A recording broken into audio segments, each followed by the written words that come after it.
Part 3, 1996 through 1997. Chapter 32. The chapter where Ella Levinsky comforts me and offers her support and empathy over my recent breakup, and I fall even deeper in love with her. 1 week later, September 8th, 1996. Back in the music shack, post-band practice. Ella went about packing up her bass in her usual totally hot way, flipping her thick hair around and such, brushing it back over and over to continually reveal her perfectly sized chest, packed into a tight-fitting white Foo Fighters t-shirt. And it wasn't cold or anything, but for whatever reason, her nipples were showing just a little bit. And, yes, of course, Ella and I were both huge fans of Foo Fighters, former Nirvana drummer Dave Grohl's awesome new band, and we had gotten to see them together the spring before at the Ogden Theater in Denver. Unfortunately, Dennis Hernandez was with us, and he just criticized them for not being punk enough and not as heavy as Nirvana, which I think is very debatable. Anyway, as band practice played out, Ella had, of course, been a sight for sore eyes, which had shed a few tears as of late. I hadn't seen her since the night of the show at Eleanor's, right before Molly dumped me. As you recall, my not-so-beloved romantic partner dumped me, and I froze. She then stood up from that rickety table and crumpled up the note she had written into a paper ball and pitched it at my face.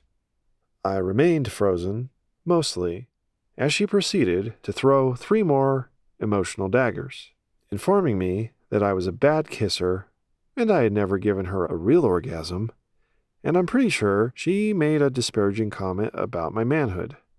Pretty standard, I assume. In Spanish, of course. What does pene de lápiz mean anyway? Adios. She, Molly Masterson, my new first-ever ex-girlfriend, then took her angry energy and shoved her way out of Eleanor's chiming door. It's hard to believe as I write this, but true. I have not spoken to her since, but don't think I didn't try multiple times that next week at school. She had gone to some impressive lengths to avoid me, including multiple episodes of literally running the opposite direction as I approached her. So why did she break up with me? After uncrumpling Molly's note she had pitched at my head, I learned of her many hurt feelings. She was offended by the obvious fact that I was totally in love with Ella, which apparently became undeniable when she saw our band play. "The way you were looking at her made me sick," was something like her quote, plus the conclusion that I was trying to fuck her with my drum set. She noted her severe doubt that I would ever get over her and expressed her bafflement as to why Dennis Hernandez hadn't beat the shit out of me a long time ago, along with a stern warning to watch out. She went on to call me sad and pathetic, among other undesirable designations, mostly in English or otherwise. Then she took up the majority of the second page, expressing a great discourse on the various reasons why she deserves better. I couldn't help but completely agree. Of course I agree. She does deserve better. She deserves someone who will truly love her for who she truly is, if such a saintly young gentleman truly exists. Regardless, that fateful evening had marked the beginning of the worst 7 days of my life, most of which I spent feeling like a ghost, aimlessly wandering around haunting the vacant corridors of my former love life. Or something like that. For months, my biggest question in life had become, how do you break up with a girl? This had now morphed into, how do you handle getting dumped by a girl? And I wonder, why was this so difficult for me, despite how miserable I had been with her? Nevertheless, and I suppose this was true because of, because of adrenaline and cortisol. And that reminds me.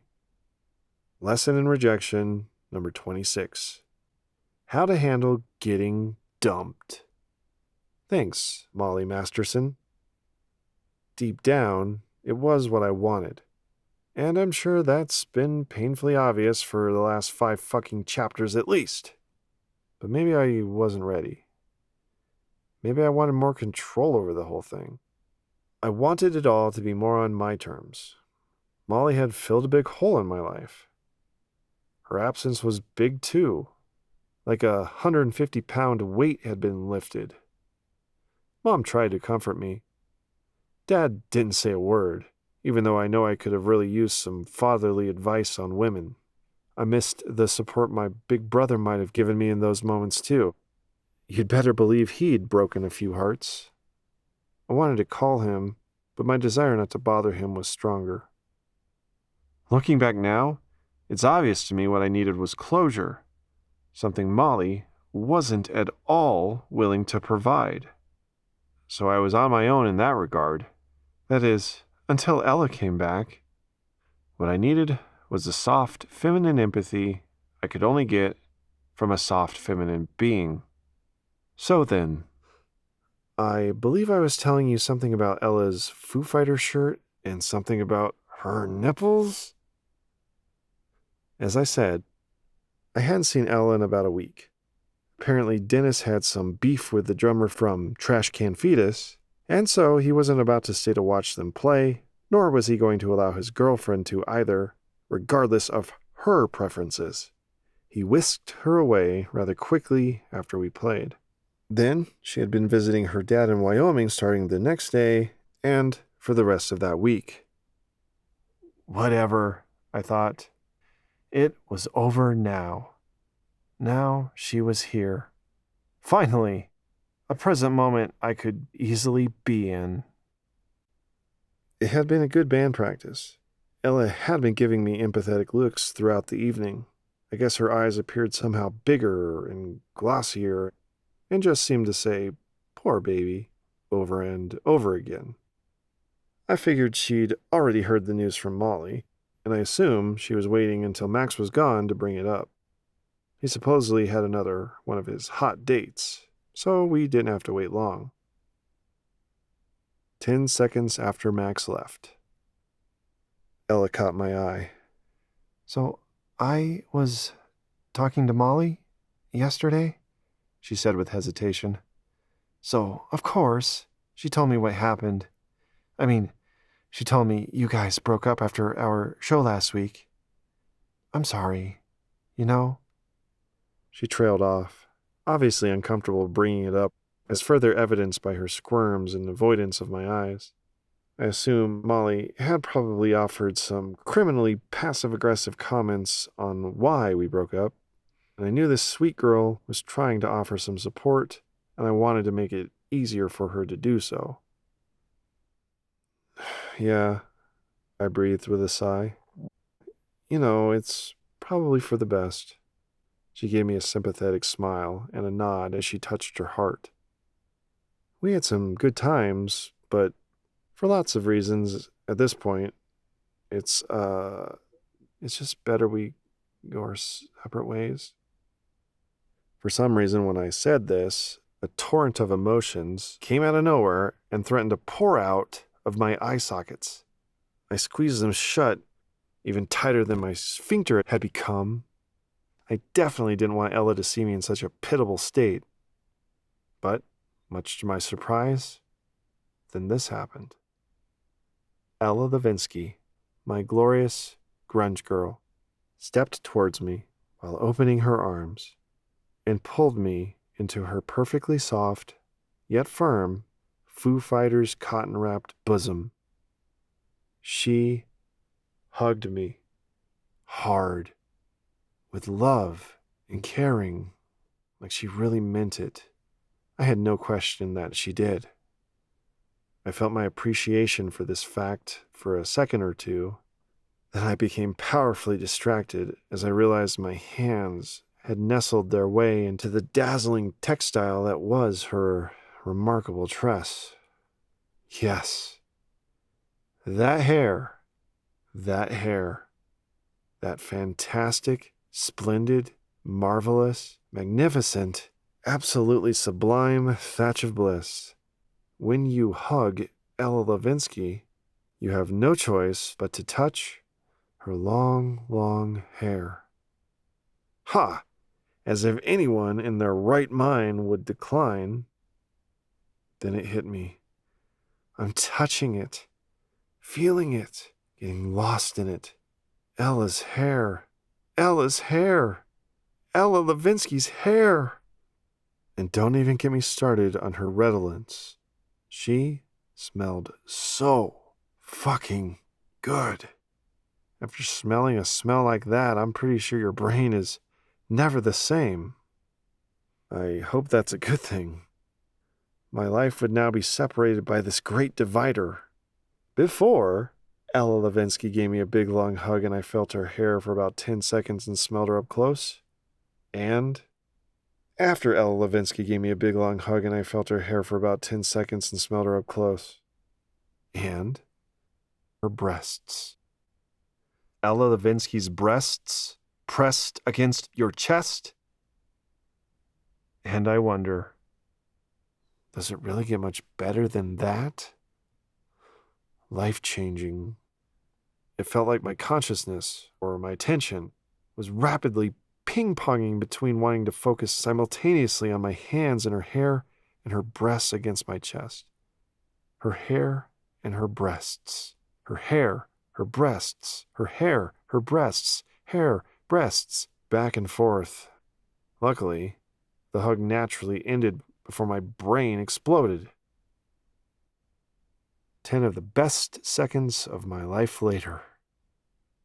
A chill shook me and shocked me as Ella Levinsky spoke softly in my right ear. I'm so sorry, James. I can imagine how hard it is. What I was going to say is, I know I'm friends with Molly too, but I want you to know I'm also here for you, if you need to talk, she said, and now fearlessly giving me the full glory of her unflinching eyes, not to mention her heart, soul, etc. By the way, Molly who? No joke. I don't think I've thought of Molly since this moment until now when I actually started writing all this. I know that guillotine slice of cold turkey sounds very black or white, but I swear it's true. Okay, I'm kind of joking, but you get my point. Thank you, I said with a smile as we stepped back from each other. I could feel myself blushing, no doubt.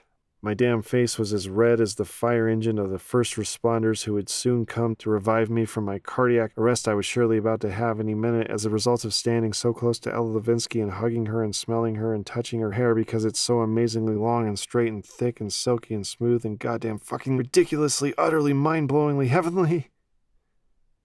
Sorry. Got carried away again. I think I might be developing Tourette's on account of the beauty and perfection of Ella Levinsky's hair. Mr. Hammond?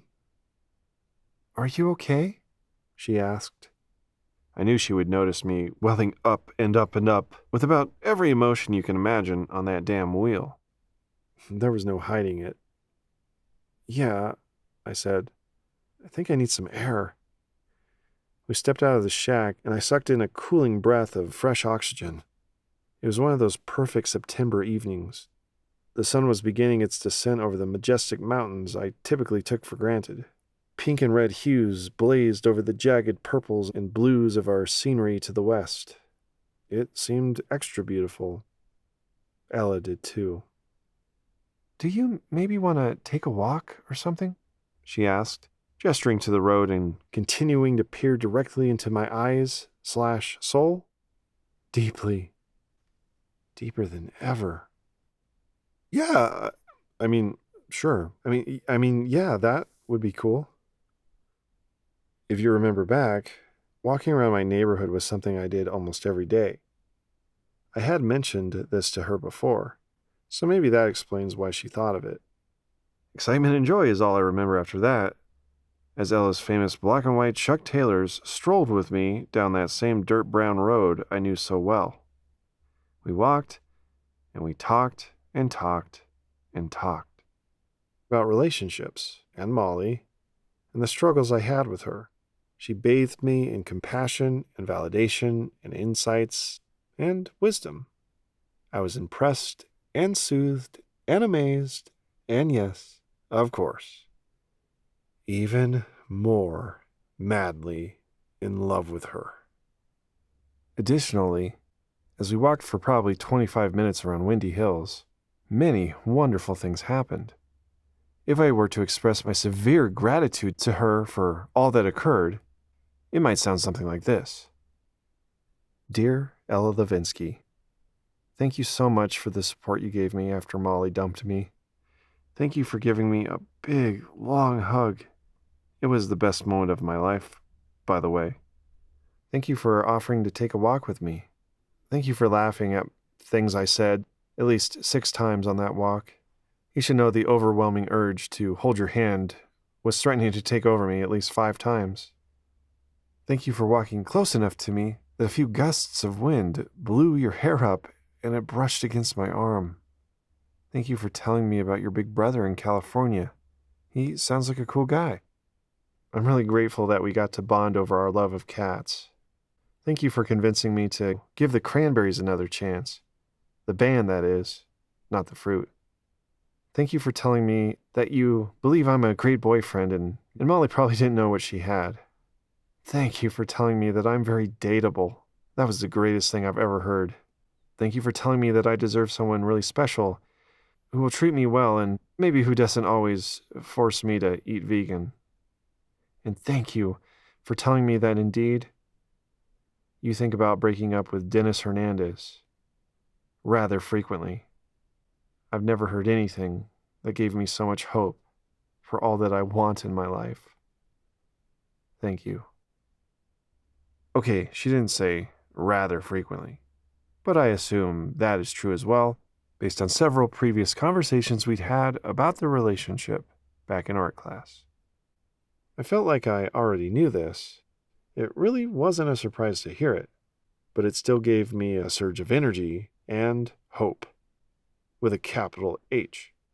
It was that same old feeling of destiny with a capital D. We were meant to be, and someday we would be. At that moment, I felt this truth with a capital T. Powerful. Then, one more thing happened. As I walked Ella Levinsky to her car, which was actually her mom's car, a Lexus, go figure, she reached into the console and pulled out a cassette. I made you another mixtape, she said with a shy smile as she took my hand. Oh my God, and placed this glorious plastic rectangle in it. I gave her a big smile, as if any other response was physically possible at that moment. It's kind of a compilation of breakup songs. I'm not sure if that's what you want to hear right now, but maybe it'll help you to process through the feelings. Thank you, I said, bursting with joy, reeling with bliss. And I put a Cranberry song on there. That does sound really helpful. I mean, the whole thing sounds really helpful. My stupid voice cracked again as I said helpful. God damn it. But I barely noticed because I was consumed by an unstoppable urge to hug her again. So I did. Unstoppable, right? Yes. And to my delight, she squeezed me back, and there was that hair again. I wished I could never wash my hands again, although that would be gross. But maybe I'd keep them away from soap and suds for the rest of that evening at least. Call me any time if you need to talk more, okay? These, her parting words to me. Thank you, Ella, I said. Something about saying her name like that made me weak in the knees. That's not just some cutesy cliche thing I'm throwing in here for the hell of it. It's the truth. The goddamn physical, biological, muscular, skeletal truth of it. I will. We said goodbye, and I knew I would require another immediate physical intervention to cope with all that excitement. So I went straight for another walk. Guess what I popped into my Walkman? My new all-time favorite mixtape, of course. And I thought I was in trouble before. Yeah. Shit. Buckle up.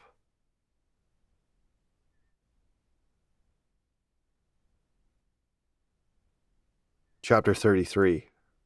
The chapter where I go to confession at church and tell our priest about my sins associated with being madly in love with Ella Levinsky and how it was really starting to seem like she really liked me too. 3 weeks later.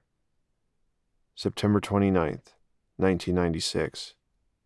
Most Precious Blood Catholic Church is a classic kind of Catholic church. I'll admit, it has kind of a badass name too, don't you think? It's old as hell, mostly constructed from crumbling brick and mortar, a bit of stained glass, and a shitload of creaky wood. They've got extra uncomfortable pews, complete with an extra gruesome-looking Jesus on their crucifix. The whole place smells like wax, and that incense stuff from the metal thingy on the chain. If you're going to have a Catholic church and really do things right, you've got to make sure your priest is really old and gray with dreadfully poor eyesight, and he should probably be pretty portly too. A real butterball. Father Dyer was such a priest. Kind of weird from afar, but really nice once you actually talk to him. And I did talk to him. Every fourth fucking week, in fact. Not by choice, of course, but under some amount of coercion. I trust you got the sense from my earlier mentions of church that I always went with my mom to Mass, like the good son I am, and kept myself quietly agreeable with her expectations of my developing Catholicism, including that I go to confession on a monthly basis. Actually, it was required by my upcoming confirmation stuff. Ugh. Creak, said the confessional booth as I sat down. Father Dyer was already warming up the other side with his ample black robe-wrapped body. Have you ever been in one of those things? I guess if you're unlucky enough to be both claustrophobic and Catholic, you're shit out of luck. Plus, the priest always looks really creepy through that weird screen window thing. Hello, my son. We begin in the name of the Father. He crossed himself and I followed suit, going through the motions. Tell me your sins, my son. Perhaps my only sin was my concealed skepticism on the whole concept of sin in the first place. I mean, sure, some things are clearly sins, like murder and rape, but masturbation? Come on, God. Give me a break. Plus, I rarely knew what to admit during these mandated confession sessions anyway. Honestly, I just made shit up half the time. Shit I'd sinned about. Like masturbation. What was I going to come up with today? What was on my mind this time? A lot, actually. But what did I have the balls to actually talk about? The only obvious things were what I wanted to say. Guess it's already time for another one of those letters I'm never going to send. Dear Father Dyer, I'm sure you know that feeling, right? The feeling you get when you've recently founded a new rock band with a girl you're ravenously attracted to, physically and otherwise, in every conceivable way. Picture this, if you will. So, the plot thickens because this girl, the one you're completely, desperately in love with, has been paired up with someone else. A friend of yours, actually. Additionally, and consequentially, you are simultaneously mourning the painful ending of your very first committed romance. And so, inevitably, your attraction to your beloved bandmate mutates as it skyrockets into a whole new stratosphere of quiet desperation. Your beautiful bandmate is there for you with the kind of empathy and compassion anyone would hope to receive from a friend after getting dumped. You guzzle it down, every bit she offers, and you show her your heart and you bare your soul. And it seems she likes what she sees. She seems to be responding to something you're offering her, so naturally, you seek to give her more and more. These circumstances soon usher the two of you into a new space of intimacy and friendship. Obviously, intimacy breeds connection, right? As your new band develops, your friendship with her naturally evolves, as does some kind of intimate bond between you. A bond born of the increased time you've spent together. Blissful hours basking in the synergistic energy shared as you perform your music, plus many joyful after-practice episodes of togetherness, all of which feature long, enthralling conversations. Conversations about music, love, life, philosophy, spirituality, and so on. These are the kind of conversations everyone deserves to have with someone at some point. The kind of conversations that make you feel connected and seen and known and validated and loved and human. The best kind of conversations. The kind that flow with perpetual energy, ongoing, on their own accord. Conversations that make you feel like God exists? Right, Father Dyer? I mean, how do you know he exists? Have you ever been in love with a girl? Because it's an experience that makes you feel not only like, does God exist, but he, she, it actually likes you and cares about you and wants you to be happy, which is why he, she, it has created such a glorious being for you to interact with and make love to. That's right. I said it. Hey, you already knew I was a sinner. Conversations with a girl who makes you feel like the universe is on purpose. Like there's a grand order to all this chaos. Like you are the most important person in the world. Like you would and could do anything for her. Like she could easily provide all the energy and motivation needed to tackle any challenge in life. Conversations that make it seem like if you didn't have to eat or sleep, you could talk forever. Like your life actually matters. But of course, to feel any of this, you have to become very good at forgetting she has a boyfriend. A boyfriend that takes no less than 8 adjectives to adequately describe. A stupid, annoying, ignorant, rambunctious, impulsive, impractical, unpredictable dingus of a boyfriend. Indeed, you get quite skilled at forgetting this fact.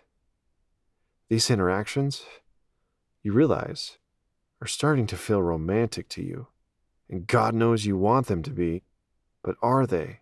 Would she agree? Does she feel the same?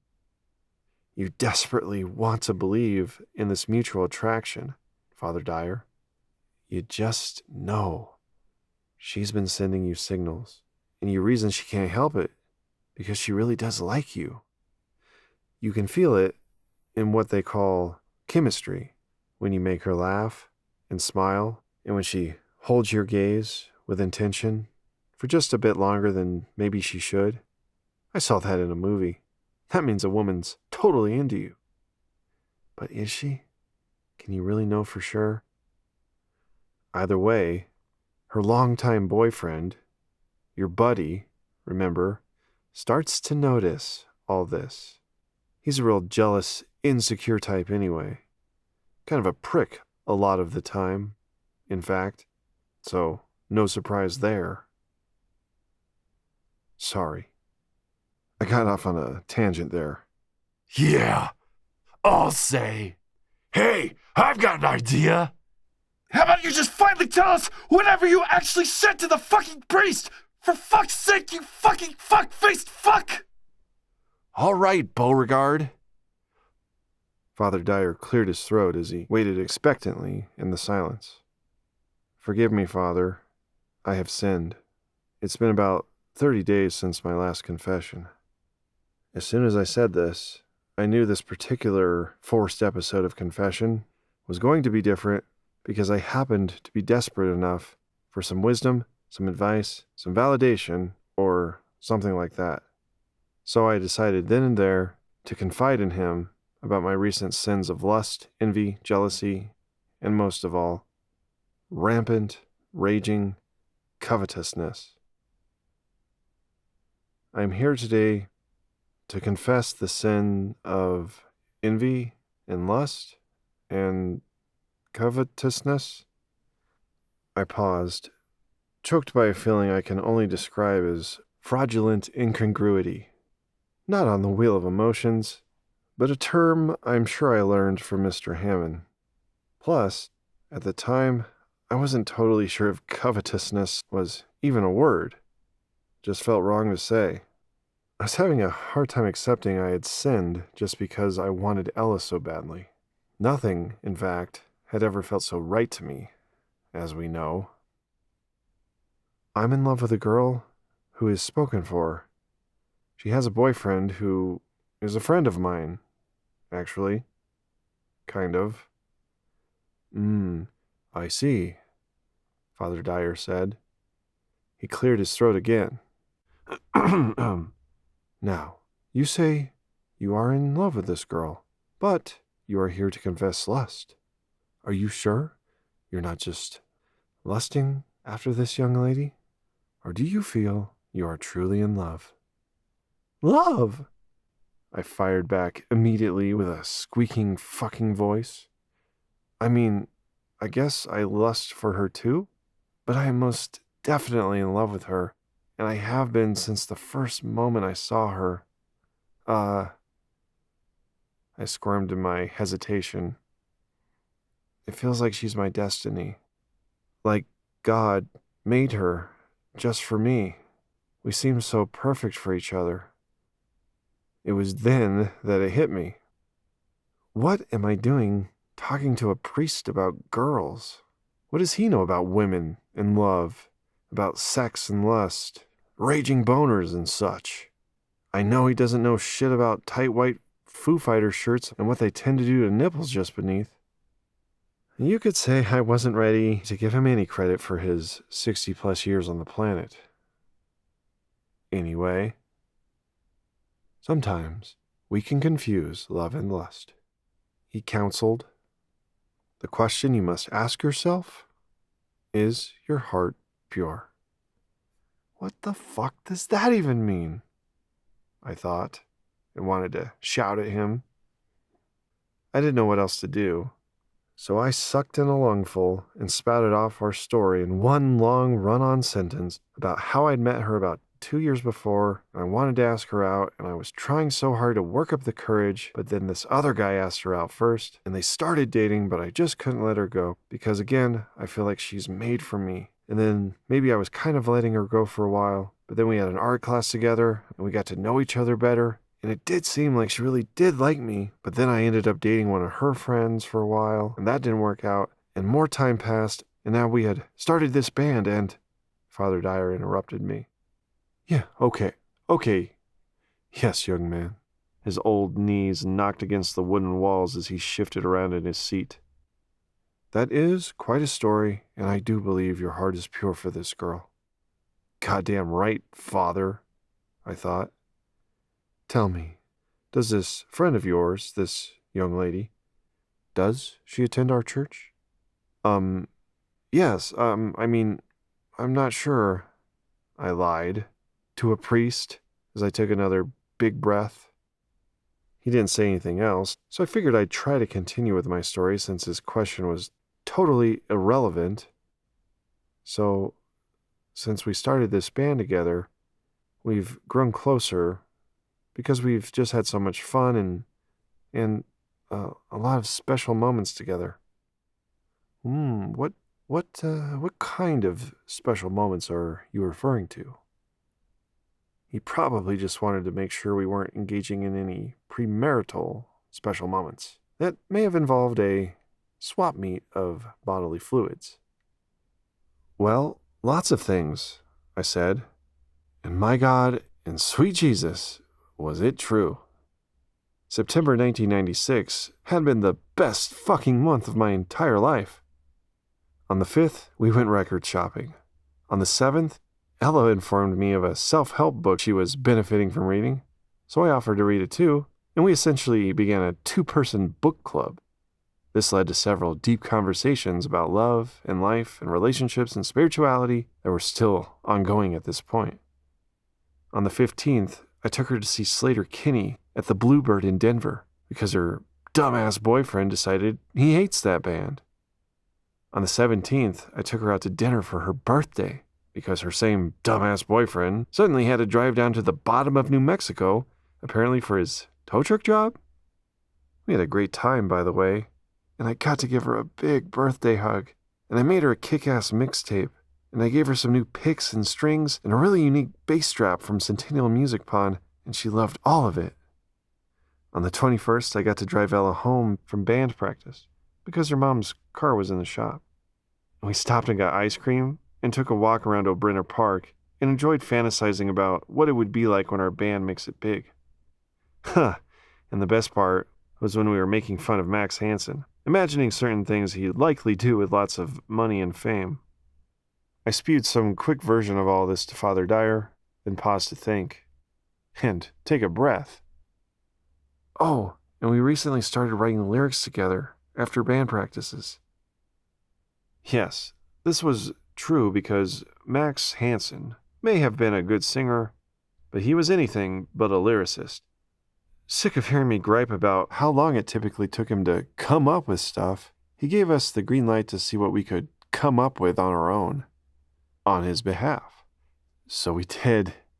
Several weeks in a row when he left us alone after practice, and we were successful. Not only in writing lyrics, but having a ton of fun and incidentally forging an even stronger, intimate connection in our friendship. Maybe it was all in my head, but after a while it seemed like she was sending me poetic messages in the words she wrote, especially in this one song that tells the story of lovers needing to be rescued. I decided to include this detail for Father Dyer.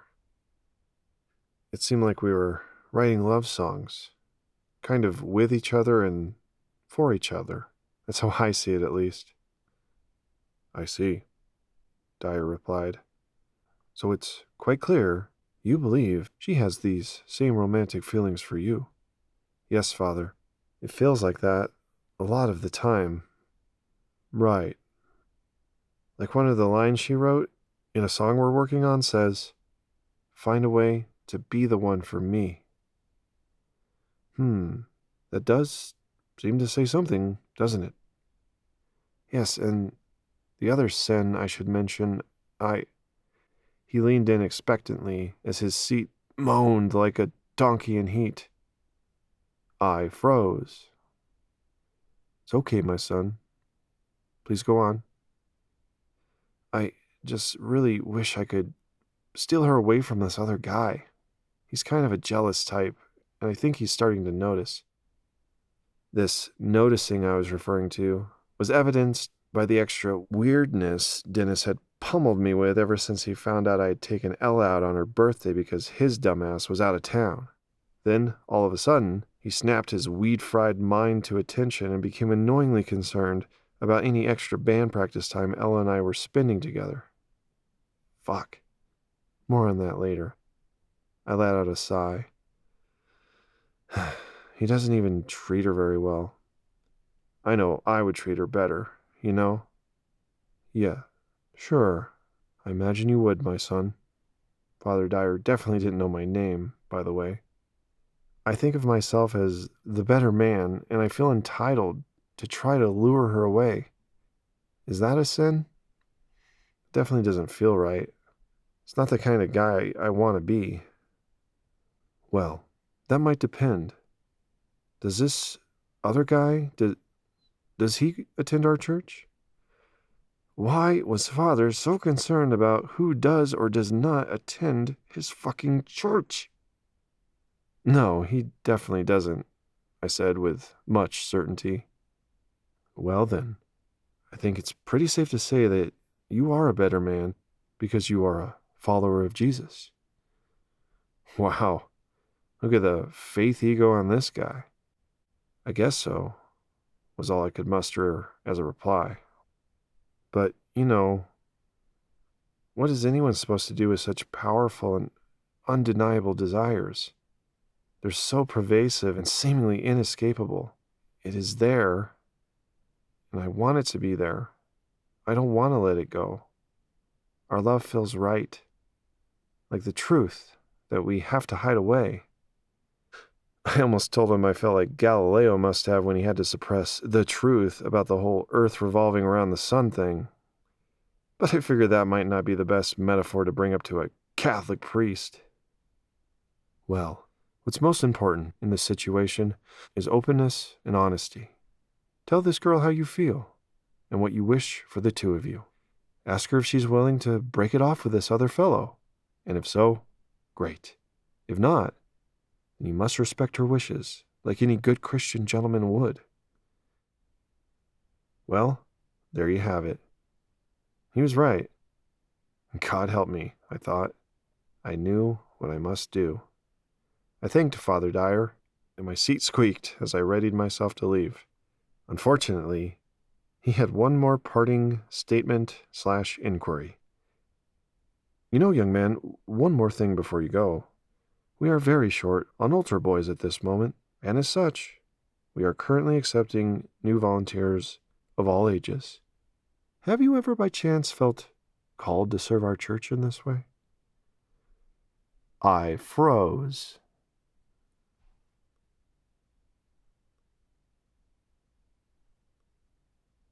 Chapter 34.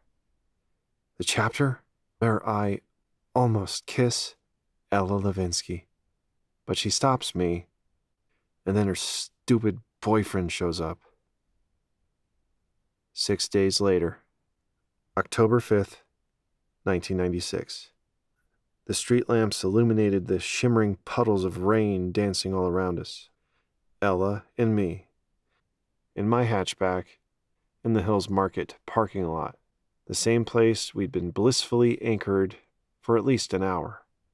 1 hour after band practice had concluded, well after she was due to check in with Dennis, chatting the night away, as we often found ourselves doing in these days. It felt like we were on a date. It felt like we were in love. Given all I've shared in these recent chapters, I assume it comes as no surprise that a Zenith after practice episode did eventually come for Ella and me.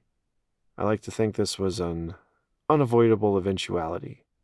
We would at last reach an apex juncture and a crossroads. Over 2 years in the making.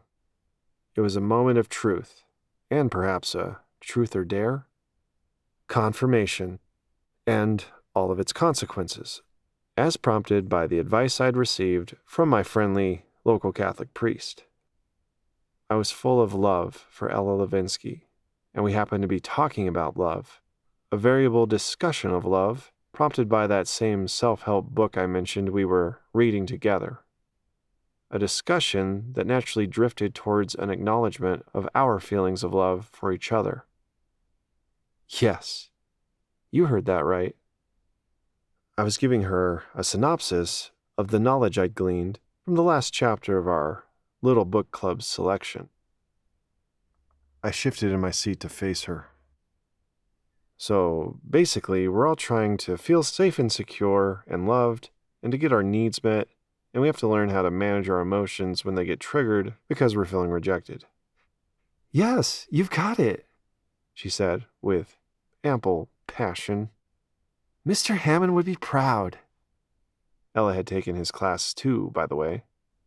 Oh, and also, by the way, I vividly recall she was wearing an orange and black bush shirt and somewhat tight and totally hot black jeans that had a few holes in the knees, and her skin was, and she smelled amazing and... Sorry. Just let me get back to our conversation. She continued. So, needs. All humans have needs, and all humans are trying to get their needs met, and that's basically what all conflicts and relationships are really about. Do you think we meet needs for each other in our relationship? I bravely asked. Uh, I mean, our friendship. Okay, so maybe not so bravely after all. I never thought about that. But yeah, I guess so, she said as she looked thoughtfully out the windshield. Yeah, I guess everyone does, on some level, I added. Do you think intellectual stimulation is a need? Sure, I said. Good, because I think you helped me meet my need for intellectual stimulation. So, thank you, she said. I'm glad. You do too. For me, that is. I paused.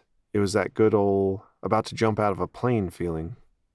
Not to mention, you've really helped meet my needs for support. My voice cracked. Not because of puberty, just because of emotions, I guess. I've realized no one ever teaches you how to break up with somebody, and it's really hard. Ray and Max weren't much help. By the way, that reminds me. Quick sidebar. I forgot to mention to you that, yes, no, Ray and Max weren't much help. Probably less than 2 minutes after Molly made her dramatic exit from Eleanor's, my two best buddies came creaking up the rickety stairs. I guess I didn't hear them coming because Trash Can Fetus was so loud below, or maybe I was just so befuddled by what I was reading in Molly's breakup note. Max Hansen, that son of a bitchy lunch lady, snatched the note from my weakened grip because apparently Bridget had never taught him the importance of minding his own beeswax.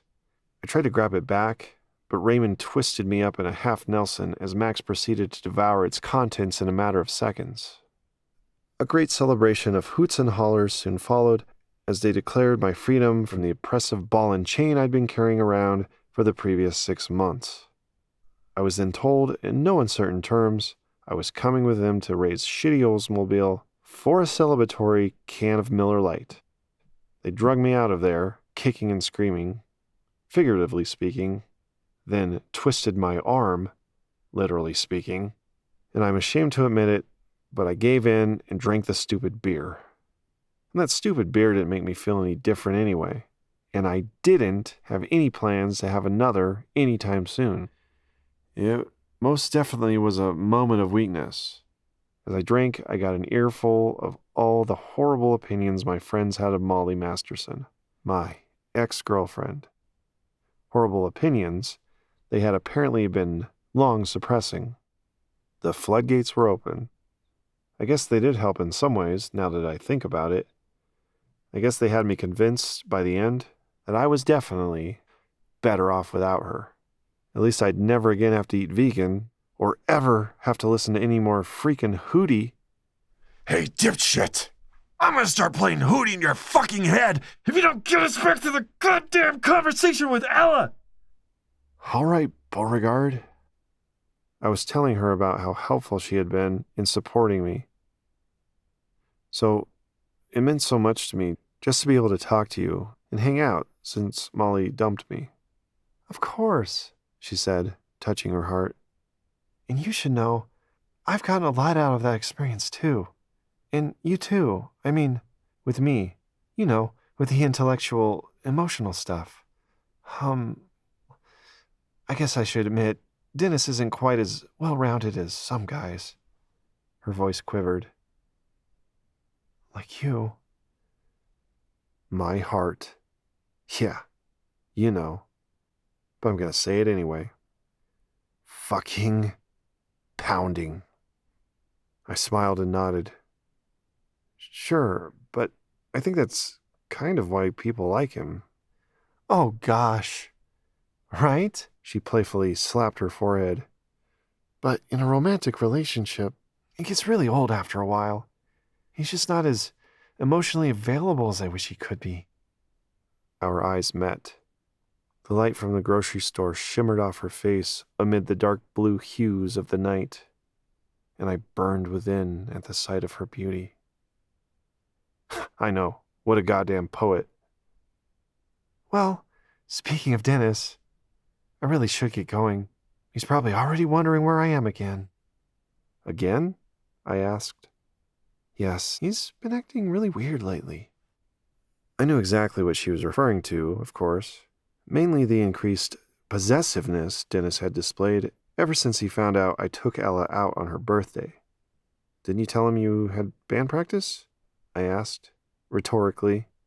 Yes, but he knows we finish before 9, so it's kind of hard to explain why I don't get home until after 11. Just tell him you're in a book club. Haha, right. It's the truth. I'll consider that one. Her face turned cold. Maybe even somewhat angry. You okay? I asked, concerned. Yeah. I should just be able to stay out as late as I want, with whoever I want, right? Yeah, of course. I mean, freedom. Talk about an emotional need. I wanted to shout at her from the bottom of my heart. Ella, I love you, and I will always do my best to be considerate of you and meet your needs if you would just move on from that dingus and be my girl. But I couldn't speak. Father Dyer's suggestions were far easier said than done. Looks good on paper, but what about the powerful forces of neurochemistry that tend to prevent me from getting my truth to actually leave my fucking face? Oh, the risks. What if she rejects my offer of love? What if it makes it weird between us and the band? What if I've been misreading the signals? How embarrassing would it be to put myself out there and have her just... Sometimes I wish he could be more like you. Yes, Ella Levinsky said this. Or at least I thought I heard her say it, but my brain doubted my ears. Did she really just say she wishes her boyfriend was more like me? Doesn't that basically translate to something like, she wishes that I was her boyfriend? I think so. Though I felt completely paralyzed to speak, the next sentence luckily came out of my mouth. You deserve that. The kind of boyfriend you want. Or, to have your emotional needs met by your boyfriend. You deserve that. We froze, locked in each other's appreciative gaze as we held a unified breath for the most pregnant of pauses, temporarily stilled by the silent understanding between us, as we felt the energy between us. I believe we were both being torn apart by an equal pull of excitement and guilt. Our feelings for each other had become obvious to the point of being undeniable. Yes, she felt it too. I knew it. It had to be. It was meant to be. Eros, and we both couldn't deny it anymore. Our intense feelings communicated through intense eye contact, just begging to slip into physical contact. The moment I had been waiting for and dreaming about for years. My reeling body ablaze with bliss, enraptured by love, aching and eager to flow from my lips to hers. I was born for this, and we were made for each other. The magnetic force I had always known between us had now brought us to this brink, mere inches apart. We leaned in towards each other, that force pulling us into our union. I felt my lips ready themselves for contact. Closer, closer. We leaned in. 5, 4, 3. And then she froze. No. Oh, no, no, no. She looked away. She slammed the brakes. She hit the fucking abort switch. She swerved a hard left and seemed to come crashing back to a harsh and sobering reality. "Please don't kiss me," she said with tearful eyes as she covered up her mouth. "Please don't kiss me?" Wow. What a shock to hear that on so many levels. Mostly because I don't think I had any conscious prior intent to kiss her that evening. I can never be that bold, as we know, which was my biggest fucking problem in life at that moment. It was just something that had almost naturally happened. Not to mention, and I do declare, please don't kiss me. She said it in a tone that was dripping with ambivalence and soaked with regret, because I assume that's exactly what she wanted me to do. Sure, stay with me here on this one for a second. Please don't kiss me were the words she spoke, but her watery, ocean-colored eyes beckoned me to consider advancing with the opposite action. Perhaps, deep down, she had just subconsciously handed me a test, her primitive feminine nature needing to know, in fact, are you man enough to kiss me? Are you man enough to claim me as the true alpha to whom my heart belongs? Are you man enough to wisely, respectfully see through what I say I want and just give me what I need? If so, I, the beta man, failed. And so. "Oh, no, sorry, I won't." I am ashamed to say, I said. How fucking pitiful, pathetic, preposterous. I know, Beauregard. But I'm pleased to say I think I actually learned something from this experience. Of course, because please don't kiss me. How does one respond to a statement like that in a situation like this? I learned if you're the kind of confident guy who possesses a bit of a chip on his shoulder, the kind most women are actually attracted to, you play coy and say something like, "Don't worry, dollface. I won't kiss you. I know it feels wrong, but I don't know. I think deep down you really want me to kiss you. Maybe just a little one." Then you lean in and see how she responds. If she rejects you, no problem. But whatever you do, don't react. You have to make it seem like you could care less. Odds are, you'll be getting a kiss. But conversely, if you're a nice guy like me, you automatically give 110% compliance, complete with a pathetic apology, and while you're at it, you might as well hand over your ballsack too. No questions asked, and no sexual tension created or maintained either, by the way, hence my limp dick response. Anyway, let's get back to Ella's sobering return to reality. Her boyfriend, not to mention her friend Molly, and all of our other friends, and our band. How could she betray them? She couldn't. And no, I'm afraid for my sake, she wouldn't. It was too complicated. I could only assume she felt there was too much at stake, too much to risk, too many others might be hurt. And so, out of instinct and impulse, I guess you could say, she reached down into our ever-fertile soil and nipped our love in the bud. We both seemed to succumb to paralysis. Since I didn't know what else to say, I'll go ahead and count myself lucky. My opportunity to respond was then cut drastically short. Any guesses why? Sure, because we were then jolted by the deafening blast of the horn and rev of a redneck monster truck engine belonging to one Dennis Hernandez. That's why. As if right on cue, he appeared out of nowhere.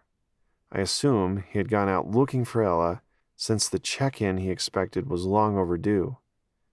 A thick cloud of black diesel smoke descended upon us like a fog. He honked again, long and loud, as I noticed my hands had balled into fists. You could never see that bastard in there.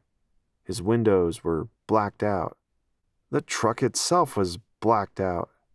Pitch black, as black can be. A Ford, with enormous raised wheels, like a wannabe monster truck, complete with a capable tow winch, as we know. He also had a stupid pirate flag planted on the driver's side. That damn marauder. "I've got to go," is all she said, though her eyes conveyed infinitely much more. Ella then slipped out of my car and went scurrying over to him. She ran and jumped in her jerk boyfriend's big stupid truck, leaving me to sit in the heavy silence her sudden absence demanded. Silence that came only after a cacophony of additional revs Dennis apparently felt he needed to make. Pointless, flexing nuts, I guess. He then peeled off, and she was gone. And I was alone. But this was far from over.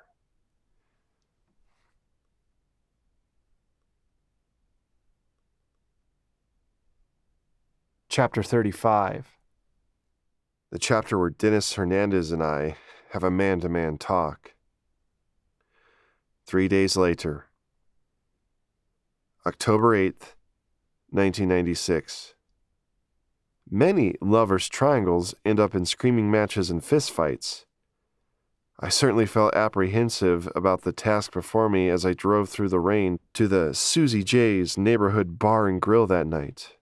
Perfect weather for such an ominous occasion, I suppose.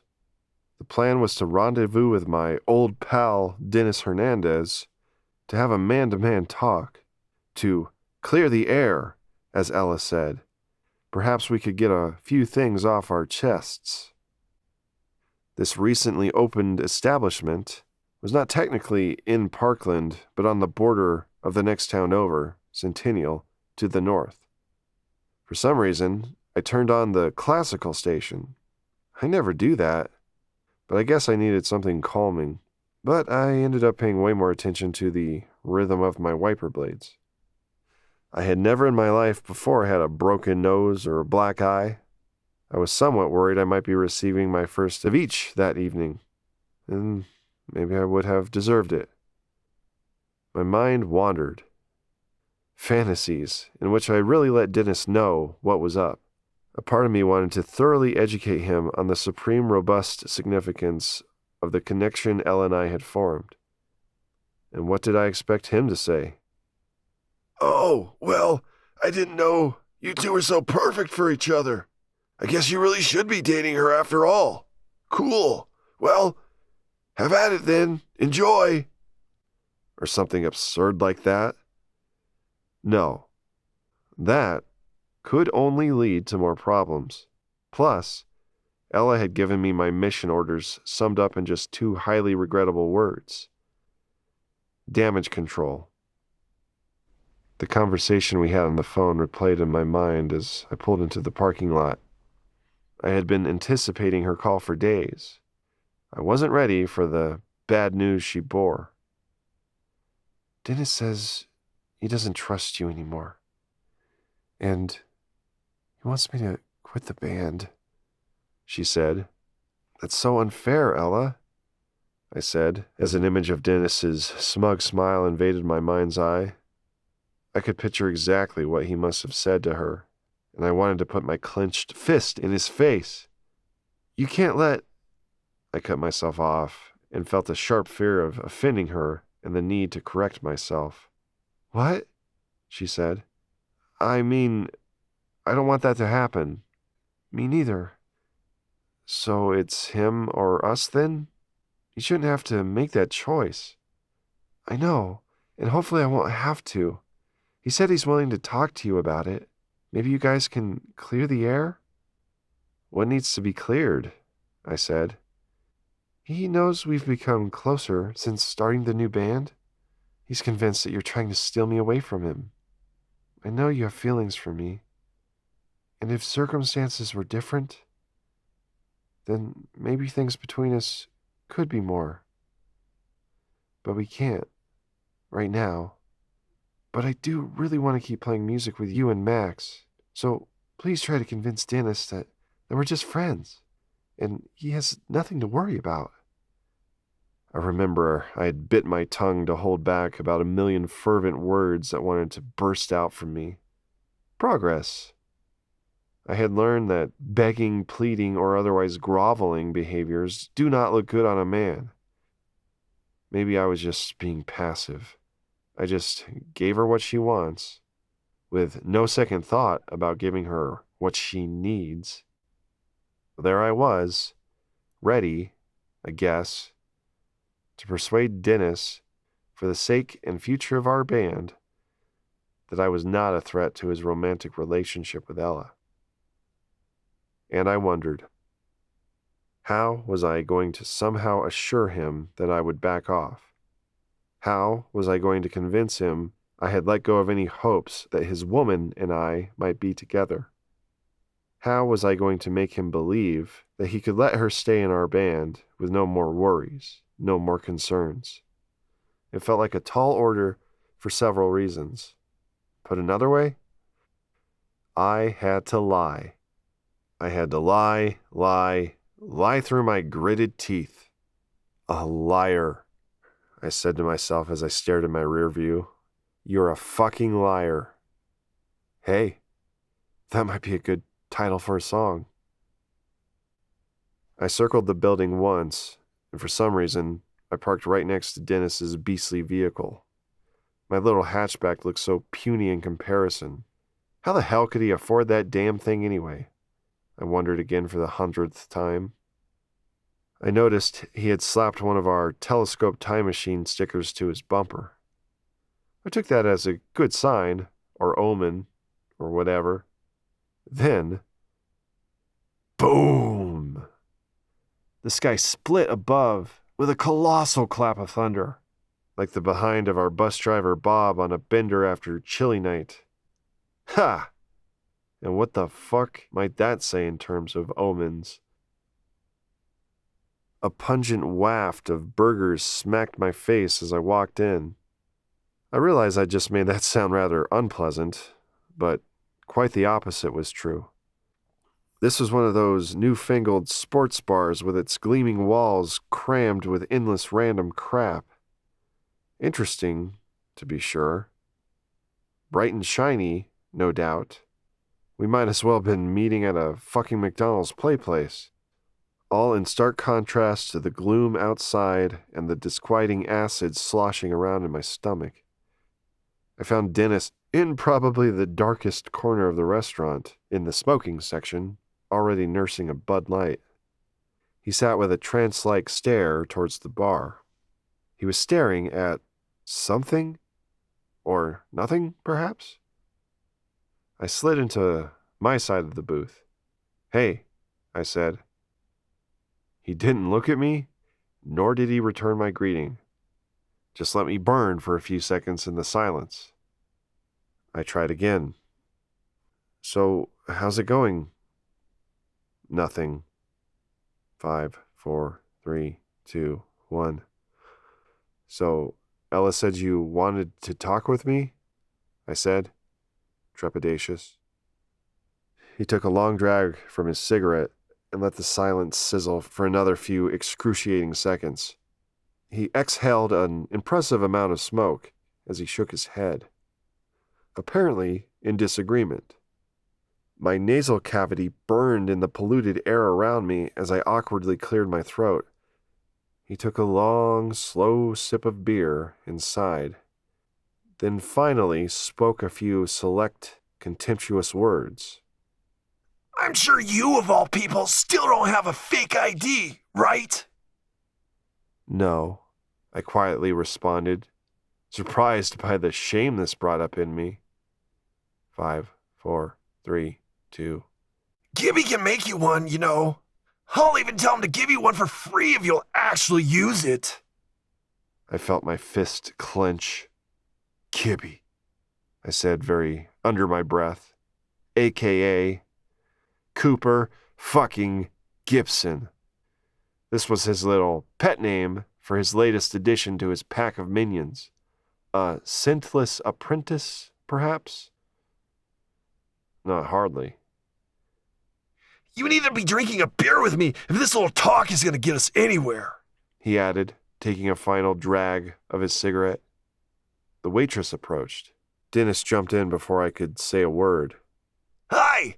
We need a bottle of Guinness for me and a Coke for my friend here. Coke, I thought, as I wished they had RC on tap, just for the sake of the comfort that comes with familiarity. Ashley, the waitress, agreed and returned in less than a minute with the order. I thanked her. One of us had to. And as soon as she was out of sight, Dennis grabbed my Coke and quietly dumped it on the carpeted floor under the table. He then proceeded to slyly pour the black bottle of stout into the empty glass. What a shame to sully these poor people's pristine floor. Ruining something beautiful. Dirtying something clean. Taking what's not his, or what he does not deserve, and squandering it, like anything that just seems stupid or wasteful or wrong. I guess Dennis was good at staining virgin things. Here's your fucking Coke. He shoved it back at me. I just stared. He leaned in and whispered, Hurry up and suck the head off so she doesn't suspect anything. I complied. My first sip of Guinness. Bitter. Both the beer and my overall state of being. He took another swig of his bud, then stretched and yawned. A devilish smile then became his face. Speaking of head, I just got some amazing head from my beautiful girlfriend, Ella. My forehead tensed, as well as the rest of my body. My voice fell. Oh yeah, I said, in the flattest deadpan you can imagine. Yeah, right before I came here, in fact. She's so good at it, too. She really cleaned me out. Did Molly ever give good blowjobs? My jaw clamped harder. I'd rather not share that information with you, Dennis. Oh, sorry. They were that bad, huh?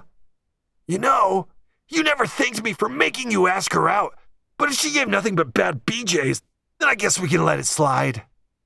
He blew smoke in my face as he fired up another cigarette. I coughed before I could respond. Well, great.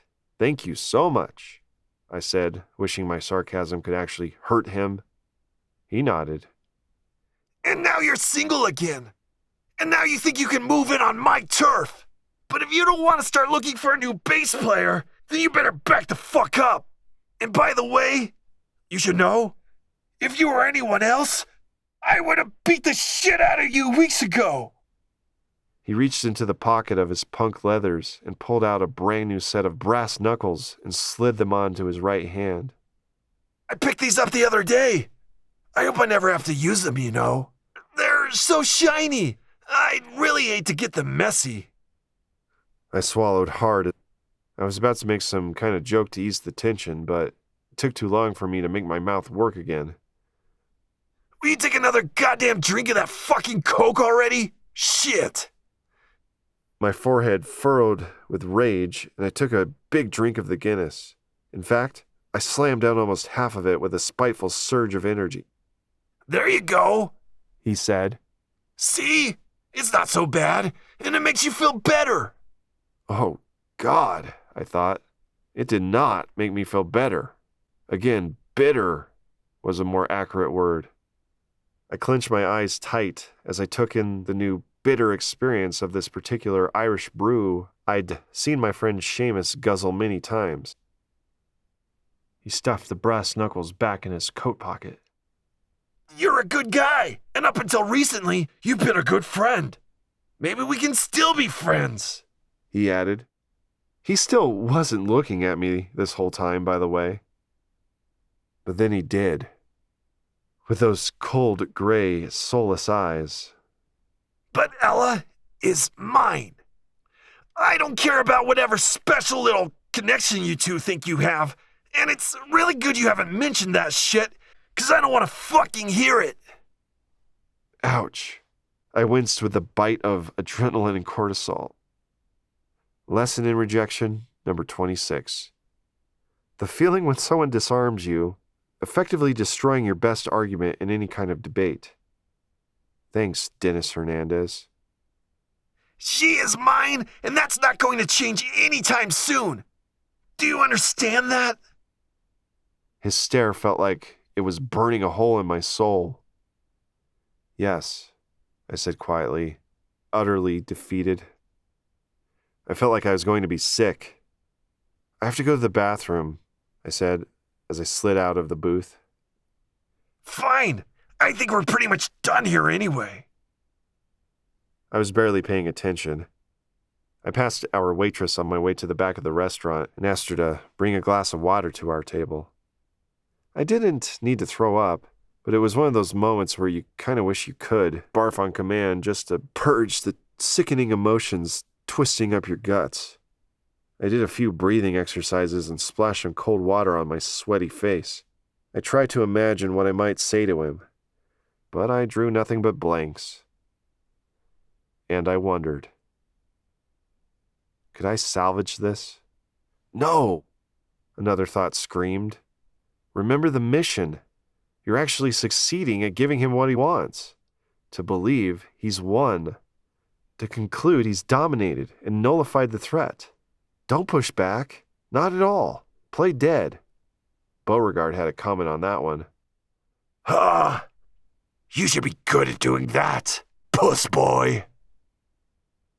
I might not ever get to be with Ella, but at least I can continue to play in a kick-ass band with her if I succeed tonight. Sure, succeed at being a loser, beta man, fucking puss. I ignored Beauregard again and told myself, yes, as I stared myself down in the mirror. Take what you can get for now. Don't lose her completely. I returned to the booth to find it empty, along with an empty bottle of Bud and a pint glass that no longer had the second half of my Guinness. Ashley approached from behind with the water I requested. Here you go, hon. Can I get you anything else? I looked out the window and I froze. Dennis's truck was gone. That fucker. Stuck me with the bill.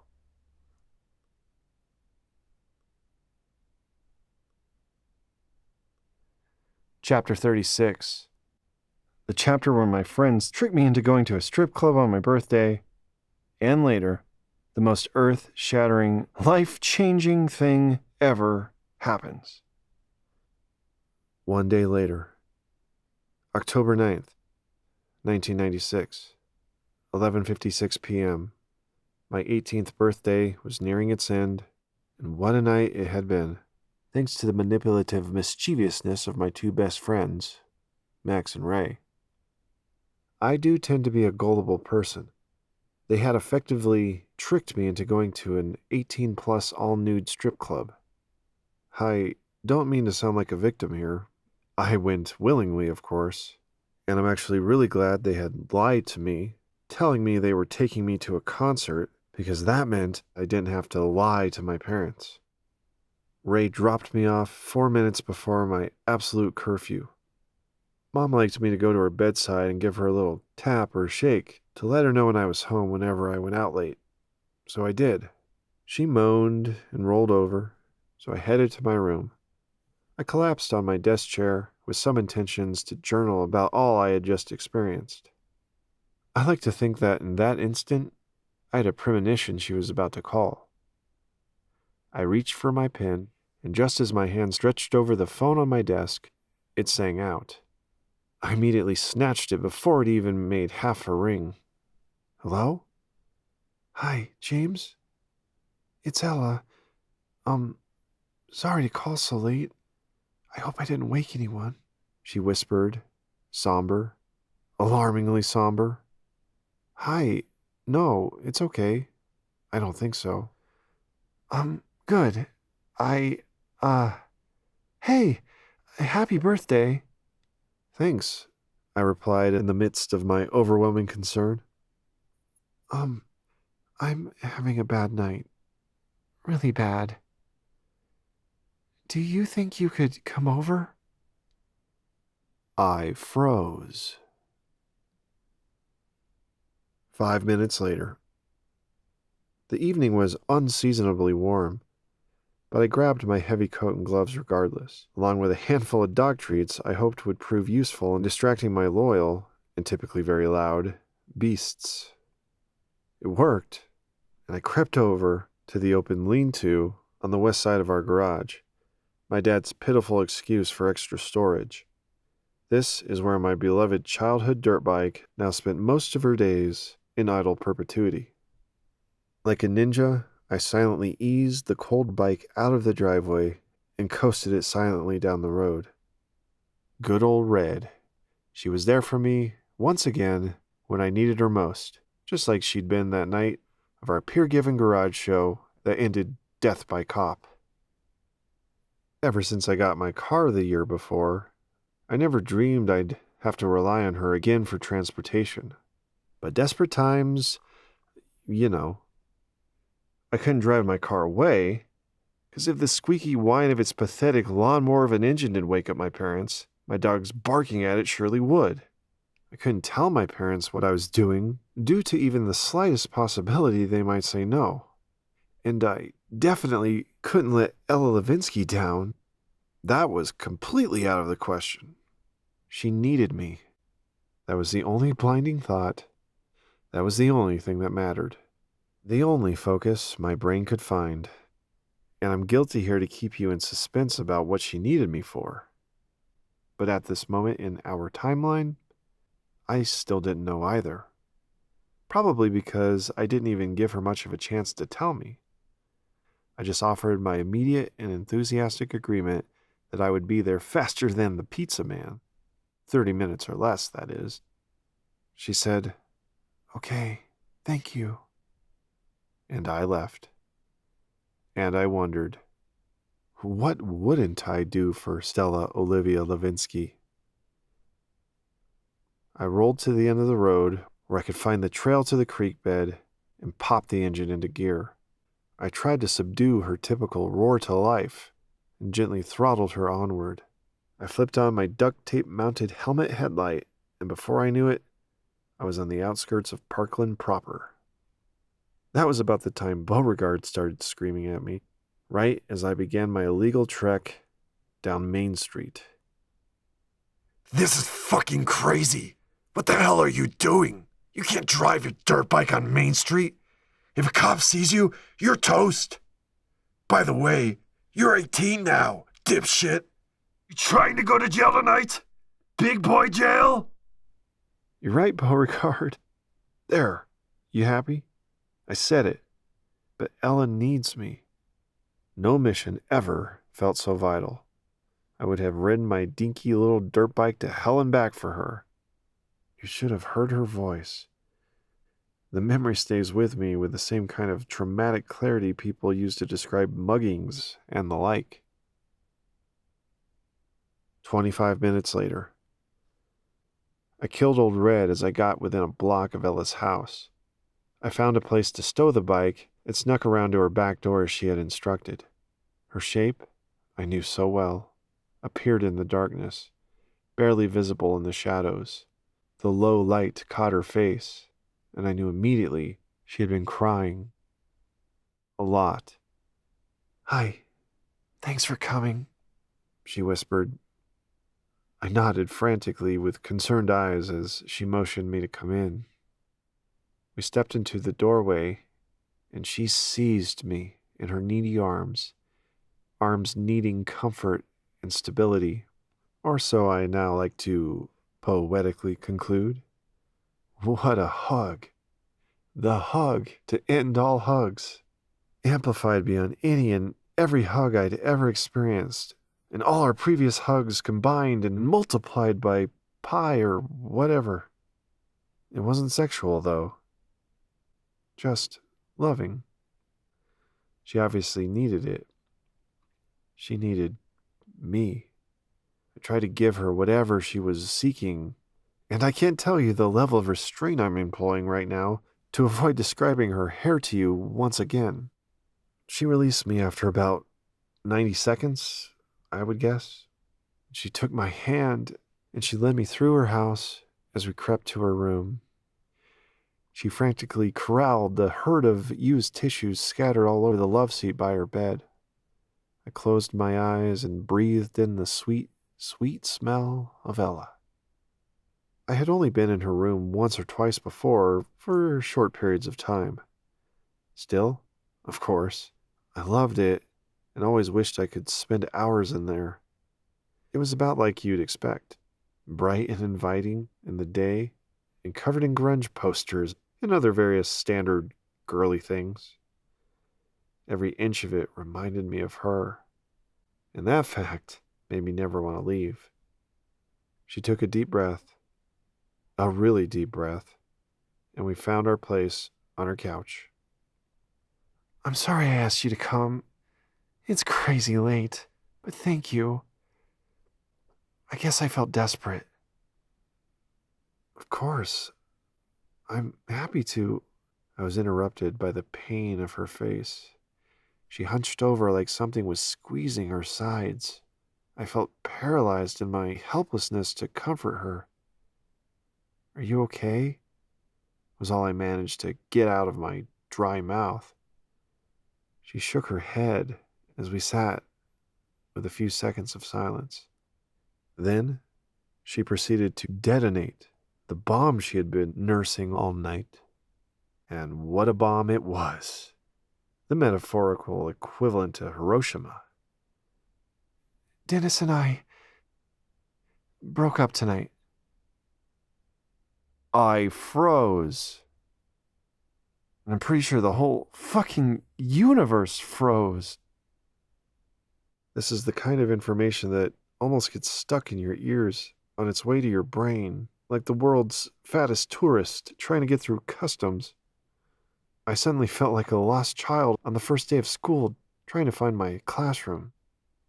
My bafflement then finally found its way out of my mouth. You guys broke up? Mm-hmm. Yeah. She confirmed with a nod of her pretty head and more of that somber in her voice. She looked up at the ceiling as two of the biggest tears I'd ever seen rolled down her mascara-blackened cheeks. Her fat cat, Mortimer, if you recall, jumped up on her lap, surely sensing her distress. Hey, buddy, she managed. Yeah, he's been fucking cheating on me. And there was Nagasaki. Dennis Hernandez had cheated on Ella Levinsky. Then I needed a deep breath. My body seethed and surged. Oh boy, that was a wave of something. My brain reeled to catch up with this. I had never, in my wildest dreams of the bizarro nethers of hell, imagined this was even possible. And I wondered, and I will always wonder, how in the holy mother of all things good and decent does anyone cheat on Stella Olivia Levinsky? I'm trying to stay calm here, people. Unthinkable, unimaginable, inconceivable. Oh my God. What? I said, exasperated. Yeah, he's been cheating on me. That tattooed, pierced punk girl who works at the Circle K. I shifted closer and leaned in. I just happened to be walking in there this morning to get milk for my mom. I didn't even notice his truck outside. He was right there at the counter, kissing her. Just like classic, you know? More blackened tears rolled. It could have been more obvious. Or more fucking devastating. She whispered as she buried her face in her trembling hands. What did he do? I mean, how did he respond when he saw you? I asked, having no clue what else to say. Plus, I'll admit, my curiosity was mighty. When he saw me, of course, he had that caught red-handed look and basically looked away and pretended like he didn't know me, probably waiting to see what I was going to do. What did you do? I just ran out, and he didn't follow me. More and more tears poured out of her, and I felt so goddamn helpless to comfort her, plus simultaneously on the edge of my seat dying to know these details. He came over about 20 minutes later. Did you talk more? Yeah, we had it out. I got all the gruesome details. She's basically just his other girlfriend. And they go on dates, and to concerts, and they have sex. After that statement, that extra sharp dagger of a statement, my jaw had fallen agape. I know what you're probably thinking. Wow, James. I bet you were doing cartwheels in your head with excitement, huh? But no. Actually, at that moment, I was truly overcome with shock and empathy for my friend.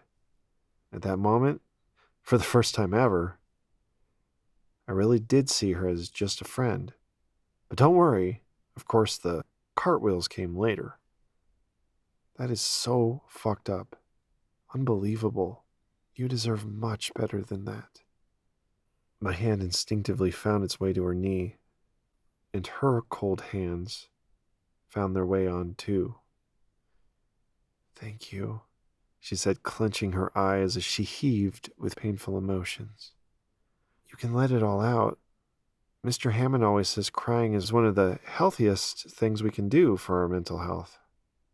If we allow ourselves to do it, if we don't let Beauregard chastise us too much over it. She nodded, then seemed to fall into confusion, which I expected. Who is Beauregard? My inner critic. Huh? Didn't Mr. Hammond tell you to give your inner critic a name? Beauregard? Yeah. Don't ask me why. She cracked a smile and we sat for a few seconds in the silence. I like that, she said. Then, as if a gust of energetic wind blew us upward, we simultaneously rose to our feet and embraced. Once again, we hugged like I never thought it was possible to hug someone. It even put that previous hug to shame. Okay, that was totally melodramatic there. But goddamn. Just trying to report the truth here. Tight. Hard. Intensely. And again, there was no sexual energy. Just empathy. For my friend. We sat back down, and before we knew it, 2 hours had flown by. We didn't talk much more about Dennis. We just talked. About normal stuff. Like usual. I hope it gave her some relieving distraction. Like a soothing balm for her wounds. You should probably head home soon. The sun will be up in an hour, she realized as the clock struck 4 a.m. Luckily, she didn't ask me how I had gotten there or what I told my parents. I didn't want to have to explain that, and of course, I wasn't going to lie to her. Oh, and before I left, she gave me a birthday present. The new live Nirvana CD. How fucking cool is that? I gave her one last hug and told her again it would be all right, and again how wonderful she is.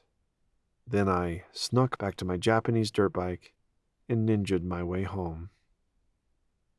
As I puttered along into the sunrise, you can probably guess the mantras repeating in my head.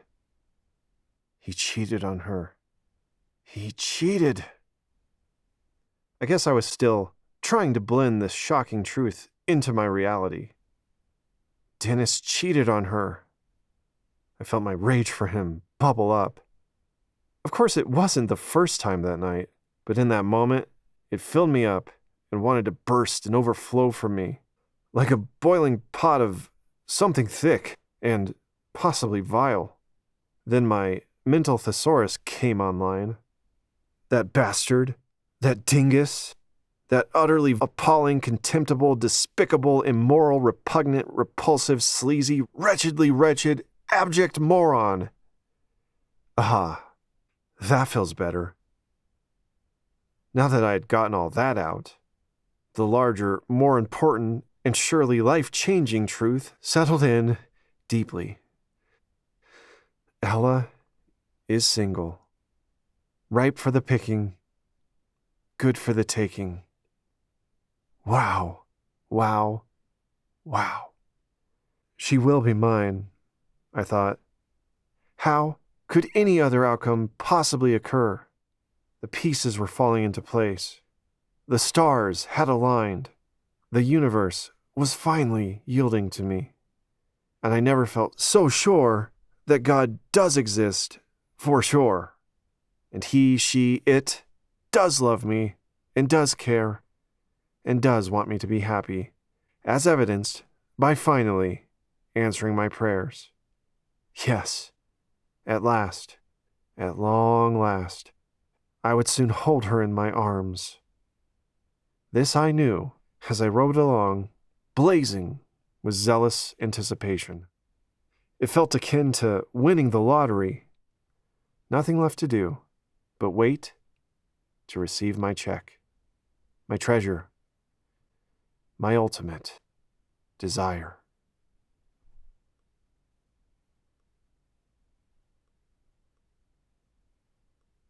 Chapter 37.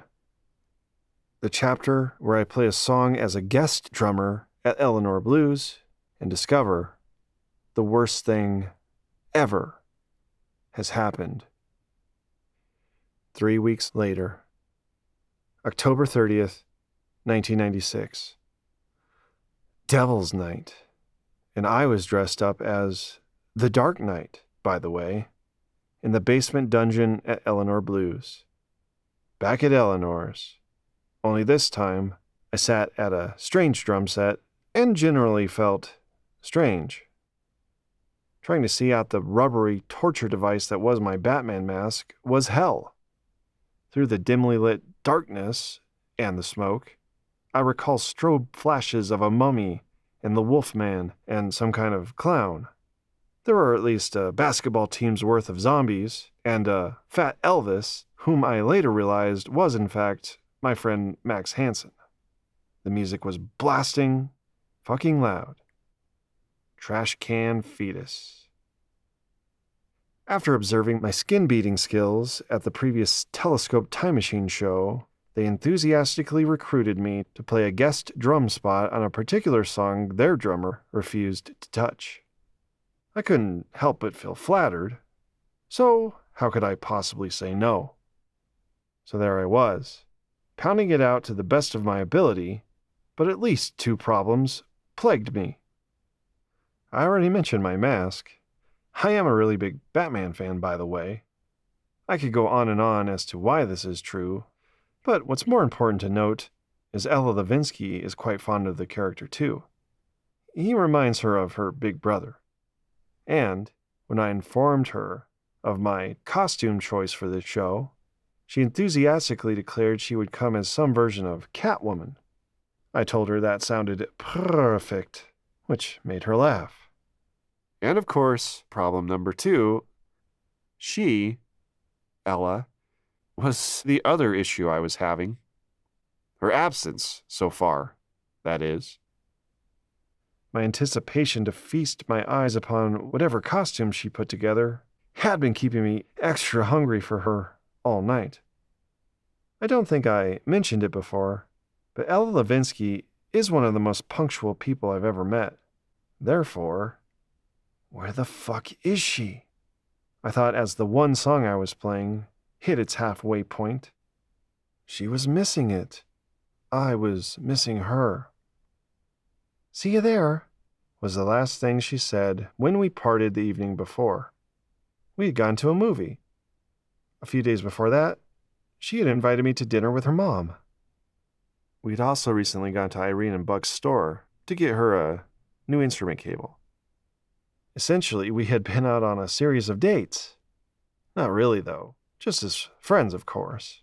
And I knew that a friend was all she needed at that time, and I was determined, for the time being, that was exactly the zone I was going to stay in. For now, just for now, I told myself over and over and over and over. Beauregard kept me in check. Don't scare her off, dumbass! You come on too hard and too soon, you can kiss her goodbye. I knew he was right, but it was killing me, and I would have been happy to report that she had not spent any time whatsoever with Dennis cheating bastard Hernandez. As the trash can fetus guys and I approached the outro of the song, I glanced over to the rickety staircase for the millionth time to see if she'd finally arrived. I vaguely remember my brain registering that 2 new shadowy figures had entered the space in my peripheral. As I fully realized who they were, the room around me threw itself into a blur, then back into focus, then back to a blur. Focus, blur, focus, blur, focus, blur. Time seemed to slow down, and all my life energy felt like it had been instantly sucked out of me, or maybe blown out, like getting the wind knocked out of you. Yeah, there we go. Something like that. So, what the hell happened? Who the hell did I see? I saw Ella Levinsky, standing there, hand in hand, with Satan. I froze. Seriously, but only for a second or two, long enough to miss a beat and nearly derail the whole band. Okay. Brace yourself, my friend. You read that right.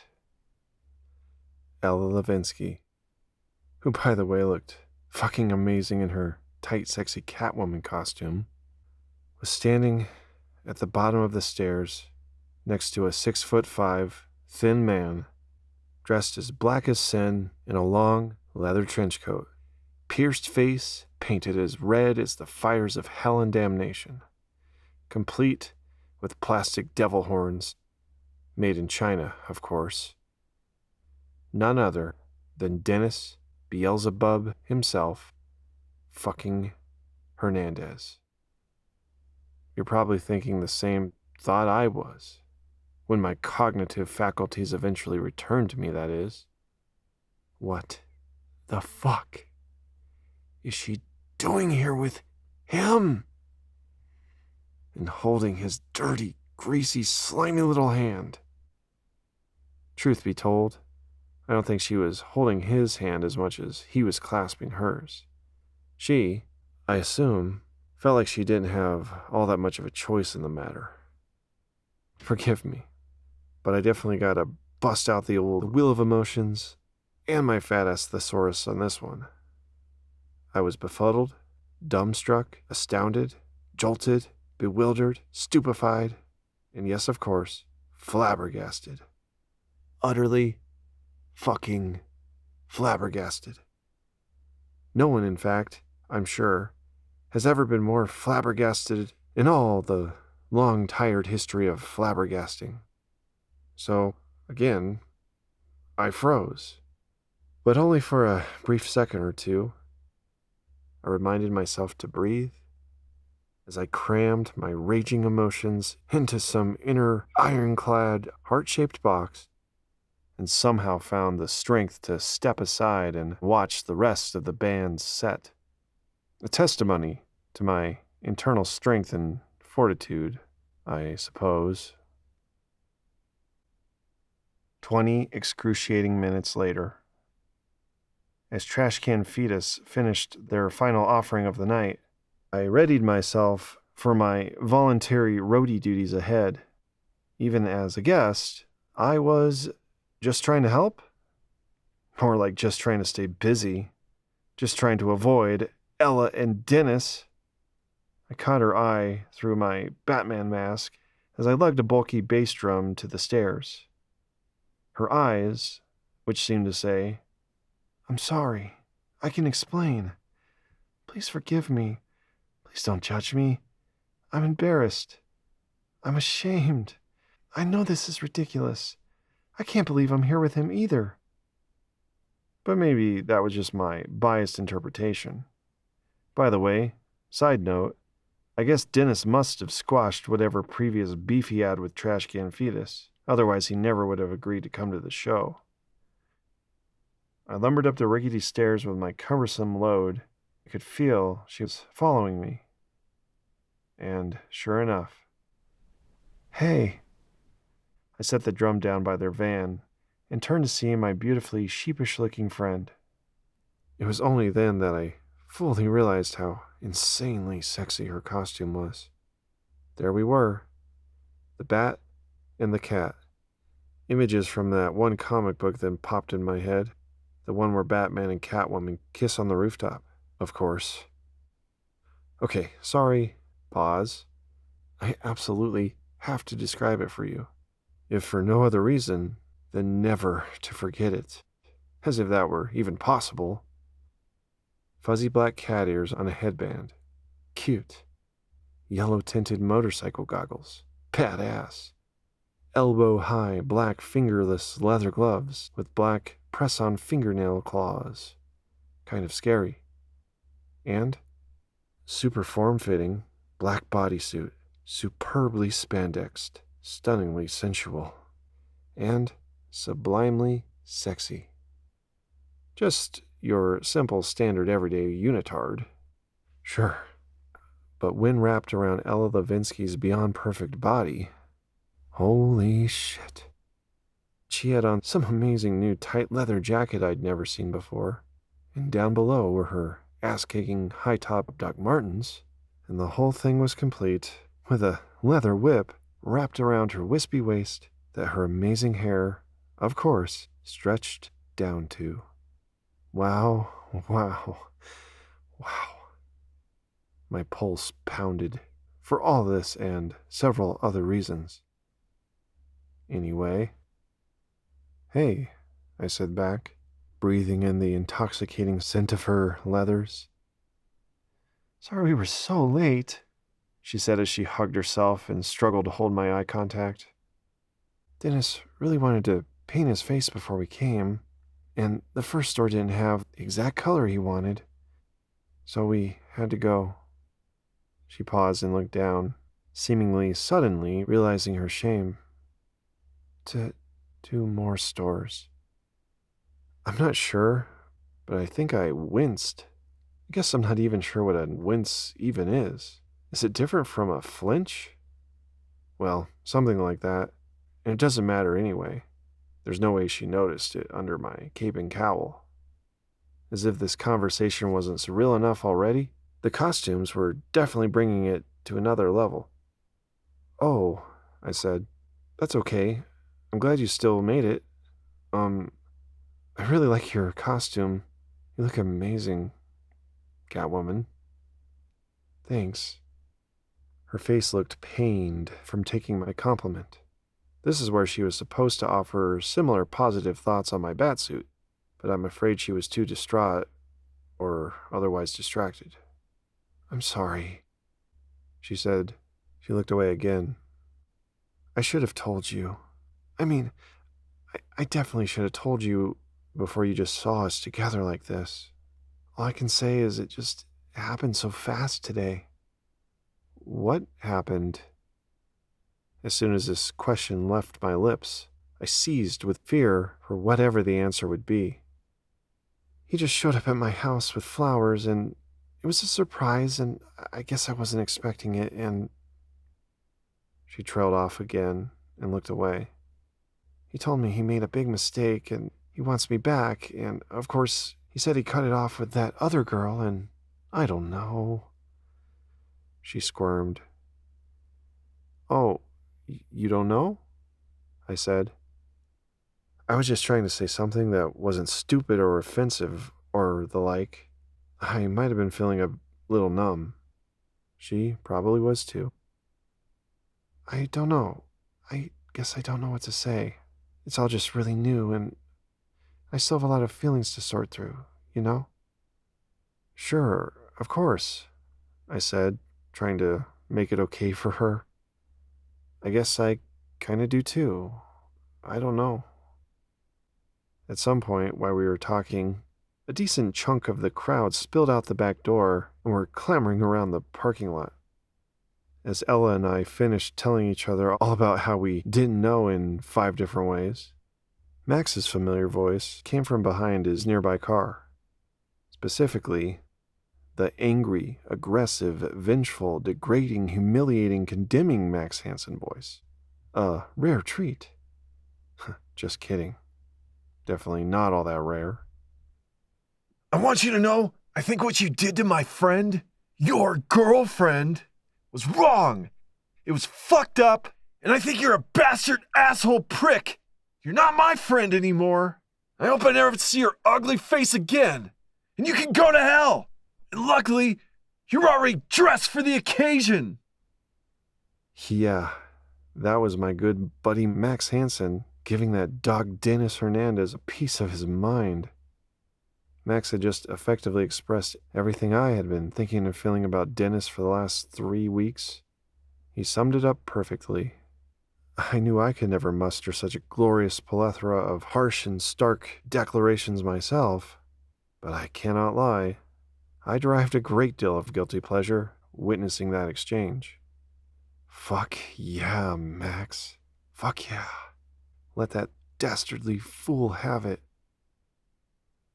I like to think Dennis handled it the way you might expect any coward would, with averted eyes, a crest of silence, and a badge of shame. But not likely. It probably didn't even faze him.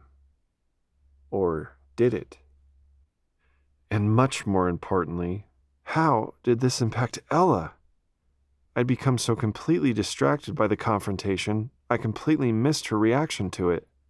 Before I even fully realized what was going on, she was already well in motion, quickly as she was cautiously creeping her feline way over to them.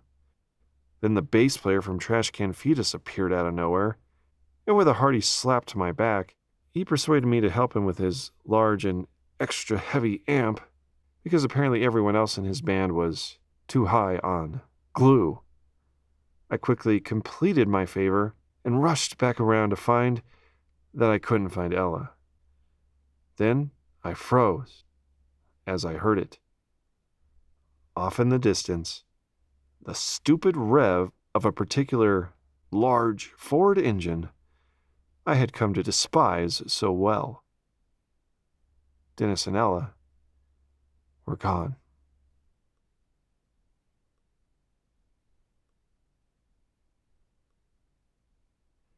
Chapter 38. The chapter where I drive my car too fast as I scream along with some Metallica to help me deal with the crushing news that Ella and Dennis had gotten back together, and then I crack my windshield with my fist. 45 minutes later. Damn near midnight, and the moon was full. Perfect. I slammed my foot on my hatchback's accelerator and heard her tired motor roar back at me in protest. Her pathetic headlights dimly illuminated the cold road as it flew by beneath my skittish tires. She felt extra squirrely, for whatever reason, which only served to further amplify my adrenaline as I sped up and down and around the winding dirt racetrack that was my standard commute home. But I missed my turn. I wasn't ready to go home yet. I didn't know where the hell I was going. I guess I just felt I had to keep driving. I took my pounding heart as an indication that I might be going too fast. No! You're just fucking pissed! I reminded myself. That was true. Still, too fast with no specific direction or destination. Just far. Just a raging compulsion to speed far away from that devastating reality I'd just learned of. You know the one. Some of the worst news I could have imagined at the time or ever. How could she? How the fuck could she go back to him after that? After what he's done? There's no way. This was the thought that I repeated again and again in various versions. It can't be. It felt wrong. It felt impossible. Most of all, it felt like insult upon insult upon insult to my injury. Layers upon layers of rejection all came bearing down on me. Lesson in Rejection, number 27. How to manage when the girl of your dreams becomes romantically unavailable. Again. Thanks, Ella and Dennis. The girl I loved was, in my new ardent estimations, brainwashed, poisoned, shackled, and I feared I could not save her. Not now, probably not ever. Had she just crossed the line there was no coming back from? Had I lost her for good? Had she just become irredeemable? She is never going to fucking leave him! I screamed as I pounded the dash. I cranked up the music louder than ever on my new CD player, the one my parents had recently given me for my 18th birthday.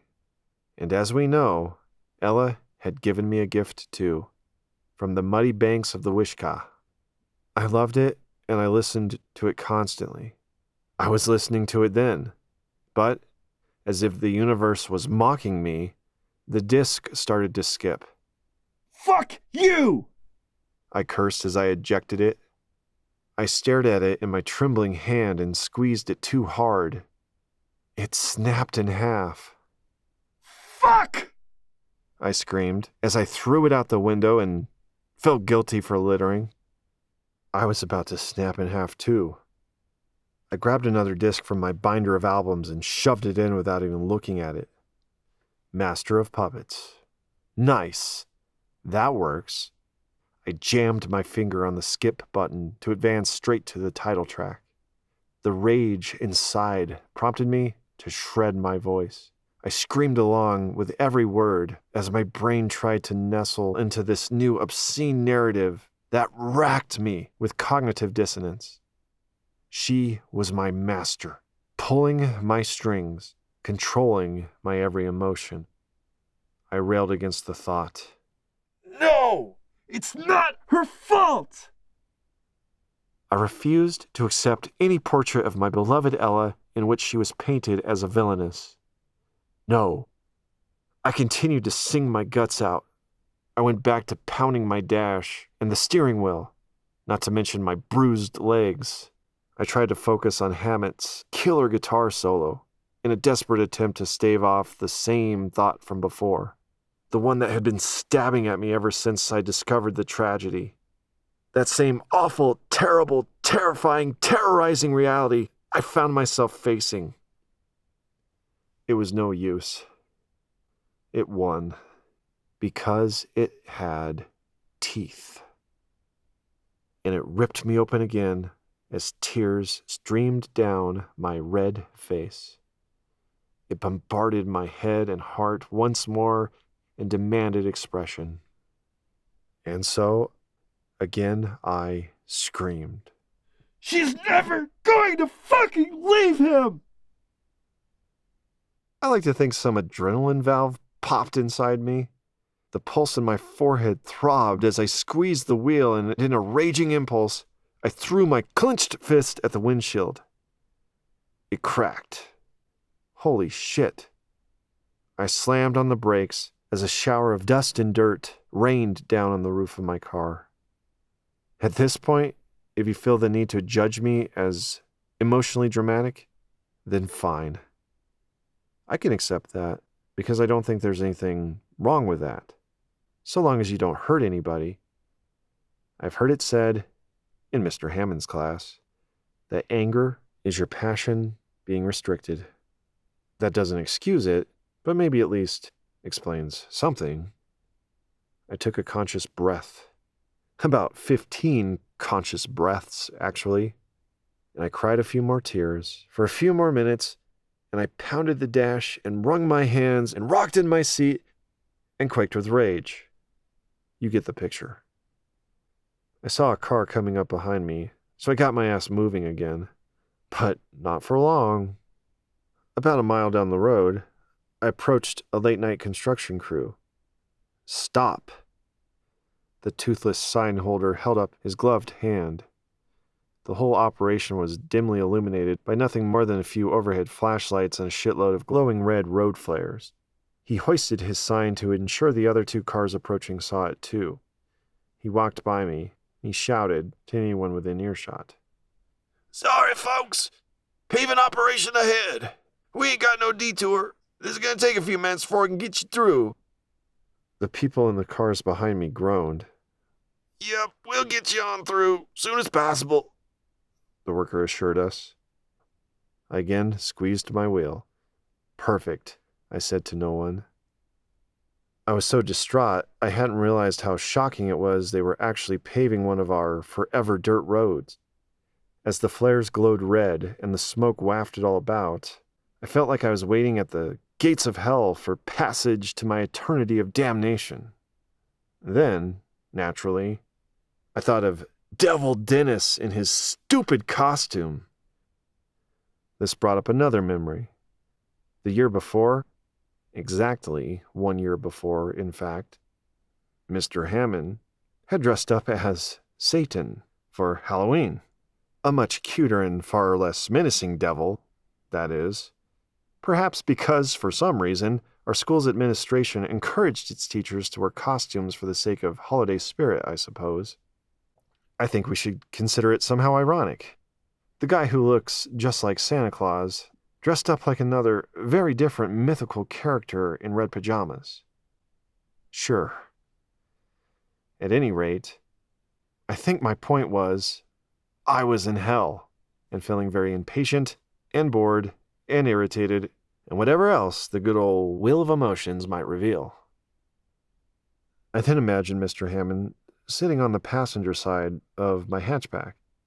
I missed him, I guess, and just between you and me, I sort of always secretly wished that he could be my therapist. He seemed to have so much wisdom, and I always looked forward to his humor. I guess that's why I spontaneously started having a make-believe counseling session with him in my head. I imagined him sitting there, still in his red devil suit, by the way, just for fun. You know, James, he began, it's so tempting to conclude we know what's best for those we love.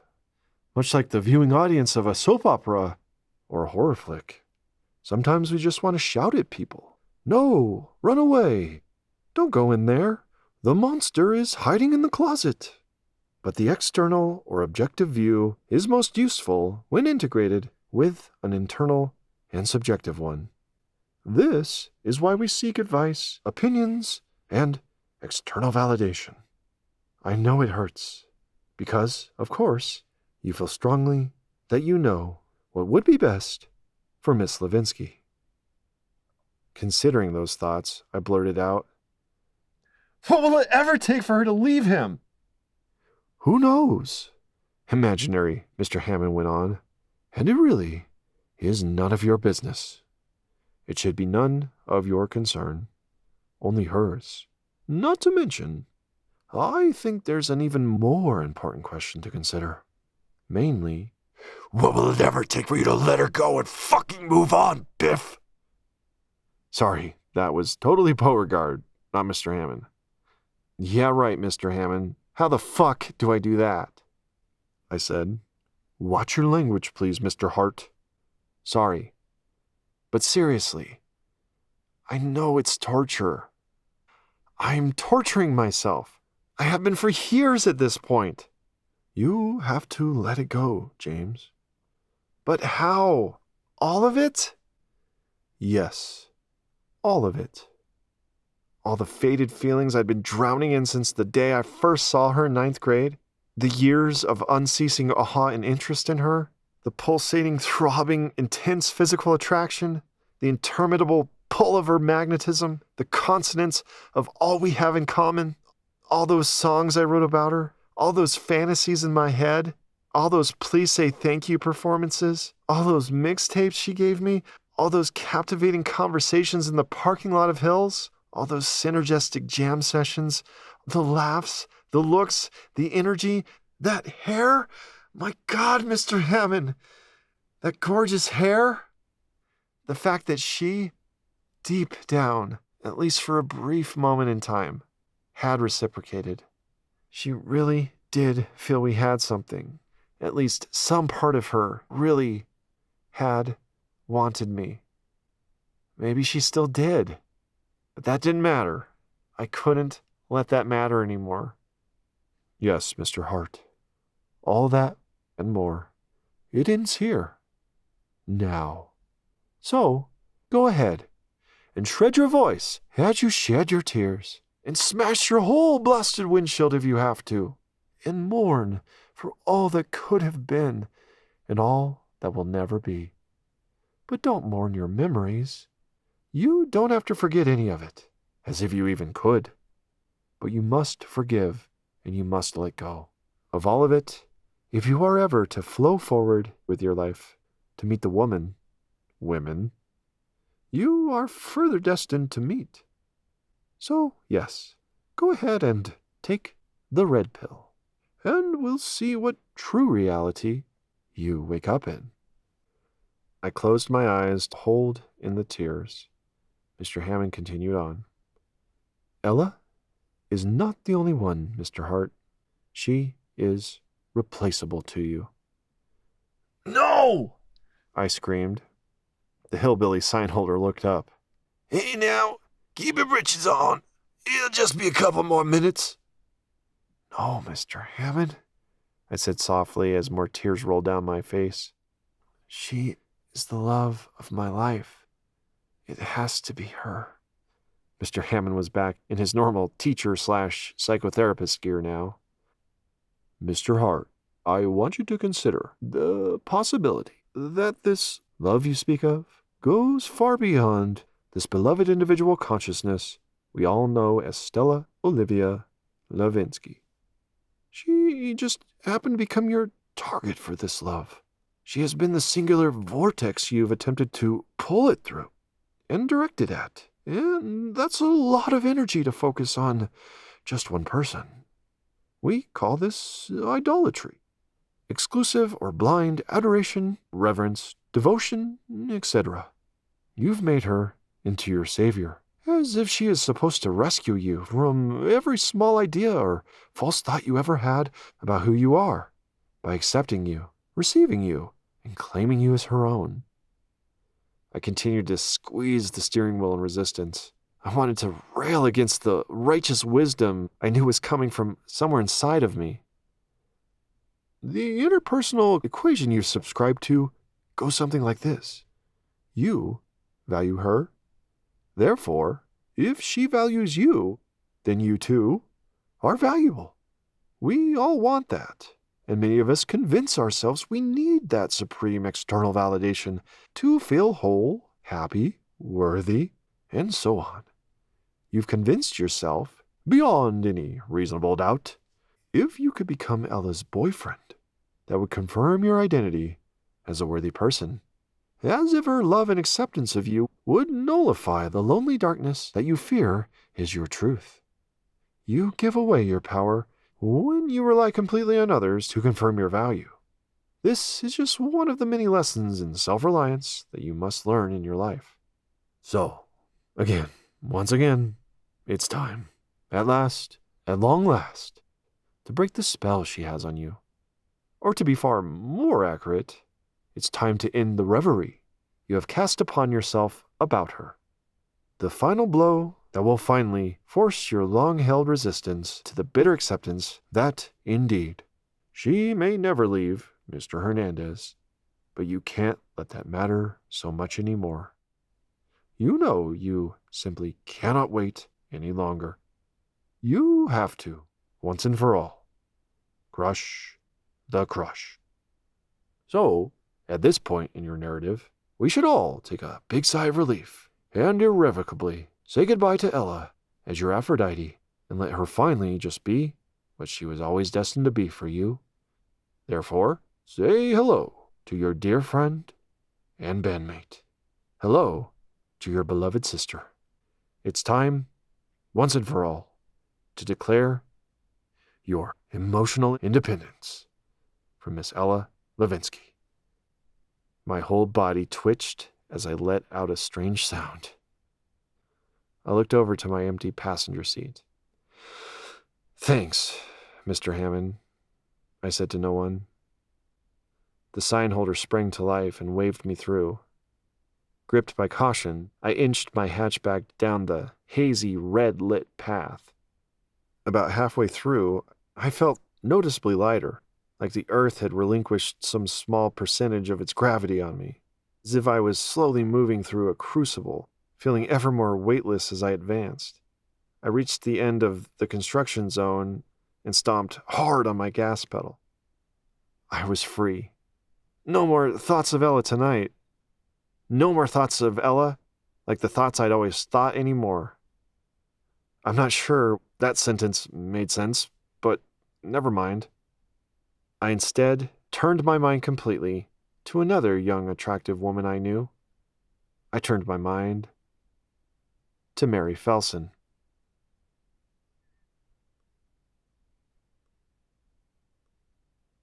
Chapter 39.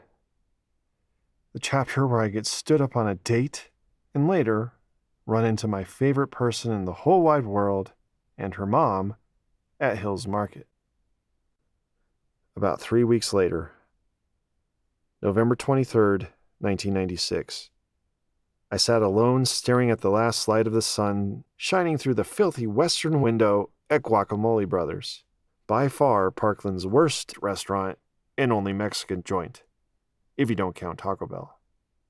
It wasn't my idea to go there, by the way. It was suggested by my date. The same date that had yet to show up. More on that in a minute. The place was actually owned by Dennis's family. Believe it or not. His aunt and uncle, if I'm not mistaken. I guess he lived with them for a number of years, until his deadbeat dad got out of jail and back into the picture. I don't think I ever heard what the story was with his mom. I took another bite of my half-eaten bowl of stale chips and less than fresh salsa. And I wondered, how do you fuck up Mexican food so badly? I looked down again at the 7 digits Mary Felsen had scribbled on my arm with a blue Bic. It was a very similar blue to my blue veins just beneath, and I must admit, I was also feeling kind of blue by that point. So who the hell is Mary Felsen, you ask? And what's this about a date? First of all, picture Mary Felsen as a super skinny, eccentric, weird, piano-playing, decently long-haired, redhead chick from school who, by the way, also had a few Nirvana shirts of her own. Pretty attractive, really. And so, no surprise then, that I had long considered her a viable alternative person of romantic interest. Put another way, she was my distant number 2 choice after Ella Levinsky. And I want you to know I feel totally wrong and therefore completely guilty about putting it that way, but it is the truth. Nevertheless, and please give me a break, I was hopeful there was some sliver of a chance she might be what I needed to get over Ella. Just in case you didn't fully catch it, that moment in the car, right before my imaginary conversation with Mr. Hammond, that was my rock bottom moment in my Ella addiction. A whole new low in my hopes for my dreams. I had imagined, and wanted to believe, my Ella-seeking heart had set ablaze for the final time. I was going to just sit back and watch the fucker burn to the ground. Now, it was time to rise from the ashes and rebuild. I was ready. finally ready to reject her. I was ready to declare myself as her loss. Yes, finally. Finally, not the other way around. Acceptance came of the truth. It would take another woman with an equal pull of gravity to effectively pull me away from Ella's orbit. But could I really ever find someone else just as amazing as her? As we know, Molly Masterson didn't cut it, but I tried not to worry about that. Still, oh, what compulsory doubt. I mean, sure, Ella Levinsky's definitely 1 in a billion, but I suppose I could find billions more out there still.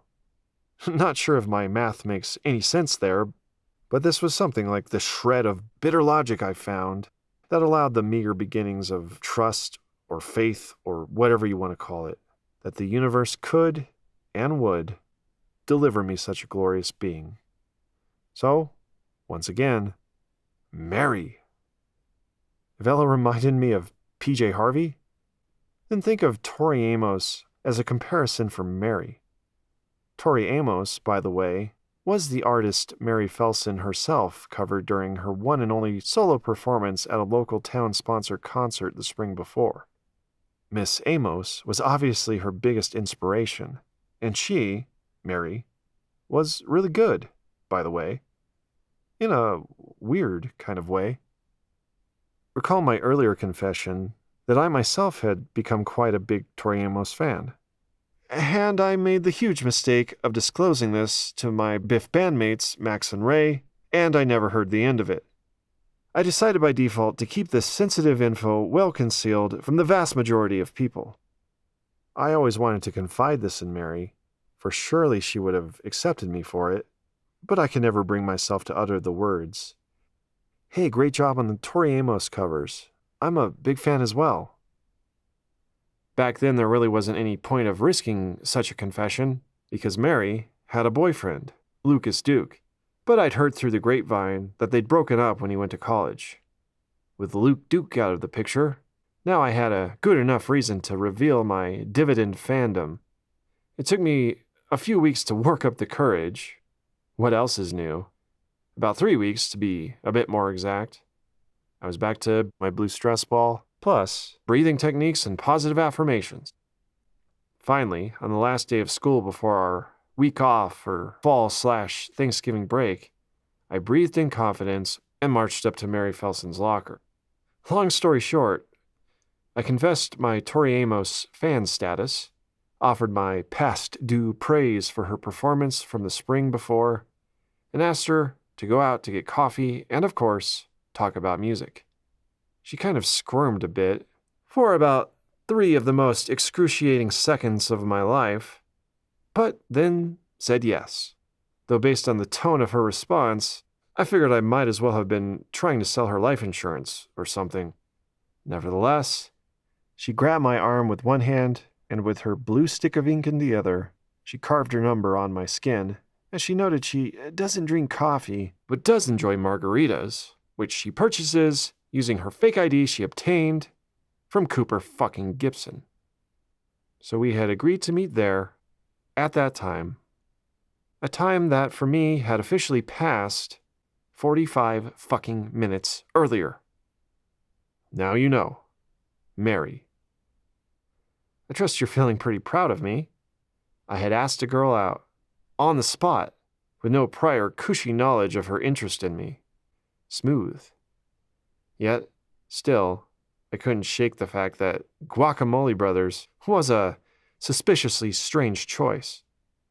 I had to give her the benefit of the doubt and assume ignorance. And I wondered, had Mary Felsen ever been here before?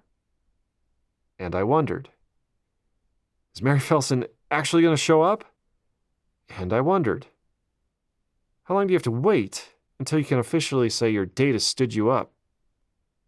I'd say half an hour is a solid bet. So after 45 minutes, even the waitress was looking at me with pity. Luckily, I hadn't ordered anything yet other than a soda. Certainly not the fucking disgusting-looking Mexican seafood specials they were pushing. I said in a somber voice that I wouldn't be needing anything else and offered to pay for my drink. She told me it was on her today. Gracias. I might have called Mary, but what was the point? Either she forgot or she changed her mind. Maybe she came to her senses about the idea of dating a guy who likes Tori Amos. Oh well. I left the restaurant and headed towards Hills Market. 5 minutes later. My parents were out of town for the weekend, and I needed to buy a different kind of cat food for our new kittens my mom had brought home unannounced. 4 of them. Someone was giving them away in front of Hills Market, actually. And they just melted my heart, as she put it. My dad rolled his eyes and gave some disparaging comment. The more the merrier when it comes to pets, I guess, even if they are picky eaters. I breezed through the new automatic doors Old Man Hill had just gotten installed. Wow, I thought. Welcome to the end of the 20th century. This was notable. Very little about this tiny local grocery store ever changed. But what's this? There before my eyes, I took in the sight of a new anti-drug PSA placard posted right when you walk in. It's time to have the talk. It boldly stated in bright red ink above an offering of informational brochures. The talk? About booze and weed and smack and meth or whatever else, I guess. Too bad my parents didn't get this advice long ago. And I wondered how any kind of talk of those sorts early on may have changed things for my beloved big brother. This made me think of other the talks I needed to have with people. Okay, only one person. Ella Levinsky. We still hadn't processed all that had happened, or the ramifications, emotional and otherwise, of her getting back together with Dingus. We had never talked about how Max had cussed him out either. I can imagine Mr. Hammond diagnosing all 3 of us as ardent practitioners of diligent avoidance. Truly, Mary Felsen was the only thing keeping me calm and balanced and fucking sane over that last 3 excruciating weeks. Now that my would-be date seemed to be slipping into the Nolan void, I could already feel thoughts of my unrequited grunge girl threatening to come roaring back. As I trudged through the creaky aisles at Hills, I tried to forget about Mary, as I tried not to think about Ella. But then I did think of her. A lot. Because there she was. Ella Levinsky, in all her resplendent beauty, wearing a sexy black 9-inch nail shirt, looking at cans of soup alongside her mother. By the way, have I ever mentioned Ella's mom is totally hot and has long hair too? God blessed genetics, for sure. And a serendipitous sighting of the 2 of them was just what I needed at that moment. This coincidence didn't surprise me. Another nod from God, perhaps? Or just the fact that in our tiny little town, as previously noted, you saw someone you knew every single time you went into the place. Regardless, today, it was Ella. "Hey there," she said, surprised, smiling. "Hello, young Mr. Hart."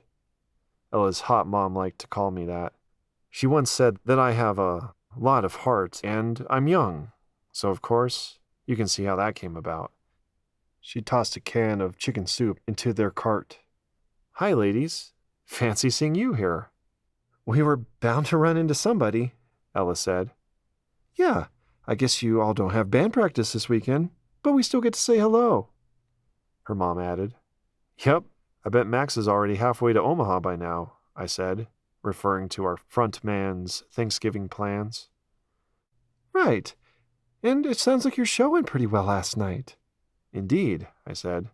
We really rocked it. The night before, Telescope Time Machine had tried her hand at a bar gig at the Larimer Lounge with some ridiculous band called Honey Bunches of Death. It had been a colossal pain in the ass to get the work permits for us underage rockers, but it turned out being totally worth it. There were a few regulars, and the other band paid us some attention, so all in all it felt like a success. By the way, I should note that Dennis Hernandez had not attended this latest Telescope Time Machine show mentioned. Any guesses why? Your parents are out of town too, right? Ella asked. Yes, just for this weekend. They'll be back before Thursday. They went to Glenwood. Oh, I love Glenwood, her mom said. Yeah, so I can't believe I totally forgot to tell you yesterday. But as cat lovers, you'll be excited to hear my mom came home the other day with 4 new kittens. They gave typical responses any cat lovers would when becoming aware of new kittens in the world. Oh, I'd love to come over and cuddle with them, Ella said while clasping her hands together as if she were getting ready to beg. Ha! As if. I was the one who should have been begging. I tried to play it cool. Well, you're more than welcome to come hang out for a little while. I've got nothing going on. I can even drive you home later if you want. Wow. Really, Biff? So much for Mary Felsen. Talk about a Ella relapse. And what's Dennis gonna think if she comes over to hang out with you? Alone. I tried to ignore Beauregard, but as usual, he had at least somewhat of a point. Wait, don't you have a date tonight with Mary? Ella asked with an adorably furrowed brow. I swallowed hard as a wave of shame squeezed me. Yeah, I don't know if she might have forgotten or whatever, but she didn't show up. Both Ella and her mother offered condolences and various statements of sympathy, with sad puppy dog eyes and pouty lips that almost made the whole getting stood up by Mary Felsen thing totally worth it. By the way, yes, I had told Ella about asking Mary out on a date. No surprise, I felt highly conflicted about this confession. Major adrenaline and cortisol. There was probably some kind of lesson in rejection there about fearing rejection from someone else you're rejecting after she's rejected you so many times. Not sure. But I was very nervous and very anxious to tell her. Guilt being the biggest feeling on the wheel of emotions. Like I was betraying her, letting her down, or otherwise disappointing her. Her reply had been somewhat flat and awkward, full of ellipses if I were to write it out for you here.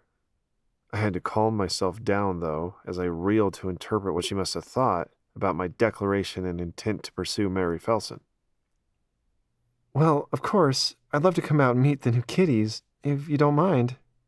Absolutely, I said, all smiles. I wanted to say, as long as you don't think your stupid, dumbass boyfriend will mind too much. Let's just say I bit my tongue. I mean, come on.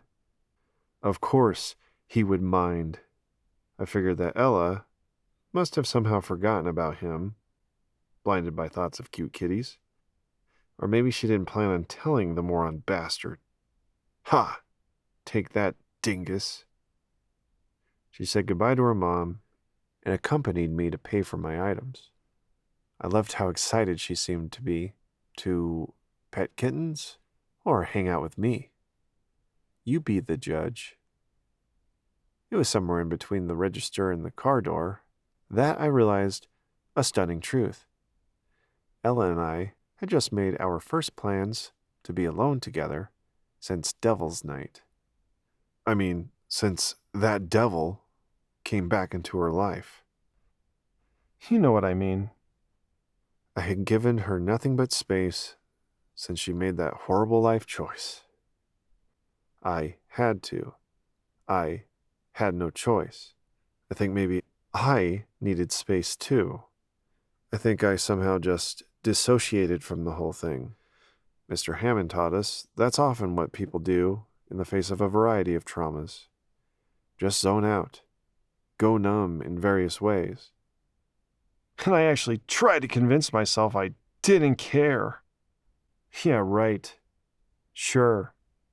I didn't care, about the whole Dennis cheated on Ella, and I was totally there for her, and we grew a lot closer as friends, and then she took him back and didn't tell me before showing up with him at the Trash Can Fetus show, completely shocking and devastating me.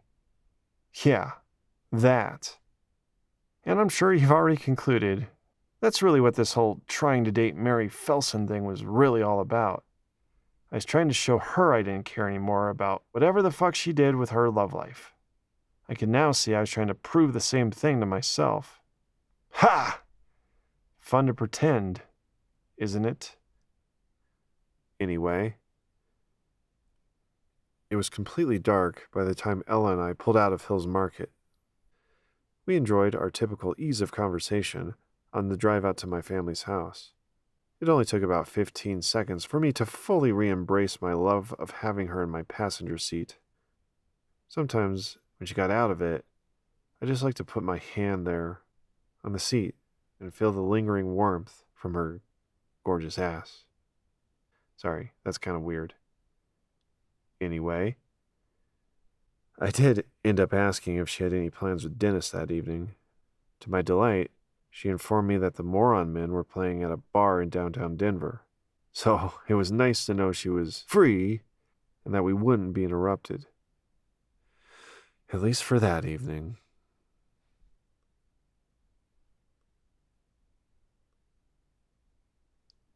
Chapter 40. The chapter where Ella Levinsky comes to our house and we pet our new kittens. And the most amazing, life-changing thing ever happens. But you'll have to listen to the chapter to find out what. 20 minutes later.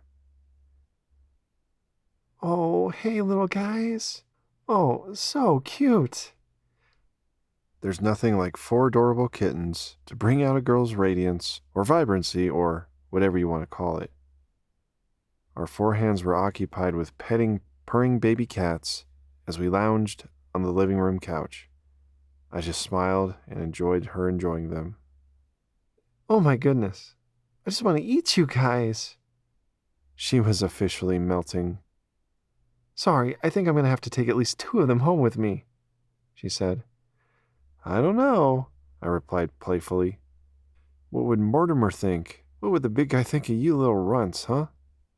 I kissed the orange cat, OJ, on his little head and looked back at Ella to find tears. Big, slow rolling ones. She saw my look of concern and brushed them off with great haste, as if they were tiny snakes slithering down her face. Sorry, I'm not sure. I don't know why. It's like, why am I crying? It's okay, I said, gently touching her knee. As we have discussed, crying's okay. We don't always have to know why either. I think I was just feeling joy petting these guys, Then I just got sad for some reason. And you probably think I'm crazy. No, I don't think you're crazy at all. I just think you're human, right? How human of you to have sad feelings hit you with some tears. Mr. Hammond gets credit for that gem of validation. Thanks, she said, with a laugh at a strange meow one of the kittens made. See? Spunkmaster agrees. Aw, thanks, Spunky. My nerves tensed with the next thought I knew was about to come out of my mouth. You've really been through a lot of grief recently, and you didn't deserve any of it. Her eyes squeezed tight and her face reddened. She hunched over herself gently and set the cats down next to her. She put her head in her hands and sobbed. I moved over closer to her. It was an instinct. I placed my hand on her back and rubbed it over her soft mane of hair. And of course, the exquisite sensory experience of it distracted me for an instant, but I soon ripped myself back to my concern for her.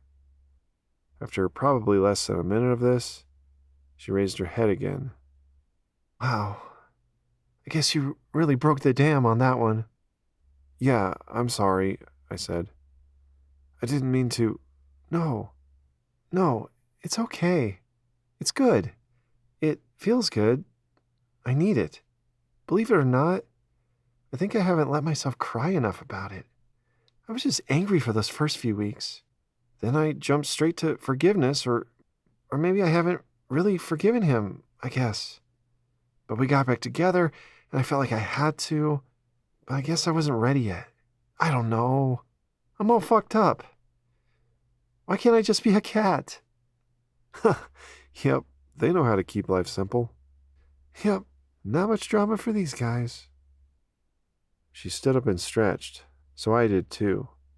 We settled into a gap of silence as we gazed at each other and grinned. Her smile soon curved downward again, and more tears came. Fuck. I'm just so mad at him. It's so unfair. Yes, it is. I'm still mad at him too. I don't like people hurting my friends.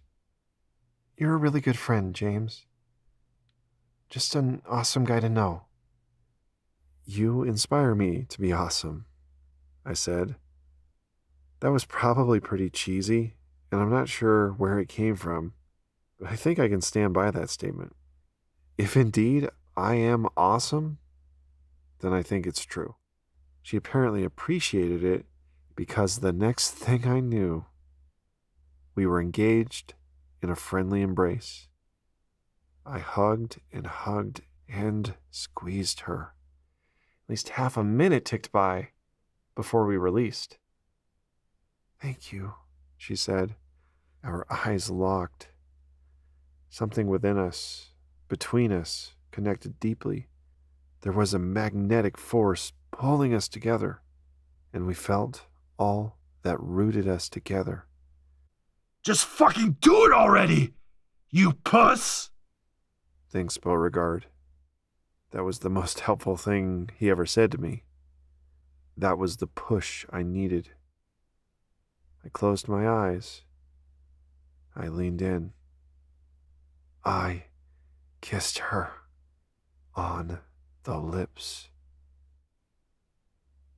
3 seconds later.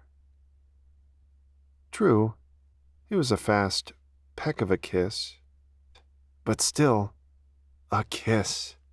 I had just kissed Ella Levinsky, and she accepted my kiss.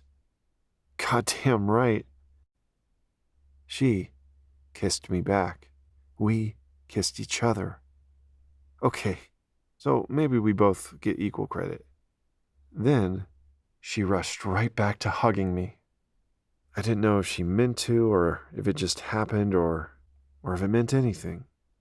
Shit. It definitely meant something, right? My brain raced in mad circles for an instant, but got distracted again by her next comment. Ouch! She pulled back from me with a pained grimace. My neck is killing me. I rocked out a little too hard last night. She reached up and attempted a soothing rub of her neck. Ever since starting this new band, Ella had established herself as a bona fide headbanger. The way she whipped her hair was a sight to behold. Incredible. And highly entertaining. Without a doubt, it made our performances better. You were going pretty hard. I was impressed as always. She smiled. Makes me miss my long hair, I said. Maybe, but you look really good with it short. Dear Mr. Hammond, is it dopamine or oxytocin when you get a nice compliment from a beautiful girl? I mentioned she had called me handsome once, right after I had committed the initial chop-off, but never before had she said anything about me looking really good. Thanks, I said. And then? Would it help if I rubbed it for you? Your neck? I couldn't believe I just asked her that, but the momentum swept me up. Neck massage. She acted like no one had ever offered her such a thoughtful and selfless gift, caring gesture, or loving indulgence. And I wondered, where the hell had Dennis Hernandez been the last few years? Slacker. And while I'm at it, selfish, self-centered, wretched. I think I've been hanging around Beauregard too much. You would do that for me? Sure, of course. I have considered becoming a masseuse, you know. I did talk to that lady at the job fair last month. She seemed pretty impressed with my hands and all.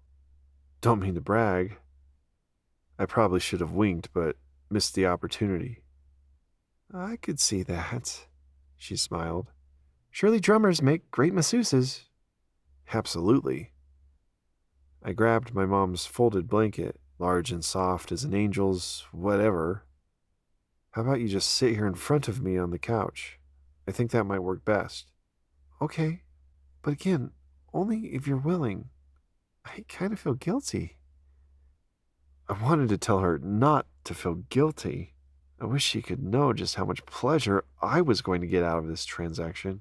In fact, I was the one who should be feeling guilty.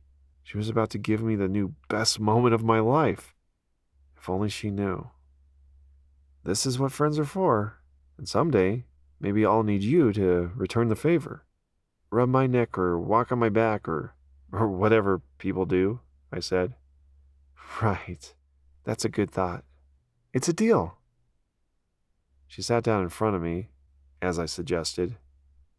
Okay, I'm not going to go on and on again about her hair, because I'm sure you're sick of hearing about it, but God damn. Enough said. I then realized I didn't know what to do with all that hair.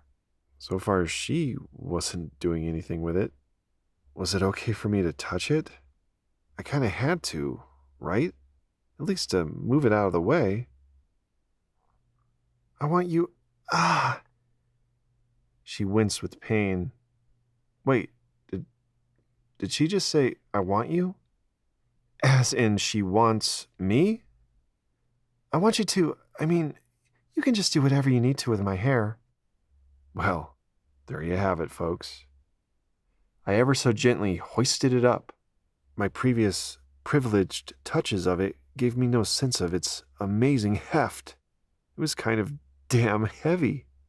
I already knew that, but now I really knew that. I lifted it up and gave it a loving squeeze, and again drank in its lovely scent. I wish I could have frozen that moment forever, because I never wanted to let it go. I just wanted to bury my face in it and forget the world and let a tsunami of oxytocin wash over my brain. I wanted to drown in it. No! You've got to keep on with what you're doing, dumbass!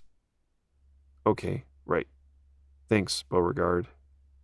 You sometimes helpful prick. Anyway, I was smelling that hair, but not too obviously, because that might seem kind of weird.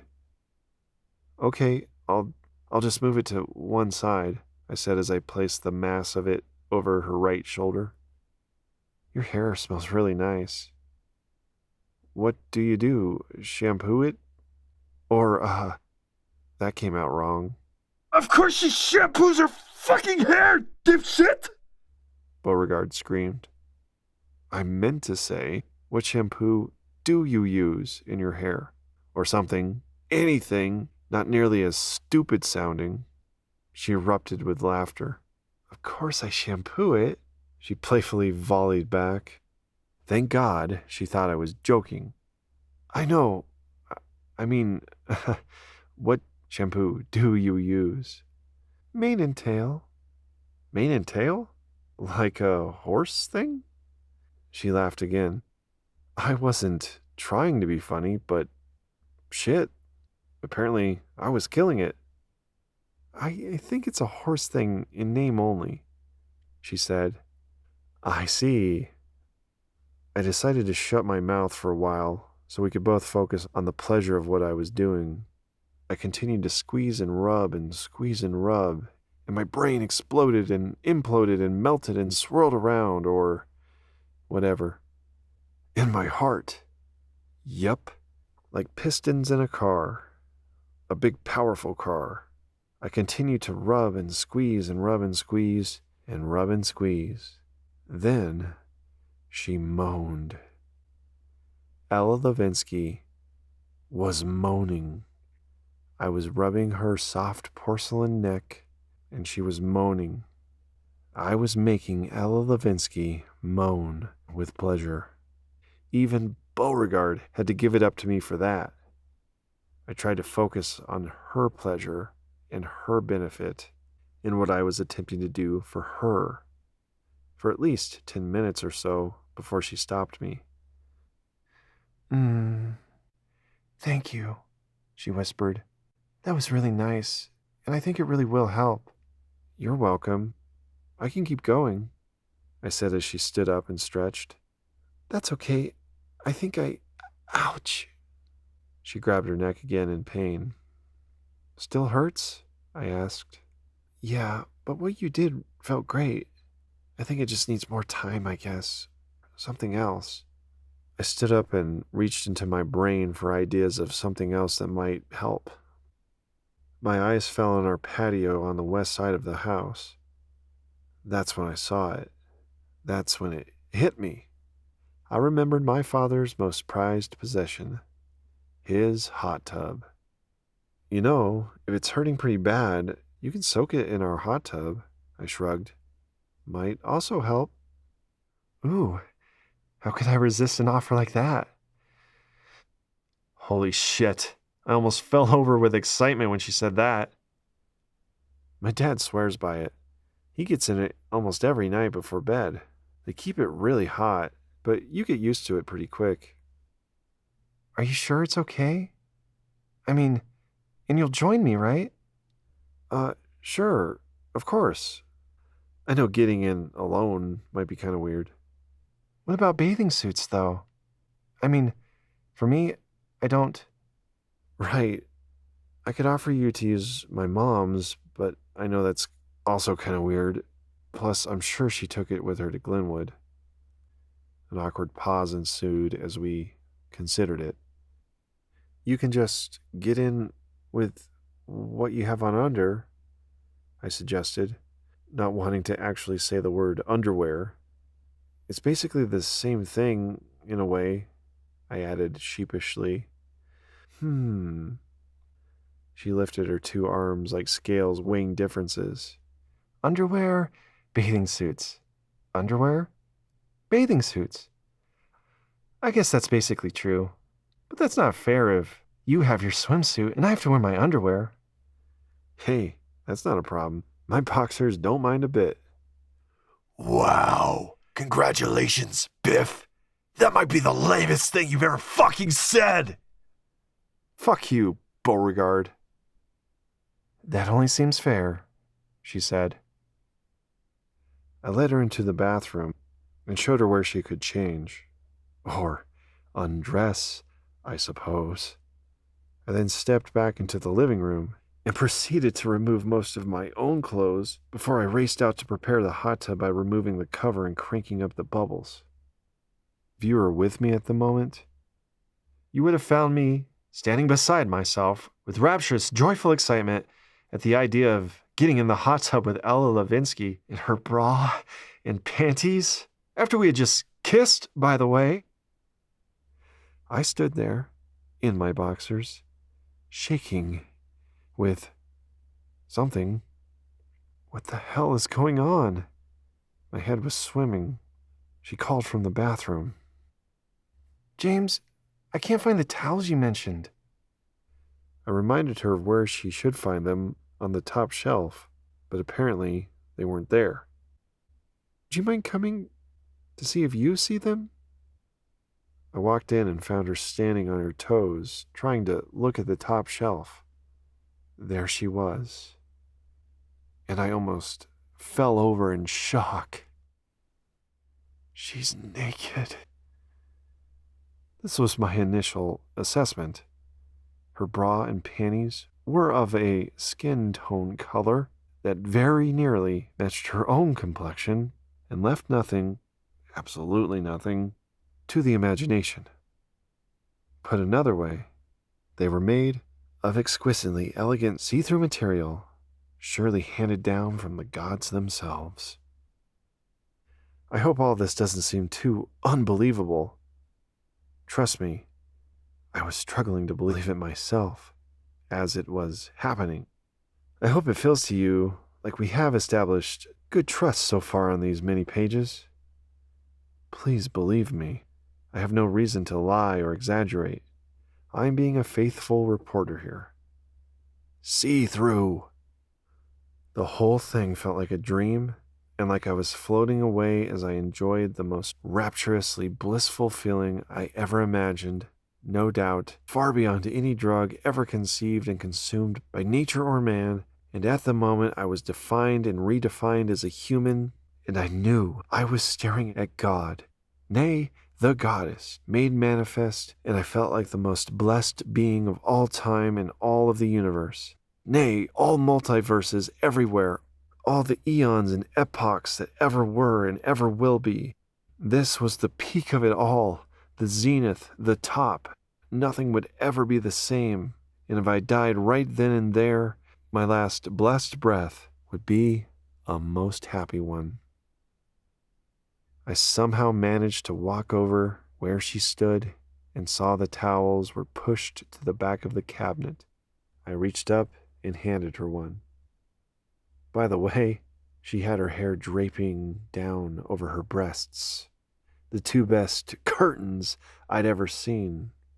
In case you hadn't ever realized, super long, amazing hair covering boobs is a very good look. Speaking of which, thanks. Hey, do you guys have any hair ties by chance? I'd like to avoid getting all this wet if possible. She fluffed her curtains. Sure, I said as I coolly fetched one of my old hair ties out of a nearby drawer. She thanked me and pulled her locks up and went to work securing them, revealing the glory and the majesty of her see-through bra. And there were her perfect pair of perfectly sized nipples.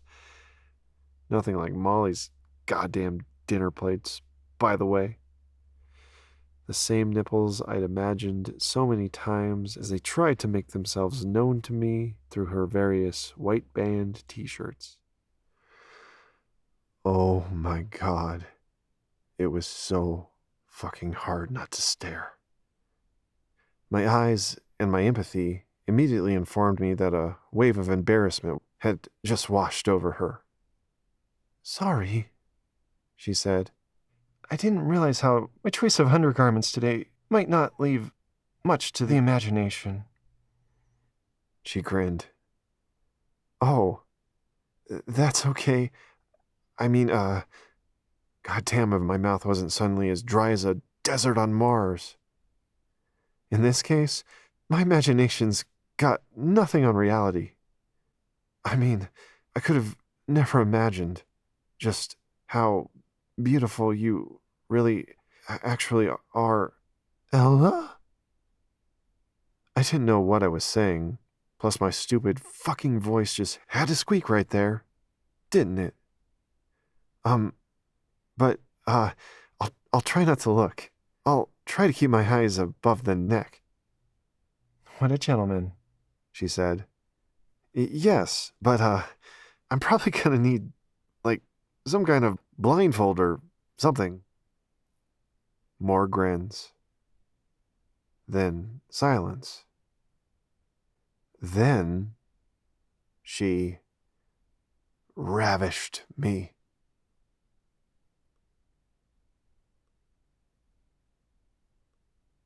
Chapter 41.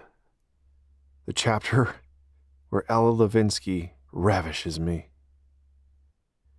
My friend, it's time once again for a quick check-in with my fat-ass dictionary. Ravish, verb, used with object. Number 1, to fill with strong emotion, especially joy. 2, to seize and carry off by force. 3. To carry off by force. It was as if some force came over her, perhaps an unstoppable urge fueled by the roller coaster of emotions she had been riding as of late. Frustration and anger and hurt and betrayal, desire and longing for freedom, all coagulating into an explosive moment of passion and lust and love and friendship. Let me put it this way. She attacked me in the most welcomed sense of the word. She wrapped her arms around me and again pressed her lips against mine. Not just a peck this time. Far from it. For what felt like hours, probably no more than 10 minutes in reality, we kissed and squeezed and kissed and squeezed. I didn't know what was happening until it was happening. We collapsed on the closed lid of the toilet. I sat and squeezed her hips, and she straddled me, kissing and kissing and kissing. Passionate is an understatement. My hands became consumed and lost in her thick forest of luscious hair. It was so soft, and again, actually heavy, as it rested upon my arms and swayed. I, of course, wanted to achieve a smooth removal of her brassiere, and I was about to attempt this feat, but thank God I didn't have to. As if reading my mind, she reached down and pulled the whole thing over her head in one swift, graceful motion that caused a large bundle of her hair to swing down and gently whip me in the face. Her fantastic tits bounced in just the way you'd expect fantastic tits to bounce when a woman pulls off any garment she's wearing over her head. I grabbed them immediately, as if they were about to jump up and run away, and I squeezed them gently and then a little harder. The next thing I knew, my lips were on her left nipple, and then her right. Then my hands returned to squeeze some more as our eyes met for the first time since all this began. Intensely. We gazed at each other's souls, and we smiled the biggest, broadest smiles of our lives, and kissed and kissed and kissed and kissed some more. As if I could possibly be any more stimulated or excited in that moment, she, without warning, yanked down my underwear, and her sweet saliva I'd just tasted on her lips was suddenly being used to lubricate a whole other part of my body. She gave me this incredible gift of pleasure and love for just a minute or so, before jumping back on my lap and resuming her bombardment of kisses. Then, as our tongues and lips continued to dance, she reached down and gripped my wet and stiffened extremity and used it to push aside the only remaining piece of cloth separating us and gently guided me into the tight, warm space between her folded legs. I gasped for air as she moaned with pleasure, then slowly slid up and down and up and down and up and down and up and down and crash! I froze. Something big had fallen over in the other room. Every inch of her body tensed up. She threw herself off of me and jumped to her feet. What was that? I don't know. Wait here, I said. I pulled up my boxers and cautiously crept into the living room. At first, for some reason, it seemed darker than it should be, as my brain frantically scanned, looking for threats, I suppose. Then I saw the only one in the room. Oreo, I said in a drawn-out, annoyed voice. Our wily black and white dog had knocked over a ceramic lamp. I couldn't believe it hadn't shattered, but it essentially broke in half. It was just the dog, I called to Ella. He just knocked over the lamp. She came out, now wrapped in a towel, and joined me in my half-hearted chastising of the dog. He had disturbed the sleeping kittens too, by the way. Oreo, you bad boy. What were you thinking? She asked the severely wagging dog. He just yawned and made his way back to his doggy door on the side of the house. I'm sorry if that startled you, I said, as I tried not to be distracted by my intense curiosity as to whether or not she had put her see-through bra back on. Then I noticed the straps. Damn. Yeah, it's okay. She threw back immediately, obviously racked with nerves, embarrassment, and probably feeling somewhat sobered. Can we just, get in the hot tub now? She was subtly kind of quaking with nervous energy, and she looked like she was about to cry, probably because she wasn't used to guys, Dennis, being kind and respecting her requests, especially if she had ever asked to discontinue their sexual activity. Sure. Yeah, of course. Let's do it. Let's go. Yes. Talk about awkward. We hurried our way out, slipped into the 102-degree water, and went about the task of not talking about what we had just done. It seemed to be what she wanted. Ella closed her eyes and leaned back until one of the bubble jets placed near the surface. This does feel really good on my neck, she noted. I felt glad to hear this, and glad for the aqualight illuminating her turquoise-tinted perfect body rippling under the bubbly waves. Ella looked good in all lighting, even under the one dim exterior bulb we had burning above us. We started talking about the hot tub, how long we had had it, how my dad uses it almost every day for his back pain, and how in the wintertime it's fun to get out and roll in the snow and get back in. For the first time ever, I found it difficult to focus on a conversation with Ella. Maybe we were both a little distracted by the superbly annoying sounds of my dogs barking their asses off up in the front of the house. They were always barking at something, so I didn't pay it much mind. Plus, I had my own inner source of distraction going on, about what had just occurred, of course. And I wondered, did I just have sex with Ella Levinsky? We did. Technically. But did it not count because we didn't finish? Ugh, not that damn question again. I didn't know for sure, but I figured it did if I wanted it to, but it didn't if she didn't want it to. Did she want it to count? Did she totally regret that happened? Yeah, I was distracted.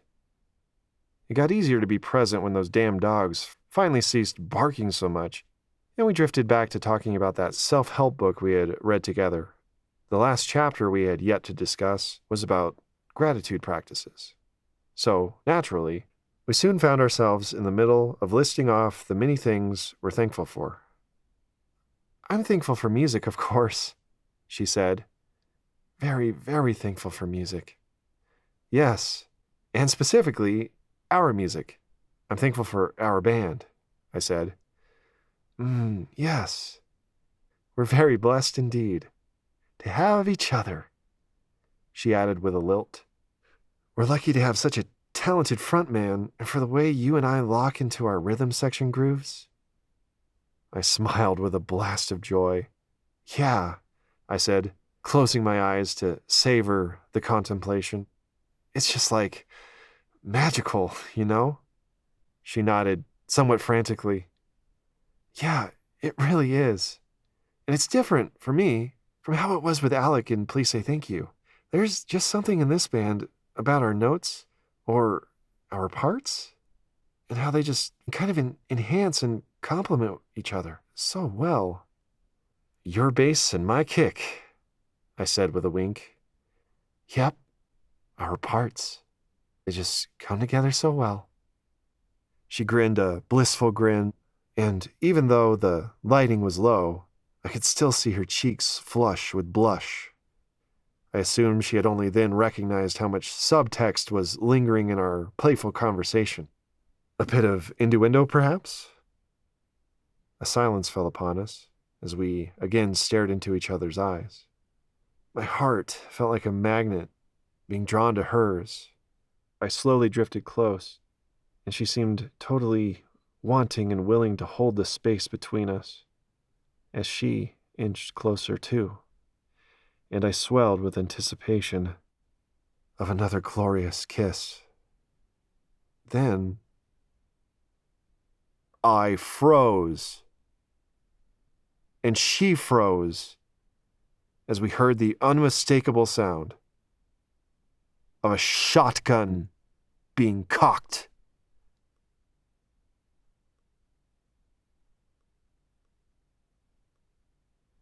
Chapter 42. The chapter where Dennis Hernandez shows up and menaces with my father's shotgun and then takes Ella away. The dogs restarted their frantic barking.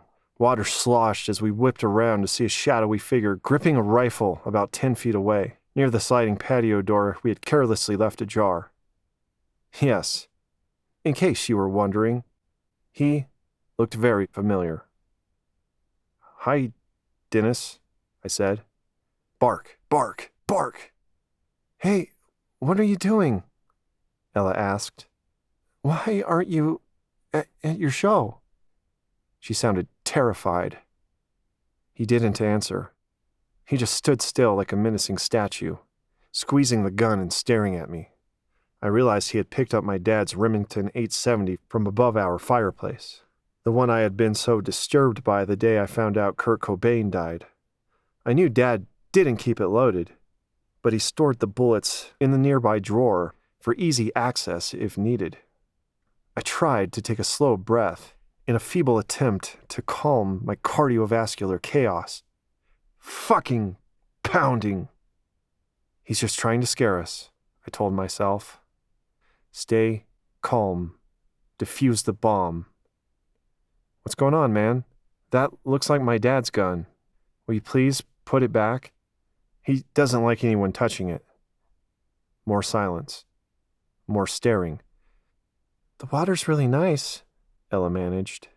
"Do you want to get in with us?" Did you fuck him? He asked in a tone I could only describe as scary calm. "No, come on, man. Of course not." I wasn't talking to you, Biff. He interrupted.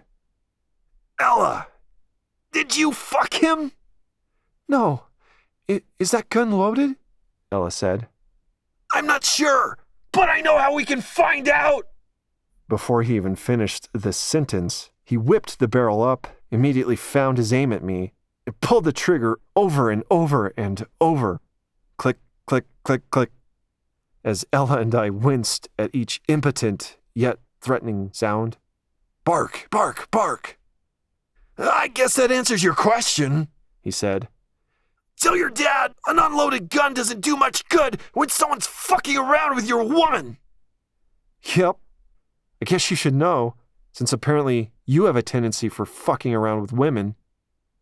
I couldn't believe I said that. I doubt either of them could, either. Never had I ever said anything so provoking and confrontational to anyone in my life, especially not to a lunatic holding a firearm, unloaded or otherwise. Sure, whatever. And I also know a lot about guns, and the one in my truck is definitely loaded. He drew these words out to great effect and slapped us with a dramatic pause. Get dressed, Ella. You're coming home with me. I looked at her. Our brief eye contact sent her eyes darting away as she moved to get out. Wait, I said as I reached out and touched her arm. Don't fucking touch her! Dennis growled through gritted teeth. I moved my arm away. Only if you want to. Do you want to? Yes, I do. I mean, yes, I want to. It's Okay, she said in a flat, dead voice, riddled with fear and shame. She got out and grabbed her towel and scurried into the house to get dressed. Dennis followed her all the way into the bathroom and closed the door. I focused on my breathing to calm my rage as I listened to the bubbly jet sounds of the tub. After only about 10 seconds, I realized I wanted to hear if anything was going on between them. I got out and dried off as I stepped in and aimed my ear at the bathroom. Silence, and nothing but. He's never physically hurt her before, I told myself. There's no reason to think he'll hurt her now. Sure, as long as she doesn't tell him what happened. I focused on more breathing to distract myself from these thoughts and the cold silence. A moment later, the door swung open and they both hurried by me, without looking at me, without saying another word. But he slammed the fucking door, though, and I wanted to scream. I wanted to rescue her. I wanted to chase after him and unload years of pent-up rageful frustration on his stupid bull-ringed face. And I felt helpless and powerless. And I felt sick and sad, inadequate as a man, as a protector. And I longed, and I regretted, and I wondered, would I ever see her again?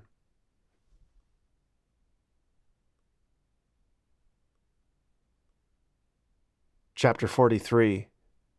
The goddamn fucking horrible chapter where Ella Levinsky is forced to make a horrible decision she should have never had to make. Any guesses why? 9 days later. December 2nd, 1996. 9 excruciating days had crawled by since the hot tub incident. The mental and emotional energy it took to restrain myself from reaching out to Ella was substantial. It was killing me. I was dying. I figured it would be better to let her call me, but I agonized over this decision, unsure of what was right or best or most appropriate. The Monday after finally arrived and demanded our return to school. Unfortunately, our senior year gave Ella and me no further art classes together, nor any other classes, nor lunch. God damn it. So, that reality had been bad enough up to this point. And now, she seemed extra scarce, to the point I started worrying she might be hiding from me. Or maybe that was just fucking Beauregard's thought. To my dismay, I did not find her in the usual places, not even near her locker, each time I looked. Yep, I was pretty much back to stalker status. Then finally, on Wednesday, I caught a fleeting glimpse of her during passing period. There she was. The hallway was mobbed. Her eyes caught mine and seemed to send 1.5 million messages all at once. Far too many to have deciphered a single one of them, but I will recap my various contradicting speculations. Hello. I miss you. Come talk to me. Don't talk to me. Save me. Leave me alone. I need you. I need you to leave me alone. I'm sorry. I'm ashamed. I'm afraid. I'm not afraid of anything. I am the most stoic woman you've ever known. I'm an emotional wreck. All these conflicting messages, and more, seemed to come across all in that one single glance. I had no idea what to make of it. I just smiled and gave her a little wave. She sheepishly returned it and immediately sped off in the opposite direction. To be fair, the get the fuck back to class bell was about to ring. I would have sooner cut out my tongue with a rusty railroad spike than tell Max anything about what happened. Hopefully it wouldn't eventually become unavoidable. By Friday, I had reached the end of all tolerance of the situation.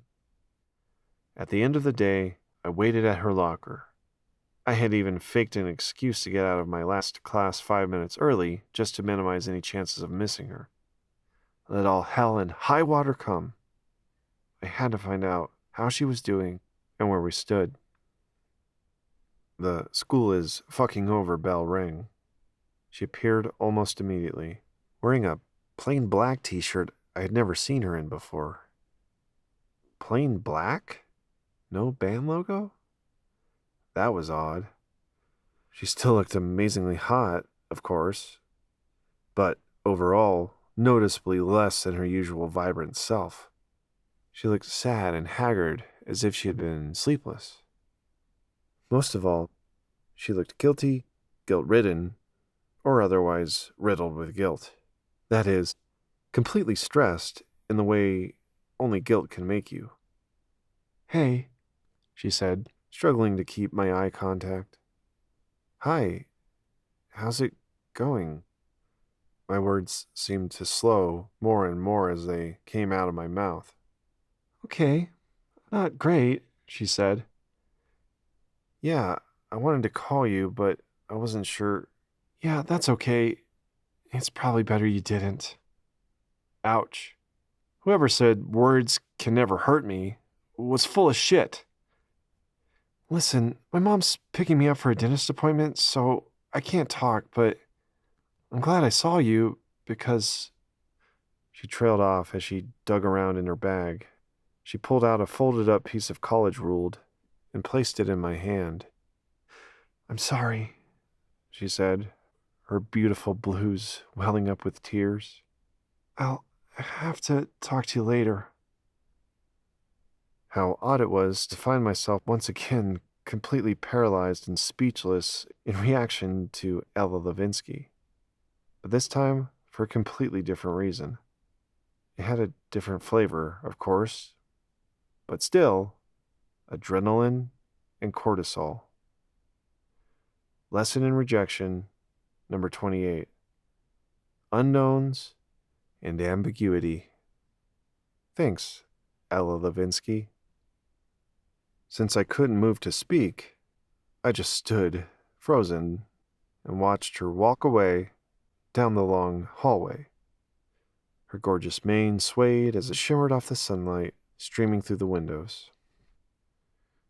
When she finally got out of sight, my attention shot straight to the note in my hand. It seemed like the heaviest regular piece of paper I'd ever held. Not much chance of any good news scribbled on it, I assumed. I pulled it apart and sucked in a surplus of oxygen to try to brace myself for whatever I was about to read. "James, this note is for your eyes only, please. It's been a rough couple of weeks with Dennis. I keep trying to tell him that nothing happened that night in the hot tub, but he's completely convinced otherwise. Part of me wishes I could just tell him the truth, but I'm afraid of what he might do to you, or in general, so I really think it's better this way. You know he's a jealous kind of guy. He says he trusts me, but not you. I'm really sorry. He's demanding that I quit the band if he and I are going to stay together. He says I have to make a choice. I know this probably seems like an easy decision for most people, but try to understand my point of view. I love our band, but I also love him. I'm not ready to break up with him. That is a scary thought for me. I hope that makes sense. I'm not sure what you should tell Max, but I trust you'll handle it with your characteristic grace and wisdom. I hope you two will forgive me for this decision I have to make. It has been amazing playing with you guys. I hope you can find a replacement soon, and keep going. I hope we can talk about it someday, but for now, I just need space. Please understand. Please don't hate me. Love, Ella." You can imagine the cocktail of neurochemistry that mixed around inside me as I read and tried not to buckle at my knees. I swear my ears started ringing like a bomb had just gone off, like shell shock from a blast. Everything went blurry, not just my vision, but all my senses and emotions. Everything burned. My face, my heart, my guts. I closed my eyes tight so none of the tears welling up would be able to escape. My arms seized upward as I folded the note. My grip tightened to crumple it. I stood numb with my typical emotional paralysis, deliberately sucking in air through my nose to calm down enough to walk to my car. Still in the darkness of my clenched eyes, I took in one more breath and loosened my sweaty hands just as I felt the paper snatched away from behind. And who had stolen my private note? None other than Cornelius Maximus Hansen. Hey, at least it wasn't Cooper M.F. Gibson. Hey, what you got there, Biffy? He whipped around and rapidly flipped open the note. Ooh, looks like a letter from a lady. Damn it, Max, stop. That's private. Just look at the first line. I tried to snatch it back, but he evaded me. This is from Ella, he stated in a much more stoic, serious, and otherwise somber voice as he rapidly scanned the words. Ella has remarkably distinct penmanship. Yeah, it's girly, as one would expect, and it is neat and consistent and easy to read, and just a pleasure all around, just like her. I'm sure he recognized it immediately. What the fuck? His sharp, furrowed brow felt like a shove. I looked away from his burning eyes in shame. What the fuck? He repeated much louder as he continued to stare at me. Watch your language, Mr. Hansen. Our librarian Mrs. Smith snapped as she happened by. He leaned in close and whispered, What the fuck? As his stone fingers pressed the note into my chest and bounced back with a shove. He stomped away. I'm sorry.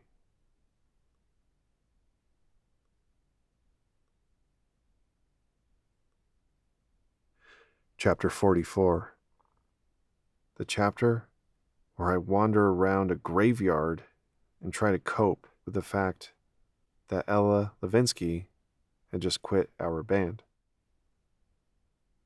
5 minutes later, I walked to the office and asked to use the phone. I called work and told them I was sick. I was. I had only called in sick one other time and felt guilty for it. This time I was already maxed out on guilt, as Max's words echoed through my head. I stepped outside as a gust of cold wind picked up. I can't say I even noticed how brisk of a day it was, nor could I appreciate the sunshine. I trudged to my car, but wanted my feet to carry me right past it.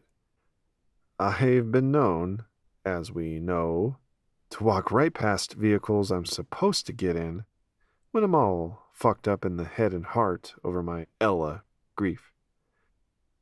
I felt an urge to walk for hours.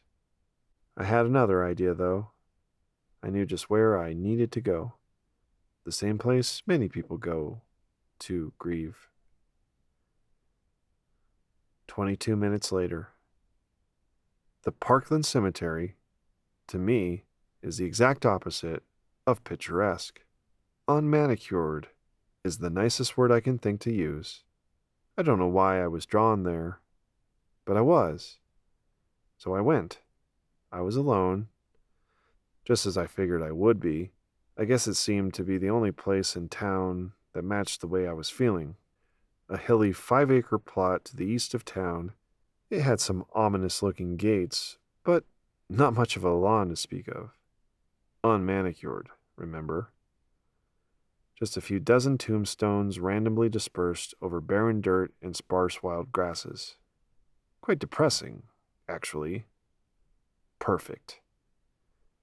I noticed evidence of someone trying to make up for the lack of landscape planning.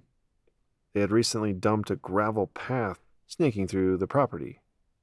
The loose shards of quartz crunched beneath my feet as I walked. I looked up to get a sense of where I was going as the cold wind blew a tumbleweed up ahead. What the hell am I doing here? I asked myself. Then Beauregard had a comment. That's a good question. You should be at work, you wretched slacker. Like I said, I guess it seemed like the right place to go to grieve. Have you ever heard of the 5 stages of grief? I bet you can guess where I learned about them. Yes, Mr. Hammond's psychology class, of course. Denial, anger, depression, bargaining, and acceptance. You better believe it. No question. I cycled through all of them throughout that afternoon. Denial had been my first reaction to Ella's note. It didn't seem possible. It didn't seem real. It felt like a bad dream. A fucking nightmare, that is. Max had interrupted that denial and threw me straight into guilt. That guilt then parlayed into depression.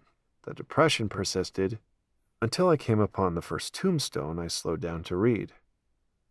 Here lies Gilbert Hernandez. Gilbert Hernandez? I questioned out loud. Hernandez. Dennis Hernandez. Could old Gilly here be a relative? Maybe. Regardless, the point is, it put my mind sharply on my nemesis acquaintance. Dennis. Moron Dennis. This was his fault. All his fault. He has no right to tell her who she can and can't play music with. I kept walking past the grave as I felt my standard clenched jaw and fists overwhelm me. Raging thoughts of Dennis gave me a burst of energy that propelled me up the hill. Let's go ahead and consider this the anger stage. I guess I was moving too fast for this particular trail. I slipped and fell. My knee exploded with pain that shot all the way up and out my teary eyes. I tried to survey the damage. The sun shone right into my face, blinding me as I rolled onto my back. A gust of cold wind blasted me to add insult to my injury. That's when the depression came back. I had lost Ella again. I had lost her again and again, and here again. One more time. On a whole new level this time. I railed against the thought. This then prompted a visit to the bargaining stage. Maybe I could talk to him. Maybe I can convince him nothing happened. That I'm not a threat, and that I'll back off. I'll leave her alone, I promise. I'll beg. Just let her keep playing with us, please. It worked before. Maybe it would again. Oops. Back to anger. Fuck! I screamed out loud. I didn't want to back off. I didn't want to leave her alone. And something did happen. And I couldn't go around pretending it didn't. I didn't care about lying to Dennis, but having to live the lie? Shit. That was another matter I hadn't considered the ramifications of. I kept walking, just to get to the top of the hill. After another minute of limping eastward, I came to the end of the gravel trail, where an idle backhoe was parked. The beastly bright yellow machine sat vacant next to a freshly dug grave and a giant mound of dirt.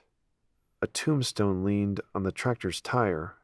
It hadn't been chiseled yet. It was still blank except for the standard "Here Lies" heading.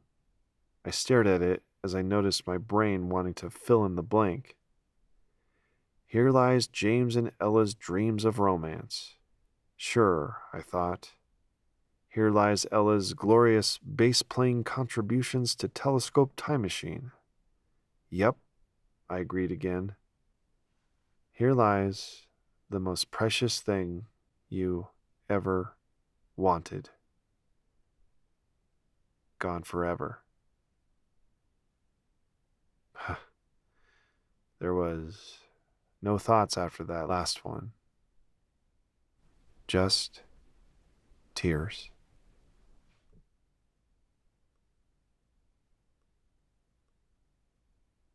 Chapter 45. The chapter where I go see the mayor again and learn some unbelievable shit. 3 months and 2 days later. March 4th, 1997. Back in the reception lobby at Mayor Cassiano's office? Yes, believe it or not. Just about an hour before, Mom had knocked on my bedroom door and told me Mayor Jerry had called and asked if I could come see him at his office. I froze. I bet you didn't see that coming. I sure as hell didn't. They had took the liberty of scheduling this impromptu meeting we were about to have.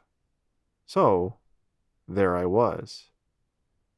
And I wondered, what the hell did the mayor want from me? As I waited, of course, my mind flashed back to the first time we'd met, well over 2 years before.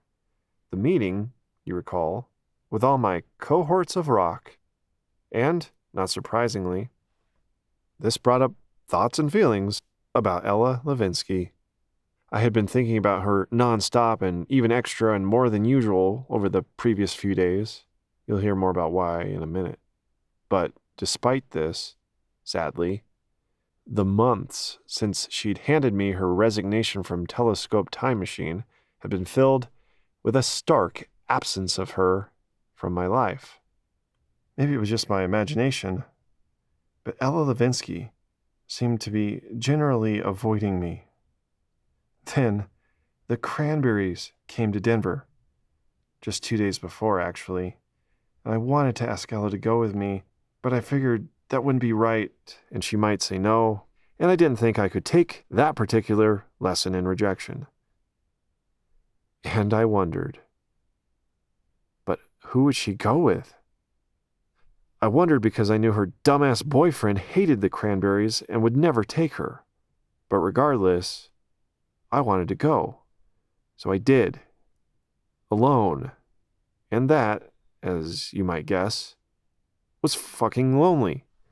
But then, it would seem God, or whoever, whatever, decided to get off his, her, their, its ass and orchestrate another wonderful, amazing, incredible coincidence on our behalf.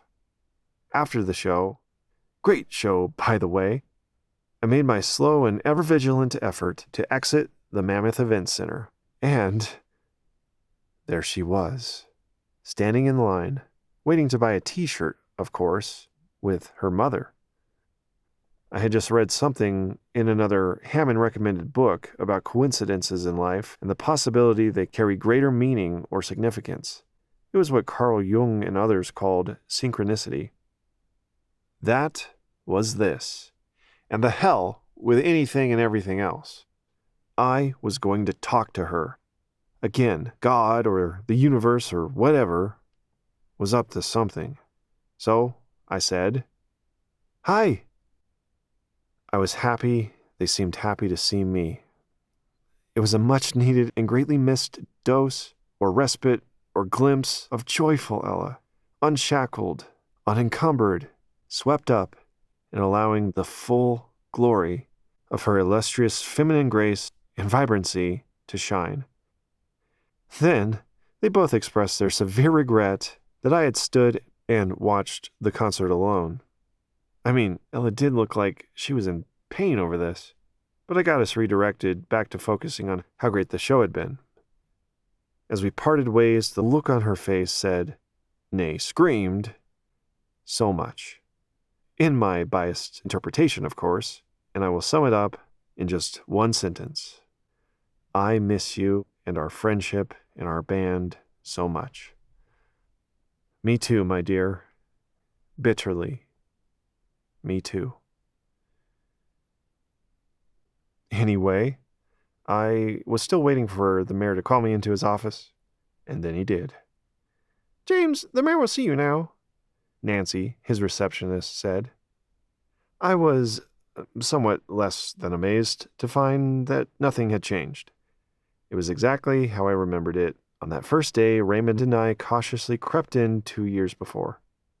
And now, here I was, with little to no idea what to expect, and there he was, sitting at his desk, scribbling away at some paperwork. "James! Hey there! Please, come in. Have a seat." He wore kind of a frown and seemed stressed with whatever he was doing. It was back to that same job interview feeling, you know? And I wondered, did Kurt Cobain ever have to have a one-on-one meeting with the mayor of his town? "Hi, thanks," I managed as I felt my nervousness spike. "How are you? How's the band?" he asked as he continued writing. "Pretty good. We're still rocking. We're down a bass player right now, so just been looking for a new one." "Good," he said, obviously only half listening. By the way, since Ella had to quit, and now that the Biff band was defunct, you'd like to think Raymond Joseph Duran, the bass player, would have been a prime candidate to step right into that vacant low-end spot in Telescope Time Machine. But no. I asked him, to be sure, but since that final Biff show, he had become way too cool for the likes of me or any band I wanted him to join. And why? 2 words. Amanda Stackhouse had taken a liking to stacking her vagina on my best friend's stiffened manhood. He met her in computer class, and all of a sudden, he was getting laid on the regular. So my best friend and former bandmate was living by a new equation. Pussy plus video games equals no band time. That's for sure. I figured I'd rarely, if ever, see him again. Anyway, I wrung my hands and squirmed in the silence Jerry's distracted scribbling demanded. "We've been trying to play some shows in Denver these days. It's kind of hit or miss. Kind of challenging with work permits and everything." "Good," he said. He swiveled around and put his papers away. Thank God he had finally got some WD-40 for that fucking chair. Then he gave me his full attention. "You know, now that some time has passed, I'd be willing to look at getting those concerts restarted in Parkland again.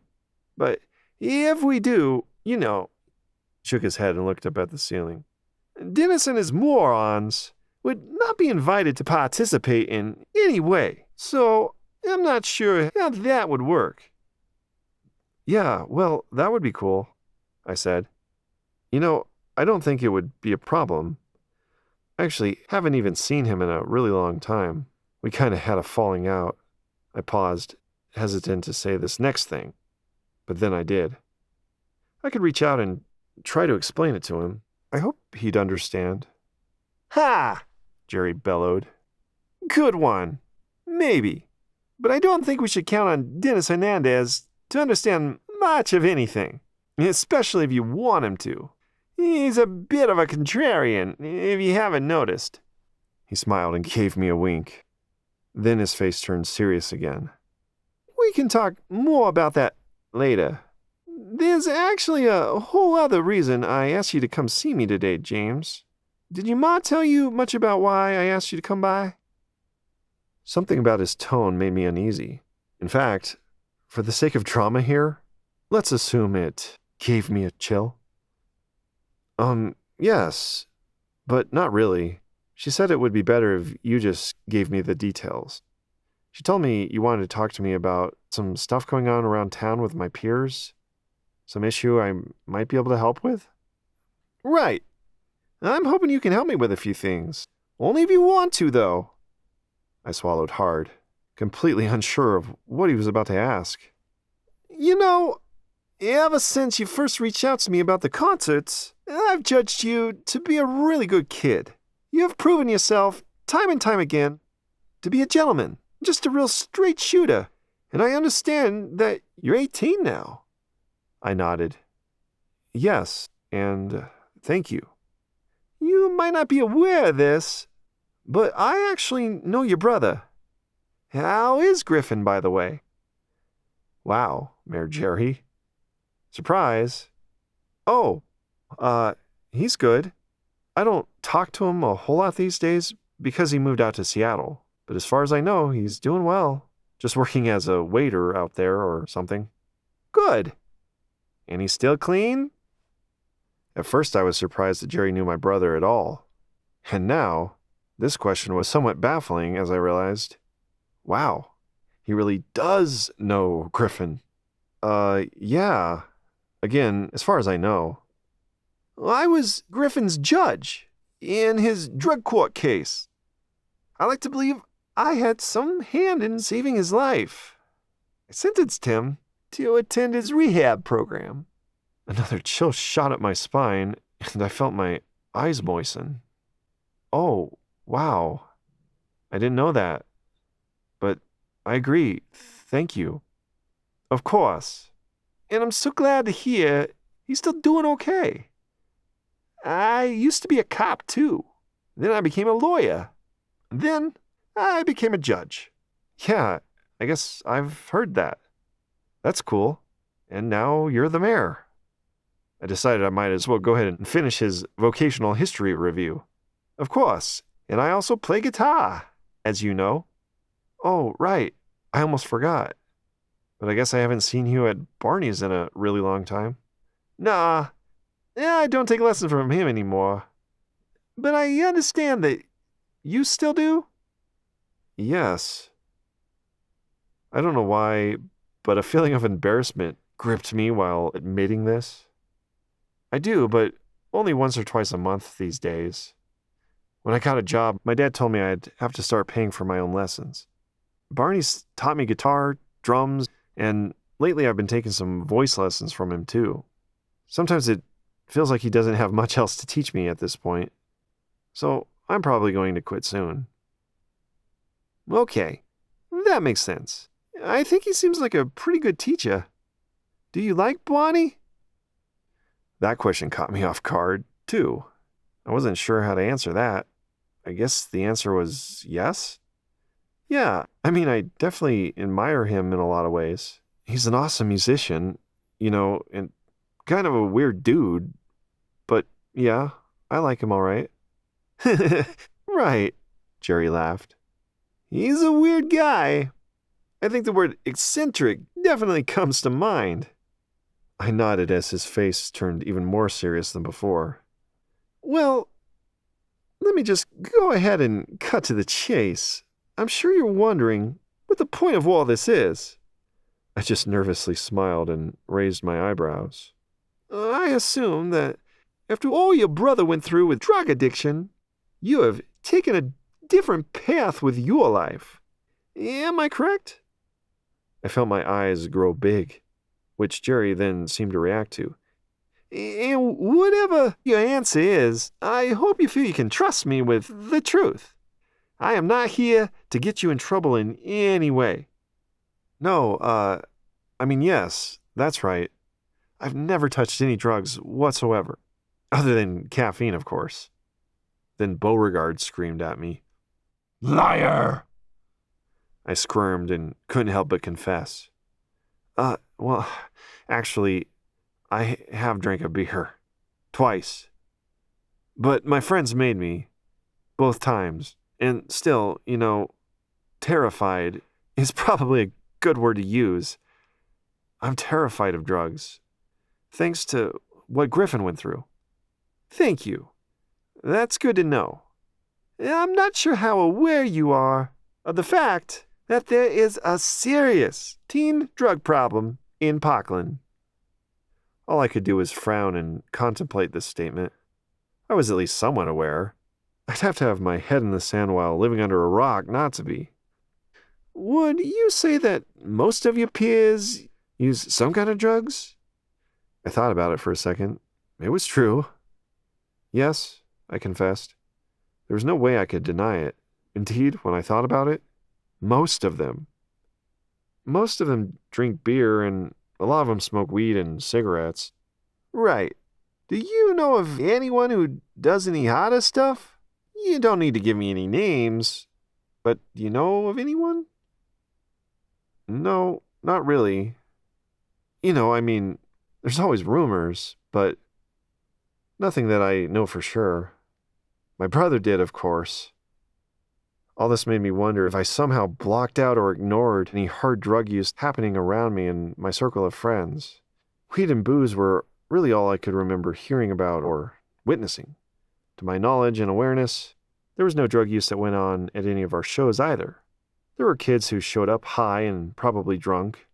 Maybe some stuff happened in the parking lot, but that was out of our hands. It seemed that, luckily, no one had dared bring any liquids or herbs into the Superdome itself. So that was good. At least no one had openly defied that rule. Jerry kind of simultaneously nodded and shook his head. Well, I'm sorry to inform you that there is a lot of heroin use happening among your peers, along with cocaine and, of course, just tons of cannabis. His frown intensified, and he shook his head. Crystal meth is making an appearance as well. I don't know how much you know about meth, but... He paused as he stared into my eyes. It's absolutely horrific what it does to people. I just kept nodding as I noticed my nerves creeping up as a result of 2 yet-to-be-answered questions. Why is he telling me all this? And what does any of this have to do with me? James, do you know a young man in your school named Cooper Gibson? I froze. Yes, I squeaked as I swallowed hard. Well, again, I'm sorry to tell you, he's dead. A shockwave of tingling neurochemicals, I suppose, rippled over my body. Cooper? I managed to whisper as I stared at a bottle of whiteout on his desk. I think Mr. Hammond and other psychology people would say that I was dissociating. Yes, I'm sure you'll hear all about it at school later this week. His parents found him yesterday morning on the trampoline in their backyard. Right before you got here, I got word from the coroner. Heroin OD. Oh my God, were the only words that I seemed able to speak. My shock rapidly morphed into guilt as I recalled all the times I had wished death upon Cooper after some of his more vindictive, jump-starting attacks. And did you know a young man named David Klein? Jerry then asked. That name came with a bit of a chill too, and a larger realization. Maybe I had heard of harder drug use among my peers. Because, yes, I did know David. Correction. I knew David. He was in my English class freshman year, and I'd heard he had also died of a drug overdose sometime last summer. That's all I knew. Elevated adrenaline continued to buzz within me as I became uncomfortable with the mayor's unflinching eye contact. Yes, I didn't really know him, but I had a class with him. I heard he passed away over the summer from drugs, too. That's correct, he said, and I could tell a wave of emotion had just hit him. David was my nephew, my sister's son. His death made this local drug problem very personal for me. My already racing heart then kicked into an even higher gear, accompanied by an urge to get up and run away. This shit was getting real, and giving Jerry my continued eye contact was turning into quite a feat. He continued. After we lost him, I made a vow to myself and his mother that I would do everything I could to put a stop to this problem. So I have been on a quest with local law enforcement to figure out who's supplying the drugs in this town and getting so many of our kids hooked. He leaned in closer to me. James, I cannot abide another teen overdose on my watch. Heavy silence clogged the air between us, and I desperately wanted to sweep it away. Wow, I said. I didn't know. Sorry for your loss. Right? What else can you say? Thank you, he said. And I'm sorry too, because you might not realize it yet, but this is personal for you as well. Brr. Was it chilly in there, or just me? Oh, I said. This might be shocking and hard to hear, but I have strong reasons to believe that your music teacher, Bonnie Thunderhawk, is in fact the drug dealer we need to stop. I froze. Again.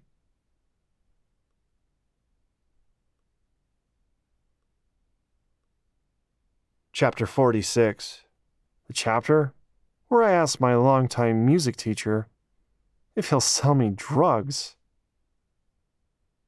7 days later. March 15th, 1997. A sunny day at 12:50 p.m. on Scenic Inspiration Drive in my sardine can of a Honda hatchback. En route to my guitar lesson. I would say I was about to lose my lunch, but no. I hadn't eaten all day. My stomach wouldn't allow so much as a saltine. I was a bit nervous. Actually, nervous doesn't even begin to describe it. I thought asking a girl out was scary, and I knew I was about to face a whole other animal. I reached over and turned off my radio. Trent Reznor wasn't helping. That's when I noticed my soaking wet armpits, and the wire snaking across my bare chest felt like it could come to life and strangle me at any moment. That's right. I was bugged with this small piece of equipment that so far only served as a constant reminder of what I was about to do. Adrenaline and cortisol. Lesson in Rejection, number 29. Betraying someone. Thanks for the opportunity, Jerry Cassiano. So, yeah. Damn, right? Did you see this coming? I sure as shit didn't. Barney is a fucking drug dealer? Allegedly. And surely you've guessed the reason why Mayor Jerry wanted to talk to me that day. And you may have also realized the real reason he was so interested in helping us put on local rock concerts, why he wanted me to invite Barney to come to them, and why he himself was taking guitar lessons from that man. Oh, Jerry. I guess you could say he sold me on the opportunity to prove or disprove my guitar teacher's guilt or innocence or whatever. You already know the hard time I have saying no, but I really was going to tell him I didn't want to get involved. Maybe he could read the resistant hesitation on my face, and perhaps that's why he then hit me with the big guns. The mental movie of the scene in his office had been playing in my head all week. James, this has to stop, and this is personal for you too. I have reason to believe that Bonnie was directly responsible for getting Griffin hooked on the stuff too. Fuck me. He was right. My brother had taken lessons from Barney too. Just a handful of them, and that's how we knew of his music education services in the first place. Hello, anger and confusion. Jerry went on to explain that his deceased nephew, who indeed had taken a few drum lessons of his own, by the way, kept a journal. Jerry, of course, had read every word of it in search of clues. Barney is apparently never mentioned by name, but David's various scribblings reveal that to score from the Music Man, all you have to do is casually mention his password during conversations to let him know you're in the know. Jumanji, Jerry had said. Jumanji? I questioned. Like the Robin Williams movie? Indeed. Now I knew, but the question remained, Could I actually get that particular word to leave my fucking face? Long story short, I had reluctantly agreed to wear a wire to my next guitar lesson, say the password, and ask Barney to hook me up. Soon, Jerry had introduced me to Jake Ottman, the buzz-headed pastel polo-wearing detective on the case. His voice was just as strong and firm as his handshake. Now, James, I know this probably seems scary, but you will be in minimal danger. We'll be listening and standing by, and if anything happens, we'll be there in less than 3 minutes flat. I guess that brought some comfort. Then I thought about Barney's combo hatchet pipe he told me about on my first lesson, and admittedly, I couldn't help but feel like I was living out the plot of a movie. A movie. A movie. Jumanji.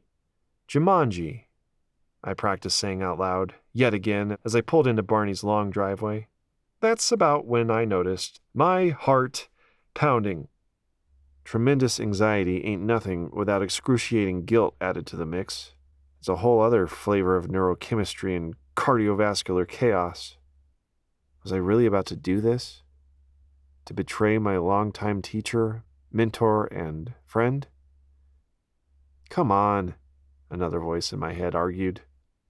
Barney's not really your friend. I guess not, but I did owe him a lot.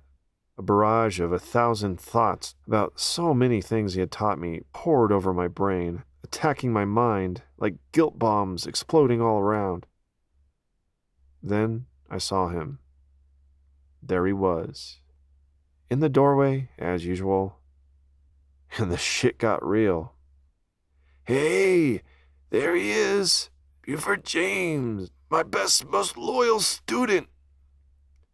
Sorry, I know it might be hard to believe he actually said that at this moment, but he did. And yes, I nearly aborted the mission right then and there. I just knew he was onto me. But no, it was just a coincidence, I assure you. It was far from the first time he'd ever called me that. We exchanged our typical hellos and updates. We had to spend a few minutes reviewing his 2 new guitars. By the way, he boasted about one of them supposedly being worth 25 grand, but he didn't actually admit to spending that much. Suspicious? Then I remembered all the other times, so many times, he crowed on and on about how much his various gear cost or was supposedly worth. As I looked out the window at his unsightly, shitty truck, now I know what he spends all his big drug money on. It had been a long time since we'd done a guitar lesson. It mostly consisted of me showing him my progress with what he had last taught me. It was most definitely one of those lessons that left me feeling more or less ripped off. I guess it's okay it was the last one we ever had. I had it all planned out in my head, the exact way I could slip the password into a conversation. As the hour passed, I continued to psych myself up with a mantra. Do it for David. Do it for Cooper. Do it for Griffin. I waited until the last 10 minutes. So I was watching the Woodstock movie for the first time the other day. I informed him as he nodded his head with excitement. Yeah, what did you think? Did you see me on there? Yeah, right, brag boy Barney. I'm not sure. But overall, I thought it was pretty awesome, of course. I wanted to ask you, do you think the film gives you a true sense of what it was like to be there? I knew this would prompt an explanation that would take at least 5 minutes, and Barney didn't disappoint. It was the necessary setup, though, for my all-important next line. So, speaking of movies, someone from school told me that you're a really big fan of Jumanji. All the energy in the room froze, as did the two of us, as did my whole pulmonary cardiovascular system. It was like the equivalent of a record scratch at a party. He just stared at me with wide eyes, seemingly unable to believe the sentence he had just heard come from me. James, sure, bud. I love Jumanji. I think it's a great film. Do you like it too? His tone stiffened, completely cardboard. Yes. I mean, I've only seen it once or twice, but I do really like it, and I'd like to see it again. Okay, yeah. Well, as I'm sure you heard, I can help you with that if you like. Yeah, that would be awesome. He spread his hands and eyes wide in some nonverbal expression of wonderment. You know, I just can't believe years go by, and you've never asked me about Jumanji before. Honestly, I never knew before. Can you believe that? I do tend to be the last one invited to the party, you know. Sure, I've been there too. Well, all I need to know is what kind of Jumanji and how much you're interested in. I think I'm mostly interested in the MJ kind, but I'm curious to know about whatever other varieties you offer. His chin shot upward and he arched his back as if about to explode with information he couldn't share fast enough. Oh, James, bud, I can get you anything you can name. Yes to weed, yes to coke, yes to crack, smack, crystal, beans, black pearl. I can get you psychedelic meadow muffins. I can get you acid. I can even get you ace, but I don't recommend it, and it can take up to a week. Anything else? You just make your order with me, give me your funds, and I'll have my guy meet up with you anytime, anywhere you want in town. Your guy? I said. Sure. And hey, you already know him. I do? Yes, sure. Dennis. I froze.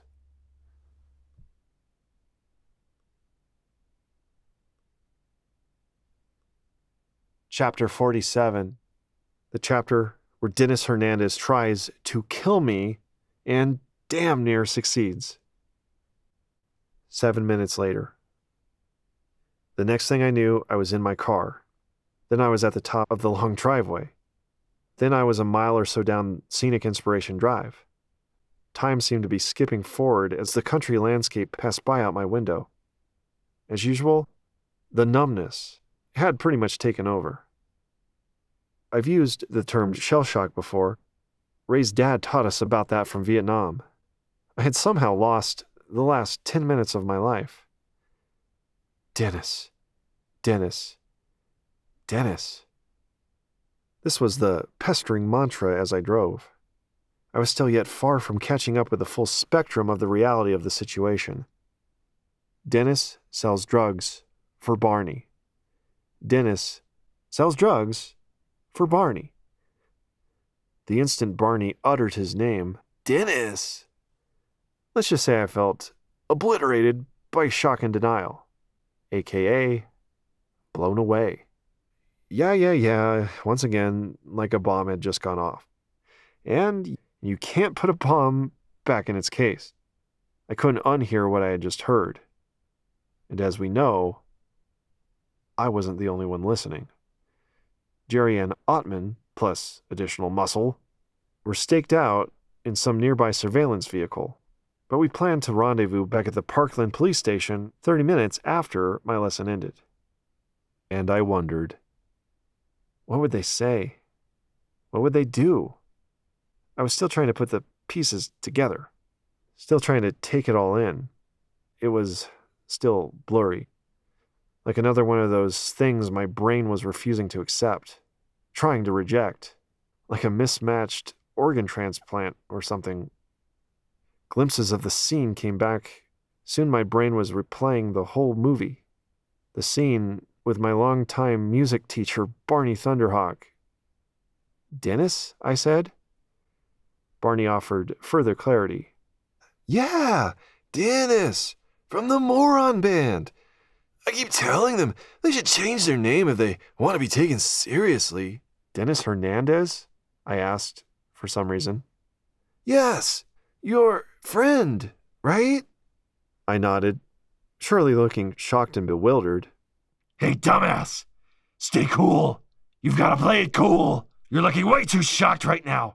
Pick up the slack, slacker! Right. Thanks, Beauregard. Oh, sure, of course. Dennis. I knew that. Phew. You see, we keep this all real secret, of course. So, again, tell me whatever you want. Give me your dough, and he'll call you to decide on a meeting time and a place for a drop-off, Barney explained. Do you have any cash on hand today?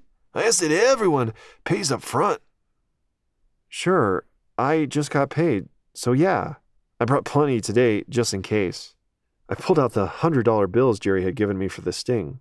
Barney's eyes got huge. Just picture a hungry wolf licking its chops. We went on to discuss what I wanted, and he was naturally curious about my resume of smoking, shooting, or snorting. I instinctively made it sound like I was an experienced drug user, as I noted I definitely needed to replenish my stock of weed, and it had been a long time since I had tripped, so some mushrooms would be great.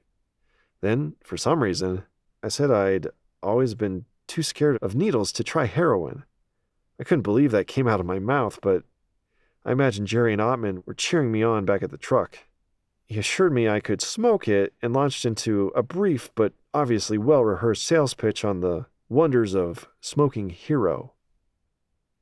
While Ottman wired me up, he had briefly educated me on current average values of street drugs. He warned me that some dealers purposely give new buyers outrageous price quotes to test their general knowledge of going street values. He told me this and a number of other pointers to help avoid raising suspicions. Based on my recent education, Barney's prices seemed highly competitive, and I actually told him this. I felt like such a fraud, especially after he affably agreed. I'd bought a decent amount of marijuana and a couple of episodes worth of mushrooms, but shied away from the heroin. Believe it or not, Barney then offered me a special first-time buyer's price if I changed my mind. That struck me as particularly evil. What do they say about the devil? He gives you your first one for free? Or at least substantially discounted. Dennis. Dennis. Dennis. The memories of all that had transpired settled into place as I drifted back and forth between the scene and that mantra. I was about halfway back to town when all the obvious realizations surfaced. Dennis was an adult. 21 by now, in fact. Dennis had just been implicated as a partner in crime to a major drug dealer. Jerry was probably already drawing up search warrants and assembling the SWAT raid of Dennis's truck and house and whatever else. Dennis was most likely going to jail for a long time, and it was my actions that put him there. No, I argued with myself. It will have been his actions that put him there. Yes, that's right. I held on to that thought to soothe the guilt trying to overtake me. He had made these choices, and I just happened to be the catalyst to them catching up with him. I guess this explains how he was always able to afford such a nice truck. Speaking of trucks, honk, honk, honk, honk. My recognitions were interrupted by the loud, aggressive horn of a large truck rapidly approaching from behind me. A large, black truck. It was the same truck that had pulled Big Bertha out of the ditch on that snowy New Year's Eve. Yep, the same truck that used to have a telescope time machine sticker on it. The same truck that had, on multiple occasions, shown up and taken Ella Levinsky away from me. Dennis. Just as I'd feared, I almost expected him to show up right about then, because I knew his dad's house was only about a mile east of Barney on Inspiration Drive. Barney had offered to call Dennis immediately after I had placed my order. What great service, huh? But I declined, with some excuse for why I needed to get going. I probably nearly blew my cover, by the way. He had apparently called Dennis right after I left. Also not surprising. And you can imagine what must have immediately popped up on his wheel of emotions. skeptical, incredulous, and most of all, suspicious. Angrily suspicious. Who could blame him? I may have convinced Barney I happened to be a seasoned user, but Dennis knew for a fact that I was anything but. Regardless of what he thought when he got the call, mine was surely the last name Dennis wanted to hear that day, or ever again. In fact, I had not seen or spoken to him since that fateful confrontation at my parents' hot tub. It was then over 4 months later. More honks. I looked back in my mirror. Let's just say he did not look pleased to see me. With a scowl, he continued to honk and sharply pointed to the right, motioning me to pull over. But I couldn't. A part of me tried to convince myself to comply, but some larger or more powerful portion of my brain took over completely and said, "Hell no." I stepped on the gas. My poor hatchback. Her little engine whined as it sputtered like the pathetic lawnmower it was. Dennis's mighty diesel V8 roared like a beast. I dared glance again to see him charging up towards me like a pitch-black raging bull. Bam! He knocked into my bumper. Not too hard, but enough to communicate his severe displeasure with me for failing to follow his orders. Again, I pressed my accelerator hard to the floor. Bam! He hit me again, harder. As my body jolted, the wire around my chest tightened, and I remembered Jerry and Ottman might still be listening, so I started to speak. Jerry? Jake? This is James. If you can hear me, Dennis Hernandez is following me and ramming into my car with his truck. He's trying to get me to pull over, but I know he carries a shotgun in his cab, so I'm scared to do that. I'm trying to get to a populated area. I sped over the hill and picked up momentum as I descended into the green valley below, the last stretch of wide-open country before town. I glanced at my speedometer. 90? That both shocked and scared me. Not only had I never gone that fast before, but I was also amazed my car was even capable of that speed. Dennis had no trouble keeping up. The next thing I knew, he was right beside me, like a big black specter of death. He raced into my left peripheral. Then he swerved at me, just a little to scare me, but I didn't react. Then a little more, closer this time, within an inch of my left fender. Then this thought screamed into my head. He is going for blood. Adrenaline and cortisol. Lesson in Rejection, number 30. The ultimate lesson in rejection.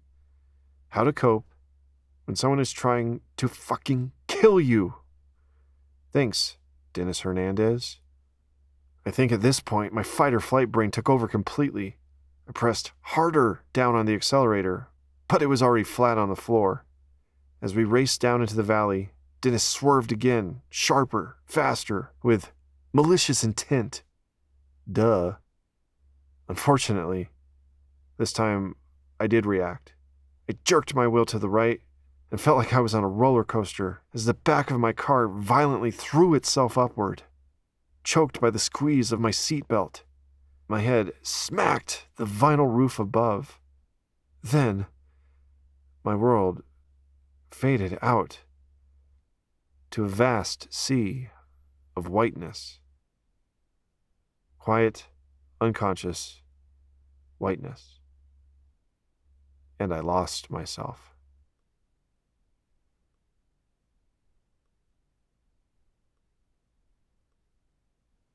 Chapter 48. The epilogue, where I wake up from my coma and we wrap this story up. 12 days later. Mom's voice. Familiar, soothing, unmistakable, but still oddly alien or somehow distant. Buford? Honey? Can you hear me, sweetheart? My consciousness tried to focus, with mixed results. You're in a hospital, baby. You're in an accident, but you're going to be all right. I'm here, Dad's here, Griffin is also flying in to see you soon. That's the first thing I remember. The raw emotion in Mom's breaking voice. That's enough to wake any son up, right? But then I think I slipped away again. Maybe for an hour or a day or a fucking week. Who knows? Being in a coma is a strange thing. It's an odd experience. I can't say that I recommend it. If avoidable in life, go ahead and skip it. It basically feels like you're stuck in a dream you can't wake up from. Not necessarily a coherent dream either. In fact, the only reason you might think you're dreaming is due to fleeting glimpses of blurry consciousness that come and go. Everything is confusing. Everything. And really fucking bright, too. My poor mom. Forget my broken body. She was the one who had really been through hell, only leaving my side for a minimal amount of sleep and other bodily requirements. She looked like she had aged about 5 years at least. I suppose her sacrifice was worth it, since it ensured she would be present for my return. She was there to be the first to explain the facts and reorient me to my new reality. The second time I remember awakening, she told me I should try not to move too much. She didn't tell me why just yet, but I soon discovered all that I mentioned way back in our fucking prologue thingy, remember? How about a quick review? I had a 12-inch gash on my belly. My spleen had been removed. I had a new hole in my throat. My left arm was broken. My ankle was sprained, and there was a fucking catheter up my wang. I'm really glad I didn't realize that one at the moment. Also remember back to the question we had started all this out with? So, what the hell happened? Well, now you know. At the moment Dennis rammed into my tiny Japanese hatchback with his big-ass American truck, a clock started to tick for me. Everyone assumes I swerved and overcorrected. After my car did at least 2 or 3 somersaults, it landed upside down. I had been tossed around in there like a goddamn teddy bear in a clothes dryer. I was dying. It wouldn't have taken long for me to perish without immediate medical intervention. I'm beyond grateful for the wonderful, beautiful person who quickly dialed 911. More on that later. Ambulance lights emblazoned as red as the blood-soaked shirt the EMTs had just cut off my back. Its sirens screamed us a path northward as we raced up Highway I-25. They rushed me to Denver General, one of the leading trauma hospitals in the world. They placed me on a respirator, and my exploded spleen was removed. Doctors sliced into my lungs to create drainage lacerations to evacuate any offending fluids. The diagnosis was acute respiratory distress syndrome. I received a life-saving blood transfusion, and my abdomen cavity was kept open overnight because I was too swollen to be stitched up. My broken arm and twisted ankle would have to wait, as would my friends and family, to see what was going to happen. Apparently, the odds they were sent home with were less than great. A respirator breathed for me for over a week. Whatever drugs they had pumping through me wiped all traces of the trauma from my brain and nervous system.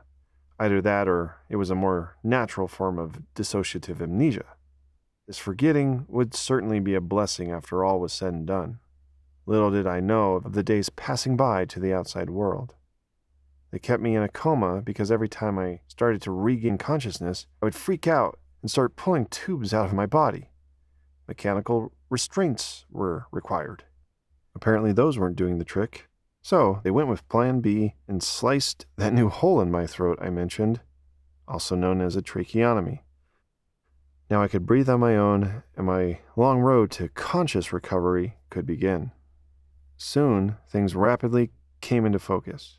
I became aware enough of my body again to survey the damage. The first of many long, painful, and sleepless nights followed. More drugs. In my delirium, I floated between various states of coherence, but the gash snaking up my belly kept me uniquely sober and miserably awake. And so, there I was.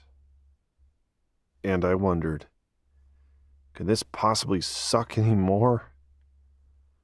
A hospital can be a depressing place. My room was typical, beige and white, ever sterile, with the unending stench of rubbing alcohol or whatever, boring paintings of flowers on the wall, and let's not forget the standard harsh fluorescent tubes buzzing above as my various health monitoring machines beeped away. I took little solace from the tiny boob tube bolted to the wall near the ceiling. I don't see how people just sit and watch bad TV all day. That's again, at least partially, why I've written this book. I needed it to get through the sheer boredom of my long recovery. It has been a healing process, and an interesting one too. The only problem is how much my right hand complained. I took a lot of breaks from writing over the weeks when I needed to eat and sleep, and of course, when I had visitors. As promised, Griffin came, and it was so good to see my big brother. He seemed well. He seemed clean. He told me all about Seattle and some of the shows he'd seen. We didn't really discuss the details of what happened to me and why. At least, I don't think we did. It was so surreal. That was the thought I kept having. I'm sure it was mostly because of the drugs. Those damn drugs made me so damn sleepy, among other things. Every time I dozed off, I was awakened to the unfocused sight of another approaching set of visitors.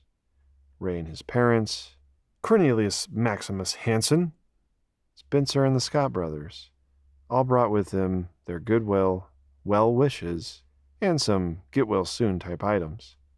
Thanks again, guys. It meant a lot that you came by. It really helped to have you there. I was, of course, grateful Mom brought me my Walkman and my own pajamas. And okay, I'll admit it, I did turn on bad daytime TV during a few moments of weakness. Guess what was on PBS? The Joy of Painting, with none other than Bob Ross. I froze. Barney, I said to Bob Ross. And with that, the enormity of the situation finally came into focus. What had I done? What would happen next? Barney? Barney. Guilt. Oh, the guilt. And I wondered, what happened to Barney? An image of him being hauled out of his barn in cuffs then filled my grief-roasted mind. The cops would press down hard on his afro as they guided his big head into the back seat of a black and white. They would probably storm his barn and raid his room. They probably wouldn't treat his instruments and memorabilia with much care. More guilt. What about all of his students? Who would teach them guitar and drums now? More guilt still. And another thought butted in. It came through in Jerry's voice. No, James, you need to think of all the kids that you may have saved by helping us put this monster out of business. Kids like David and Koopa and your brother. Right. I had to stay focused on the positives of what I'd done. There was still too much I didn't know anyway. I then became further lost in thoughts as I spooned down a cup of chocolate pudding. A sudden argument in the hallway snapped me back to the present. Nice job, moron. What the hell were you thinking? An angry man's voice echoed. Moron. And we all know what name I associate with that word. Dennis, I said, akin to Bob and his happy little trees. I don't know how at least 2 or 3 days had passed before a single thought about him had entered my brain. But I'm sure Mr. Hammond would consider it some kind of psychological defense or denial, or most likely some kind of pharmaceutical-induced forgetting. Dennis, I said, again, whispering now. Holy shit. What had happened to Dennis? Does anyone know he ran me off the road? Did he get arrested? charged with drug dealing? Did he post bail? Is he going to show up and take his revenge? Yes. My mind bumped around through all these dark places and more. Then, of course, it went back to where it always goes. Ella. I had just sent her boyfriend to Canyon City. Surely I did. More guilt. And numbness. Tingly numbness. I didn't mean to do that. I hadn't thought for a second that Dennis was involved with Barney. As far as I knew, the two had never met. He had barely, if ever, come up during conversations between us. I should have known. It was so obvious now. Druggy Dennis. Wait. Did Ella know? Did she know the whole time her boyfriend was partner in crime with the unassuming, bumbling drug lord master of Parkland? What if she did? What if she gets in trouble too? Could she? Please permit me one final check-in with the wheel of emotions here. Startled, confused, shocked, dismayed, disillusioned, overwhelmed, and worried. Now I was getting worked up. I needed answers. I looked at the phone on my bedside, but of course I didn't know Jerry's number. I could call Mom. Maybe she knows some info, or she can at least look up his number. I picked up and started dialing. Then, as if magic, and right on cue with impossible cinematic timing, but I promise this is just what happened, there he was, clad in the finest business attire to answer all my questions. The one and only Mayor Gerald Cassiano. Knock, knock, James, said Jennifer, my impossibly hot nurse. Are you filling up for one more visitor today? Sure, of course, I said. James! Hello, Jerry said as he approached with an energy I can only describe as relieved relief. Hello, how's it going? I said. Much better, now that I can see you with my own eyes and know that you're all right. He reached out his hand and we shook. How you feeling? I'm pretty sore, but I winced with pain as I tried to sit up. Mostly okay. The mayor's eyes doubled with concern. I felt foggy there for a bit, but that's clearing out too. Thank God, he said. Be sure to take it easy there. He gathered his pants at the knees and sat down in the chair next to my bed. I could both see and feel his sincerity in his concern. And perhaps slightly more pronounced bags under his eyes, too. Eyes that were then staring hard at my soul. I cannot thank you enough for your bravery and what you did. I'm so sorry for how this turned out. Of course, I said. I'm glad I could help. He leaned in close and restrained his voice to a loud whisper. And you did help, James. Can't imagine how much you've helped. And that damn Dennis! His brow furrowed as his face flushed with a hint of red. Don't worry. He's gonna pay for what he did to you here. A traffic jam of emotions clogged me at that moment. Who knows what he saw in my face? Judging by what he asked next, I'm guessing baffled confusion. Do you remember what happened before the accident, James? Of course. After I left Barney's place, Dennis ran me down. He was chasing me. He swerved into me, and I jerked the wheel. My car flew out of control. I kind of remember smacking my head on the roof, and everything just went blurry after that. Once again, I pretty much became dissociated by the end of that sentence as I stared out the window. Yes, and you were in an ambulance within about 5 minutes of the crash. That son of a bitch Dennis was found and arrested about half hour later. Arrested. That word stuck in my brain. I hoped speaking it would help dislodge it. Arrested? I said out loud. Where is he now? Christensen Justice Center, down in Castle Rock. I must have looked confused again. He's in jail, where he will remain until his trial. Judge Jorgensen set his bail through the roof. Mr. Thunderhawk is in a different jail. God, the guilt was killing me. I tried to remember back to some wisdom Mr. Hammond shared with us about guilt, but I came up short. I could accept it, though. For Ella, that is. For having participated in the events that led to her boyfriend being taken away. Her boyfriend was taken away! Yes. Believe it or not, that was the moment it finally hit me. The clarity of the big picture. The biggest picture of the implications of the whole situation and what it all meant or could potentially mean.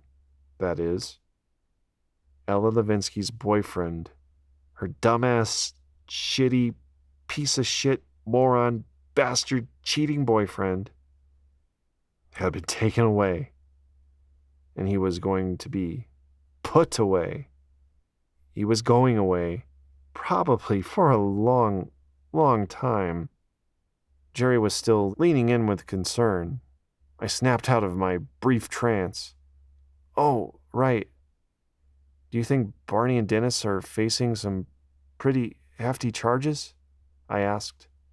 Yeah, big time. I have no doubt. We won't be seeing either of them for a very long time. Again, I don't know what my face was telling him, but I assume it guided his next comments. Look, James, I know Dennis is your friend. I assume it was a shock to discover that he was involved with Bonnie's operation. But you have done nothing to feel bad about. They were breaking the law and ruining lives in the process. They needed to be stopped, and you helped stop them. You are a hero, and I hope you can see yourself as such. I had to force myself to nod again as my mind drifted off. Jerry pulled me back as he firmly squeezed my shoulder. You're my hero, James. You helped bring closure to my family and our devastating loss of David. If it weren't for Bonnie and Dennis, you would likely still be here. This is justice. Okay, I said. Thank you as well.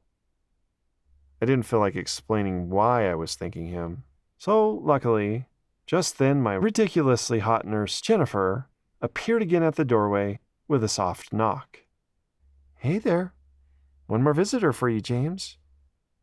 And there she was.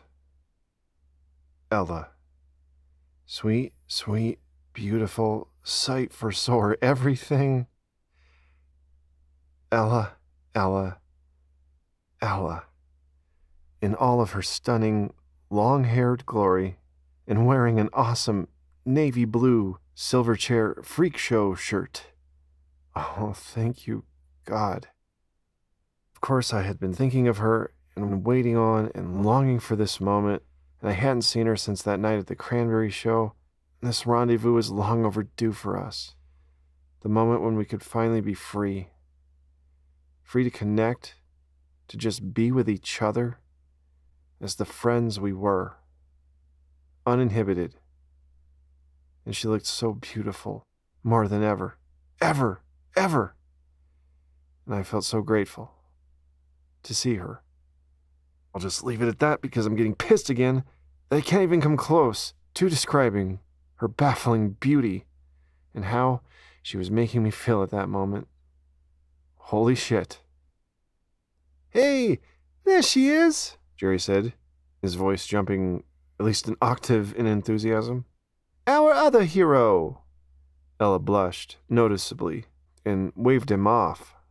No, I don't think so, she said. Oh, yes, Jerry countered. Now his face was turning a bit pinker. Hero for sure, he added. No question about it, in my mind. What do you mean? I asked. Ella here? Saved your life.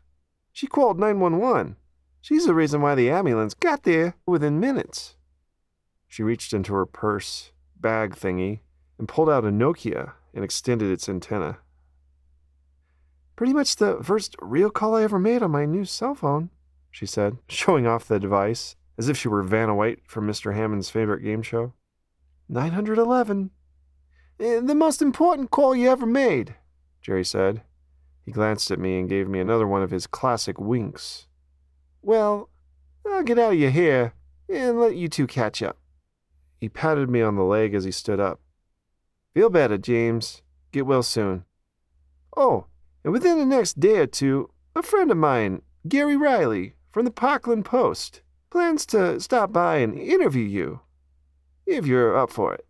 They're gonna print a story about it for sure, so you can decide if you want to be named or remain anonymous. Okay, I said, mostly just to end the conversation. I wasn't sure how I felt about the idea, but I couldn't possibly think about it then. Not with Ella Levinsky standing there with tears welling in her eyes. Mine were threatening to follow suit. All right, then. See you two later, Jerry said as he strolled out. Silence seized the room as we stared at each other. The beep of my heart monitor was suddenly the loudest thing ever. Beep, beep, beep. Hi, she said. Hey, I replied. How's it going? Okay. I've been better, but all things considered. Thank God my playful comments seemed to cut the tension. I smiled, and she smiled, as she nodded her head. Then tears rolled down her cheeks. She let them roll. I like to think she wanted to bear hug me, but knew she couldn't because of my injuries. I'm just so glad you're okay. Yes, and largely thanks to you. Thank you for calling, I started to say.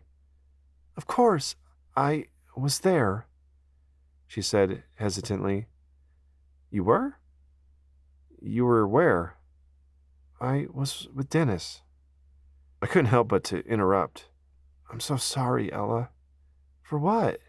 Beep, beep, beep, beep. I didn't know Dennis was involved and that he would get in so much trouble. Oh, God, yeah. 2 more tears rolled down. I didn't know either. At least not to this ridiculous extent. Even though it's just so obvious now. Yeah, I said. We sat in silence, racked with contemplation, I assume. Then I remembered what I was trying to say. So, I'm just sorry because, the mayor asked me to help him, but I didn't know it would all lead to your boyfriend going to jail. She gave me a half smile and sat down on the bed next to me. Well, he's not my boyfriend anymore. And she focused her blue eyes deeper into mine. And he wasn't even before he got arrested. She placed her left hand on my chest. Beep, beep, beep, beep, beep. That damn heart monitor. What do you mean? I was at his house when Barney called. Apparently to give him your drug order? I nodded with a sheepish smile. We had just broken up again because... She paused and looked at me expectantly. My eyes just grew, surely giving away my anticipation. She patted my chest. Drumroll, please. The motherfucking bastard son of a bitch cheated on me. Again. Wow. Ella Levinsky is a lady, and to hear her cuss was always a rare treat indeed. But as I think we all know, sometimes regular-ass words just don't do it. I knew she was trying to maintain some humor or sarcasm or something, but then she looked down at the floor, apparently in the grip of shame, I assume. I noticed I was holding my breath. I exhaled with the word, wow. And with a different girl. She looked up at the ceiling and shook her head while wiping away 2 more renegade tears. All I could do was sit in my bafflement. So I was at his house having this fun conversation. I just told him we were through forever, and I was getting ready to leave when Barney called. Dennis really freaked out when he told him what you wanted. He said something like, "Nah, that's bullshit. He's friends with the fucking mayor." And he ran right out of the house and tore down the road. I was driving home just a few minutes later when I came upon your upside-down car. My eyes stretched even more as I imagined and frantically regretted any trauma she may have incurred as a result of this. "Oh my God," came out of my numb face. I didn't see it flip, but I did barely catch a glimpse of Dennis speeding off in the opposite direction, which I reported to the police. I felt like my head was going to explode with all these shocking revelations, and I hadn't even caught up with the whole picture yet. Then I did, and I know you've heard this before, but of course, and one more time, Ella is single. Ella Levinsky is single. She's single because that moron bastard cheated on her again, and to top it all off, he's in jail for God knows how long. And I basically put him there, and he basically tried to kill me, and Ella basically saved my life. And did I mention Ella was single?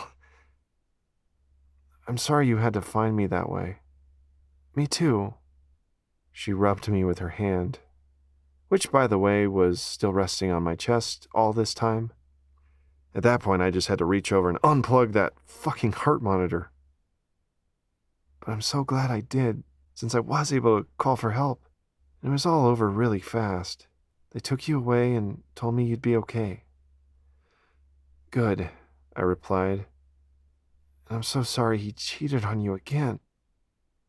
And I'm sorry he ran you off the road and wrecked your car and tried to kill you, she said. Yeah, that does suck, doesn't it? We smiled and basked in the comfortable silence between us. I'm sorry I wasted so much time with that loser. Her chest rubbed, then drifted upward to the back of my head, rubbing. Amazing. And that regret really stings, because all along, I could have been with a much higher quality guy. I think I'm finally getting that now. At that moment, I was so blissed out, I probably could have slipped away into another coma. She shifted her weight as she dug into her purse and pulled out a cassette tape and set it on my chest. I made you another mixtape, she said. I call it the Get Well Soon mix. I swelled with appreciation. And that's not just a poetic way to state that. My heart, literally the beating in my chest, felt overwhelmed with love. My love for her, and her love for me. I know it's perhaps just dopamine and serotonin and oxytocin and whatever else, but it's also energy, the energy of love. Whatever it is, it does exist. It is who we are. And I like to think that it is who and what God is too. Maybe you've discovered that notion long ago. But it was a new idea for me. I think this was the moment I finally, once and for all, knew that God was real. But real in a new way.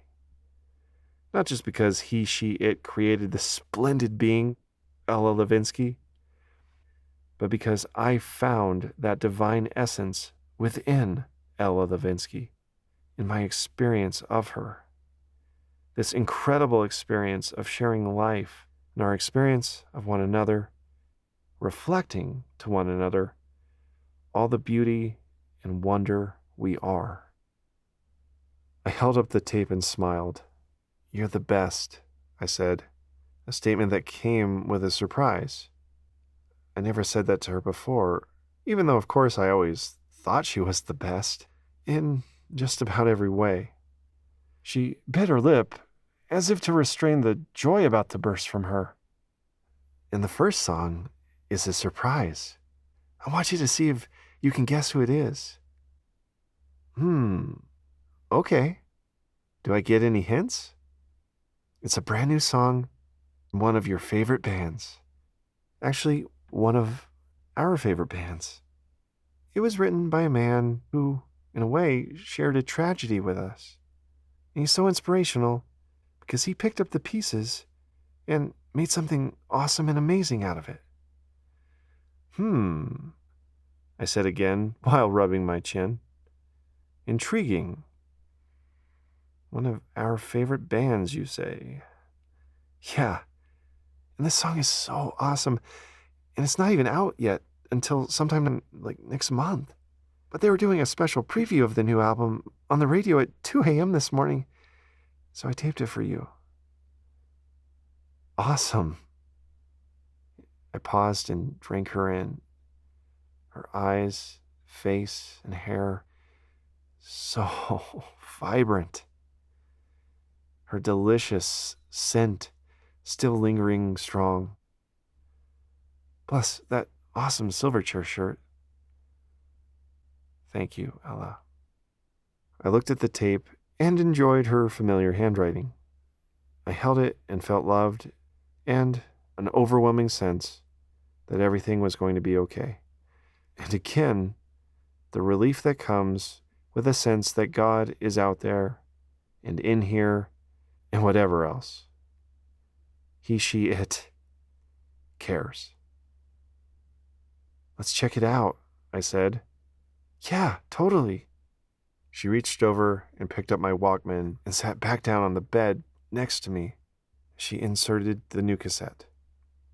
I took in the pleasure of her knowing smile as she gently placed an earbud into my right side and the other into her left. Then she snuggled up close to me, and I loved having her head rest on my shoulder as my arm found its way around her, and I felt her warm breath on my neck, and I loved seeing her red Chuck Taylors next to my bare feet, and hearing the clink of the chain on her sexy leopard print wallet against the bar of my bed. Oh man, now this was good medicine. She pressed play and then clasped my right hand with both of hers as the tune began. It offered a soft and quiet guitar intro. I listened hard, expectantly. Soon, it all built in intensity, and she leaned closer and kissed my cheek, just as a driving beat kicked in. It seemed so urgent and passionate. It made me feel like I was running, chasing after something or someone. I wasn't sure who the band was at first, but I had no doubt I liked it a lot. And there could be no question upon hearing the first line of the verse. It was a love song, and the singer seemed to be telling my story, or rather, our story. And I quote, "Hello, I've waited here for you, ever long." As the song progressed, the joyful feelings buzzing within me only escalated, enhanced by this enchanting new song. Ella pressed her lips to my cheek again, as I felt the chorus form a key that unlocked my brain in a whole new way, just as she threaded her soft hand into mine, her bass-playing fingers into my guitar-playing fingers, finding their space as one together. And I found myself wondering exactly what the singer, Dave, was wondering. And I wonder if anything could ever feel this real forever, if anything could ever be this good again. For a guy named Biff, I sure hope so. The end.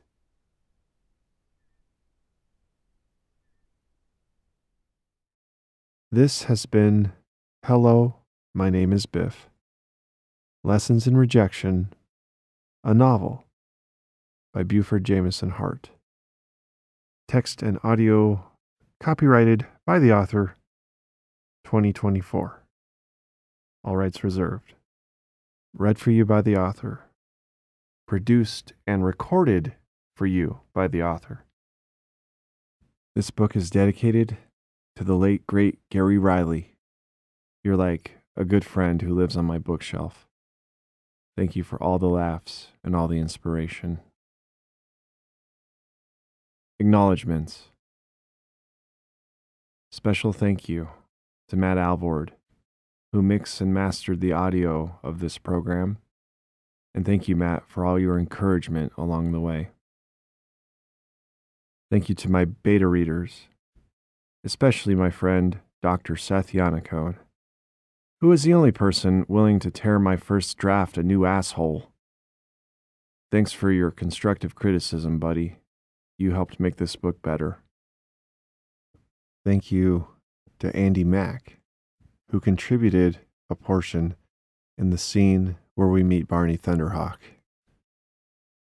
This book contains a quote from the song Everlong, written by Dave Grohl and performed by the Foo Fighters on the album The Color and the Shape, 1997, Capitol Records. Thank you for listening.